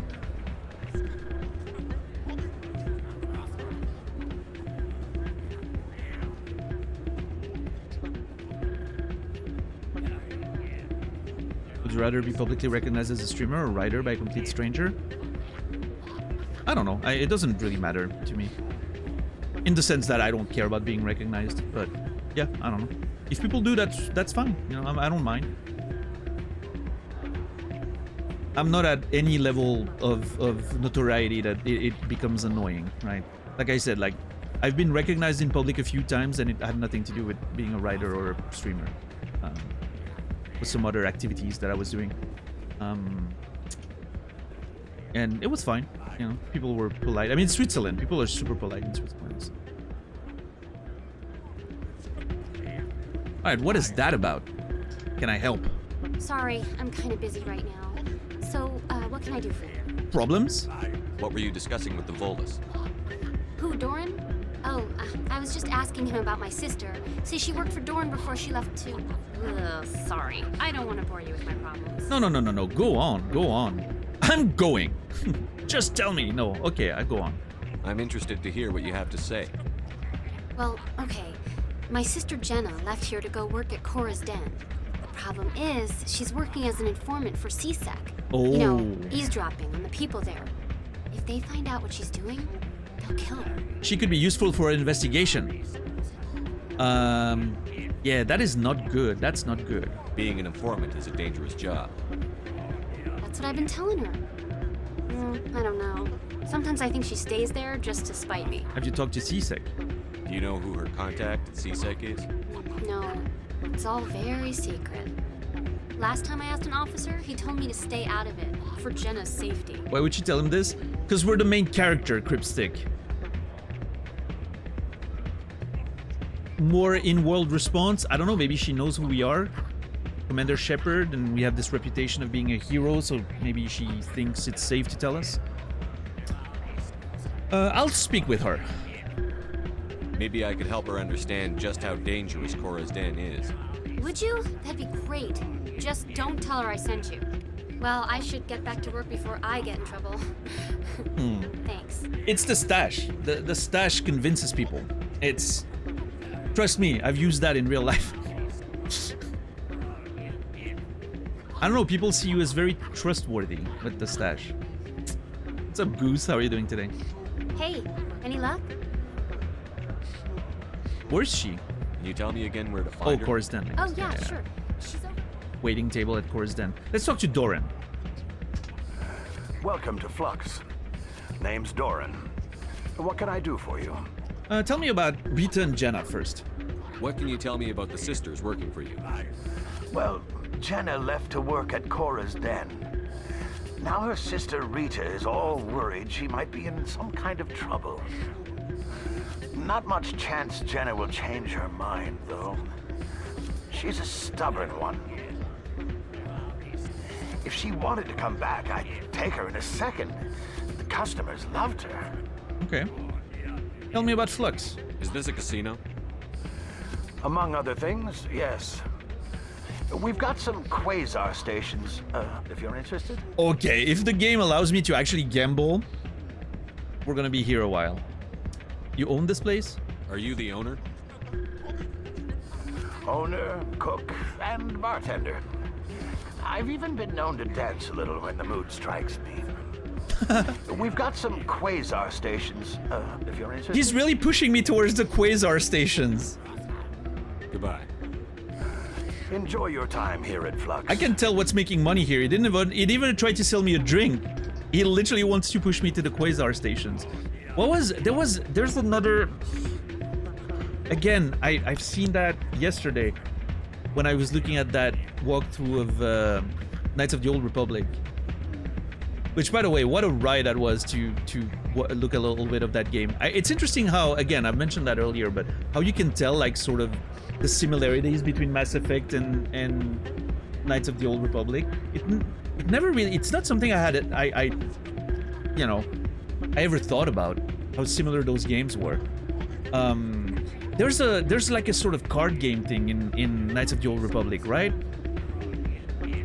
Isn't there like even like a tournament of some... Pazak! Is that it? Isn't there like a tournament in the game or some... Yes, Pazak. Yeah.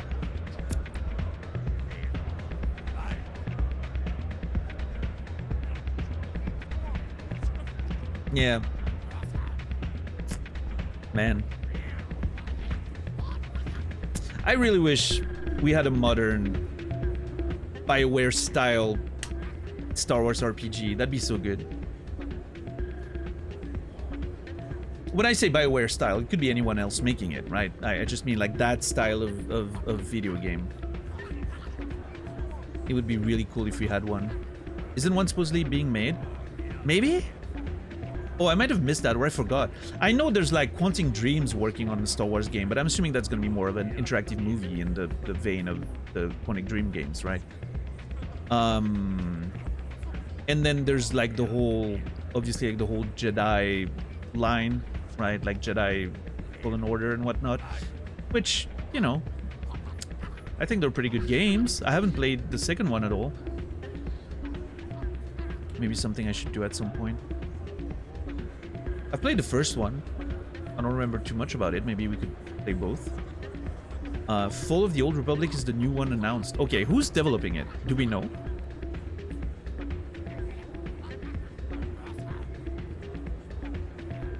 Studio founded by someone who worked on KOTOR, something like that. Okay, okay, interesting. Well, that's exciting, I think.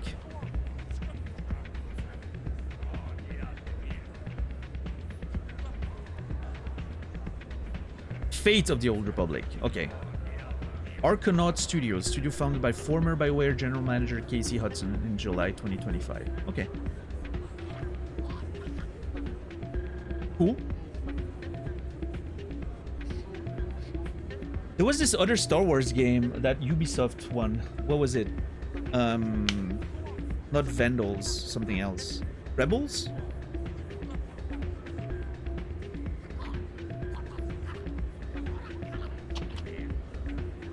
I've heard some Outlaws. Thank you. I knew it was like one of the, you know, a synonym of that, but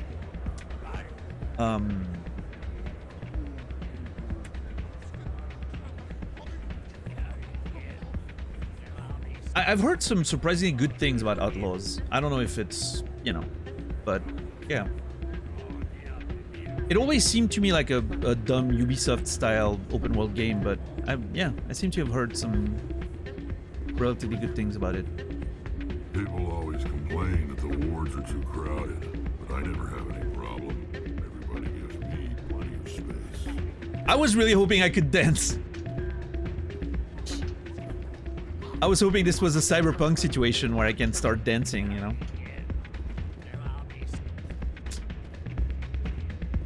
But no, not a thing.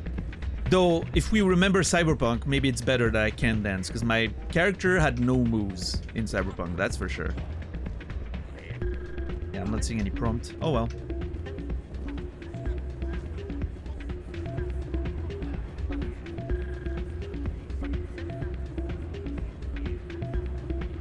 BioWare is currently only working on the next Mass Effect.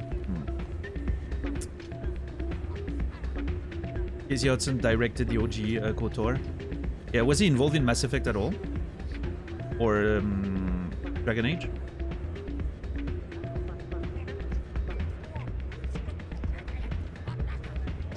I'm waiting for someone else. Okay. Place is busier than usual. Hey. What are those sounds that I'm hearing? Okay, the reflections, I don't know what tech they're using for those reflections, but see how glitchy they are? That's so wild. I don't know if you see it on stream. It feels super glitchy. There's a really funny beat 'em up rhythm called Disco is Dead, kicking people's ass on the beat is real hilarious. I've seen that game, yeah, it looks really cool. He did KOTOR and the Mass Effect trilogy as a director? Ooh. Interesting. Yep. Okay, then there's hope for the new Star Wars games is what I'm hearing. I mean, you never know, right? It's more than just one person. But the game directors, you know, that's a pretty important role, so low stakes Quasar and high stakes Quasar. Well, okay, let's start with the low stakes one. Quasar, 20 credits to play, closest to 20 without going over. Payout 14 or less euro, 15, 5. Oh, it's blackjack basically, right? 21. Oh, 21 is a loss. Okay, well, let's see.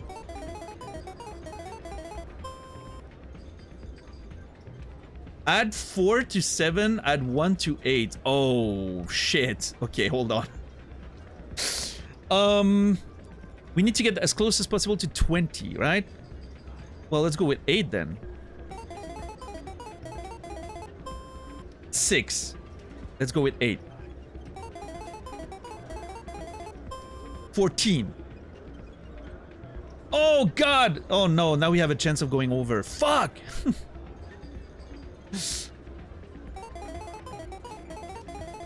Yes! Let's go! That was a lot of stress for just 10 credits. This is not a very interesting minigame. I don't think we're gonna be here too long. I mean, it's fine. I think, okay, it's basically blackjack, but I think the presentation with cards is a little more interesting. The presentation here doesn't make it a very satisfying game, I don't think.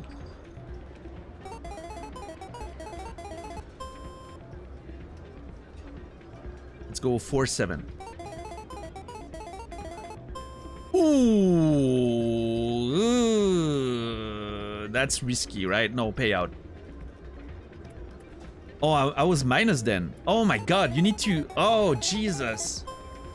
Is that my total? Oh god, we're doing terrible.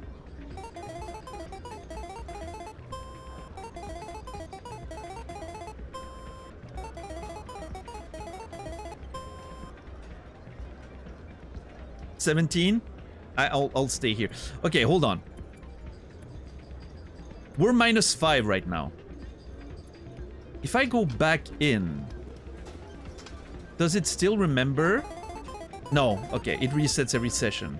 Okay. I would have found it interesting if it kept track of the entire money we won or lost. I think I'm gonna go 4-7 here.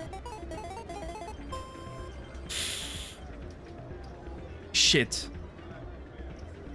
This is a 50... If I go 1-8, it's a 50% chance of getting a really good thing. Let's go. Let's try. Oh, I paid out. Fuck. I pressed the wrong button. I was gonna take the 50-50 there.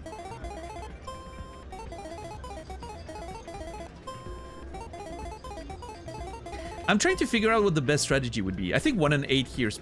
No. 4-7's pretty good here. Yes! If you can get on 13, you just go hard. I want to see. Hold on. What's my how much money do I have? 1235.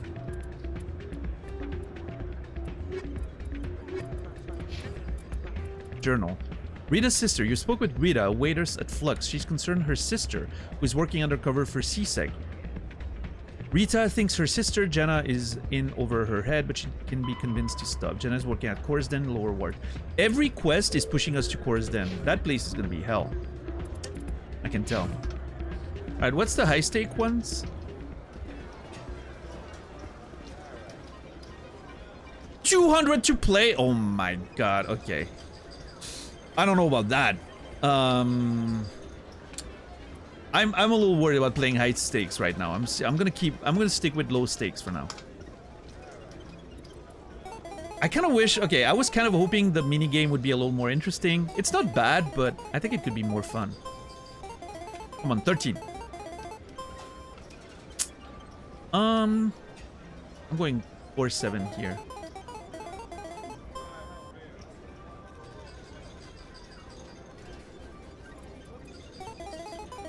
Naz went hard at this, if I recall, yeah.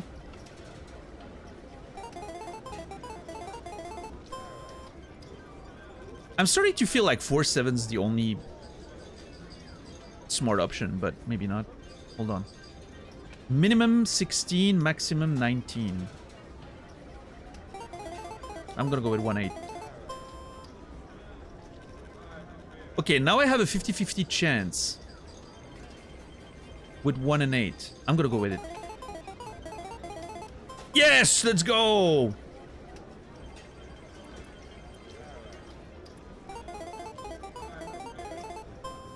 I'm still minus.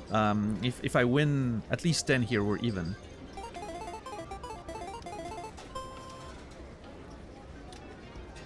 I'm gonna go 1 and 8 because I want to land on 13.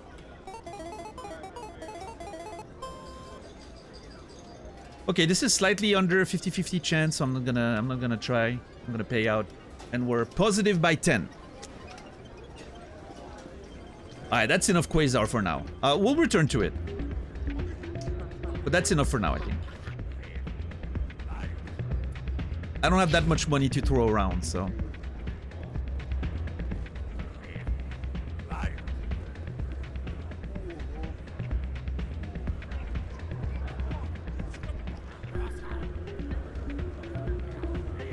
I think it's an interesting... I don't think the minigame's bad. I just wish the presentation of it was a little better. I think it doesn't have the charm of Blackjack, but I understand it's meant to be like sci-fi-esque and whatever, right? I just wish the presentation of it was a little more interesting.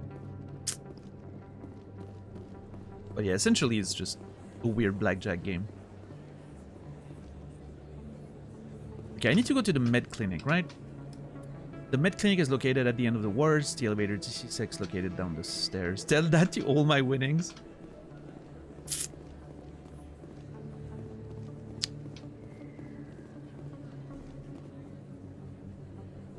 This goes down to C-Sec Academy. I'm just gonna take a peek down there for a keeper. Yes! There we go. Oh, and there's some information to gather. Okay, I need one more keeper, I'm pretty sure. Yep, we're down to one keeper. And this leads to C-Sec, okay. Officer Lang.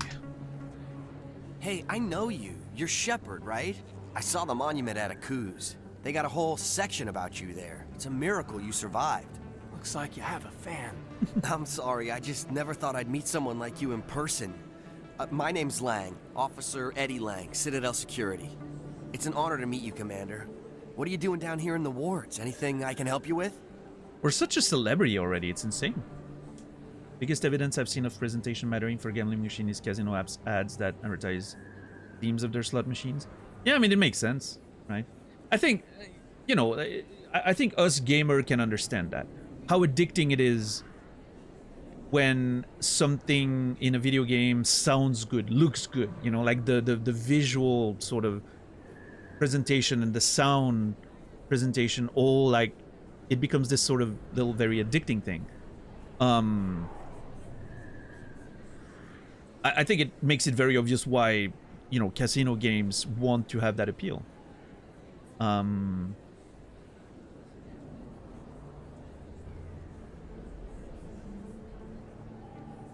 trying to find an example, but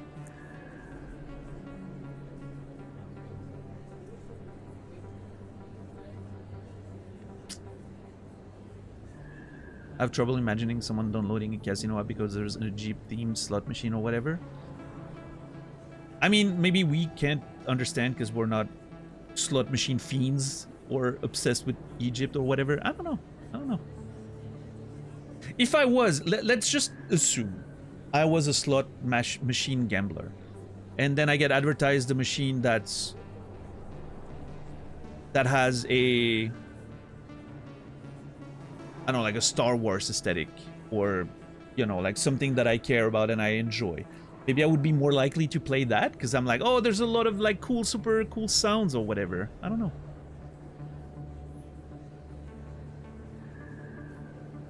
I'm not the target audience. Yeah, no, me neither, but like, I think a good example is, for instance, poker. I think the sounds and visuals of poker are so interesting. I love like the way a poker table looks. I like the cards. I like the little flip when, you know, they shuffle and they deal the cards. I like the sound of the chips. I think there's something about the aesthetic and the sounds and visuals of poker that is very appealing to me. It's part of the reason why I enjoy playing poker, right? So exactly, that's a great example. Mahjong. I love the sounds and visuals of Mahjong in Final Fantasy XIV. Like, when I found Mahjong in the casino in 14, I couldn't stop playing that game. The sounds are so, you know, interesting. So, you know, I can imagine that being something that also works when it comes to slot machines and stuff like that. Yeah.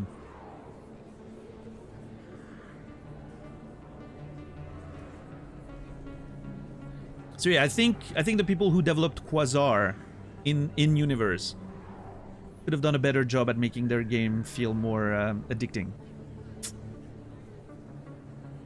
Alright, let's investigate with Officer Lang. He might know a few things. C-Sec. Why'd you join Citadel Security? I don't know. Seemed like the right thing to do, you know? Maybe it's in my blood. My grandfather was a cop back on Earth. It's kind of what C-Sec is. Police for the Citadel. I mean, yeah. I'm still pretty new at it, but I like it so far. Way more interesting than staying back on Earth. You get to meet all kinds of cool aliens, like those Hanar. Wild. Yeah. Plus, C-Sec gets a lot of respect here. We uphold the law. People, even aliens, appreciate that. This guy's pretty cool. This guy's very chill. He's like, yeah, everyone's awesome. Aliens are awesome. My work's awesome. The Citadel's awesome. Let's see. How do you like working here on the Citadel? This place is amazing. I've been here almost a year and I still haven't seen a tenth of it. The Presidium's just so beautiful. Good place to go and relax. But I really like it here down in the wards. There's always something going on somewhere. Like that new club they just opened a few months ago, Flux. Wicked scene in there, Commander. You should check it out when you have some time. That guy is way too happy to be here. Where, okay, Officer Lang, be honest. Where are you stashing the drugs? This dude has to be on drugs. He's high as fuck. He's way too happy about everything. I can tell this dude's high.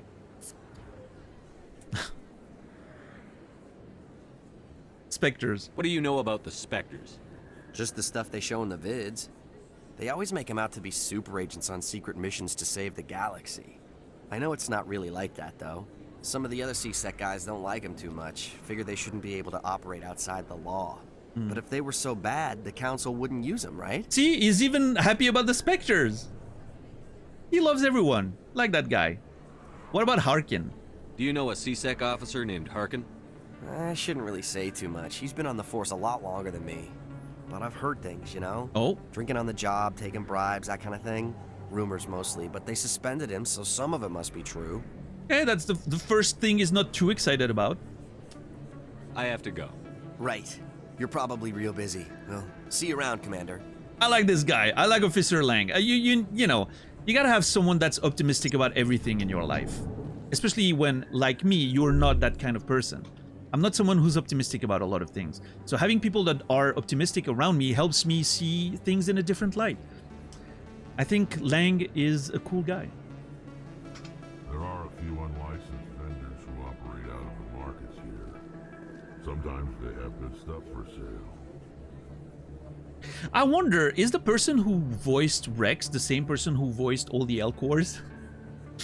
Because there's a little bit of there's a slight similarities in the voices sometimes. But it might be just the depth. But even like, I don't know, like something about the intonation and the sort of, I don't know. Codex entry? Yes, sir.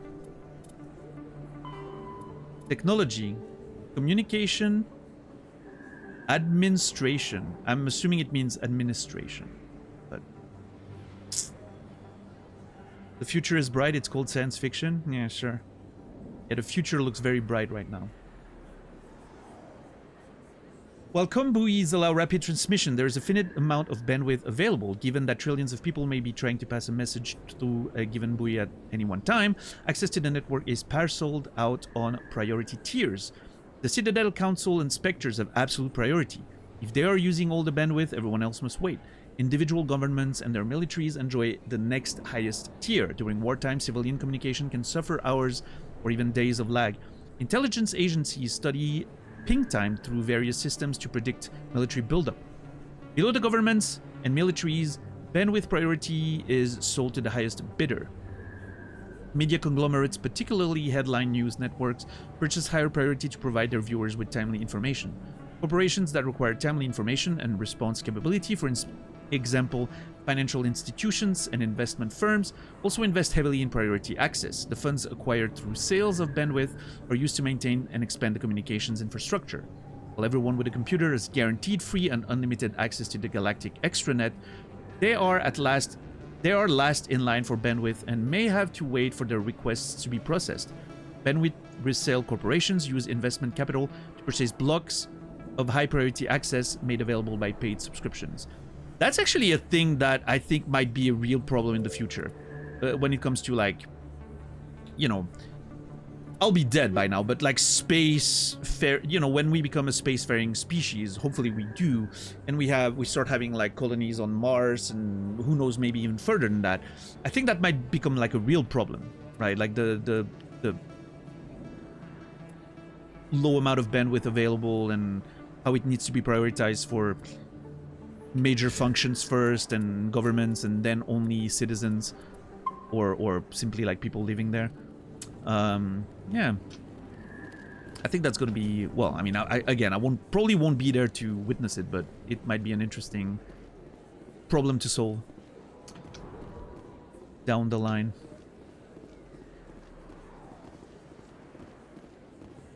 Hello? Are you spying on these people? Like, what's going on here?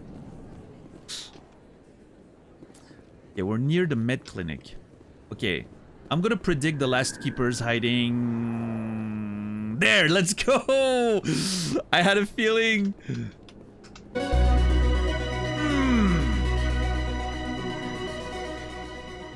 Wow, that jingle was crazy. Oh, I got so much money, 390. God damn. You've scanned several keepers and sent off the results. No doubt these findings will uncover some interesting and as of yet unknown facts about the small insect-like creatures. I hope we get to, like, this leads to us down the line learning more about the keepers through Jordan. That'd be neat. Like, I don't know how much, like, impact all those side quests are gonna have, but it would be kind of cool. But yeah, speaking of, like, we spoke about addicting presentation and sounds. Like, I think World of Warcraft's a great example. The sound of, like, completing... I'm sure if you've played World of Warcraft in the past, even if you haven't played it in, like, 10 plus years, you still remember the sound of, like, completing a quest, right? Pom, ton, ton. Like, it's I don't know. It's part of the sort of loop that makes you want to play the game more and more, right? Are those cars flying like... Oh, shit! I didn't notice that. This is literally a road. Pavlovian conditioning. Yeah, I mean, it's part of the deal, right? For a lot of those live service games. Oh! Oh.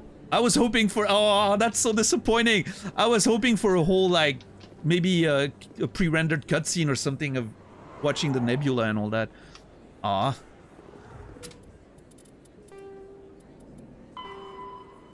The Serpent Nebula. Yeah, no, I was really excited when I noticed the observed thing. The Citadel is surrounded by a blue-tinted reflection nebula. The light of the nebula is actually light from the Citadel scattered and reflected back at the station. At first, the Serpent Nebula was assumed to be made of microscopic construction debris. Prevailing theory holds that the Prothean used molecular nanotechnology to manufacture the incredibly durable material used in the Citadel. But unlike other nebula, the Serpent does not dissipate over time. Therefore, it must be replenished constantly. The current popular theory is that the non-recyclable waste collected by the Citadel's keepers is somehow rendered down to the atomic or molecular level and ejected into the cloud. The thick nebula presents a navigation hazard. Beyond the relatively clear areas around the Citadel, electrical discharge are common. These are not blocked by kinetic barriers and can severely damage metal-framed starships. In addition, some dense knots of dust can overwhelm the repulsion of kinetic barriers on smaller ships. If such a vessel is moving fast enough at the time, the effects are similar to being hit by a sandblaster. Attempting to reach the Citadel through open space navigation is unadvisable. The only safe approach is through the various mass relays that orbit it. That seems to be a pretty decent... Like, it could be an intentional thing to protect the Citadel, right? Again, if the Keepers are indeed throwing stuff in space, and that's like a side effect, it could still be something they're doing intentionally as part of the, you know, defense mechanism around the Citadel to prevent outside attacks or anything. I am not trying to do that. Sorry. Okay, so we have to... Garrus went to the med clinic in the upper wards to follow up a lead on Saren. So that's part of the main mission. And then we have a bunch of quests that are going to be in Chorus Den.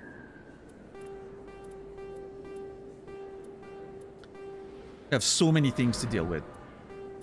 But yeah, next in line, try to find Garrus in the med clinic. But that, ladies and gentlemen, is going to be a story for tomorrow. We are not making progress very fast. I cannot believe, like, it feels, I don't know, maybe I'm asking too much of myself, maybe because it seems like there's quite a bit of, there's a lot of things to do in the Citadel. But it also feels like we're not making a lot of progress. I'm enjoying the pace though. The pace is agreeable. I don't know if you guys are enjoying it, but I am, for sure. taking my time with the Citadel and all those side quests and everything. It's very cool. So much beautiful lore in this game. I'm excited to learn more. Tomorrow at 7 p.m. Central European Time, 1 p.m. Eastern, 10 a.m. Pacific, we'll get back for more adventures of Mass Effect. The section of the game in general tends to be pretty slow for anyone who likes being thorough with exploration, lore, side quest. Hell yeah. Well, that's awesome.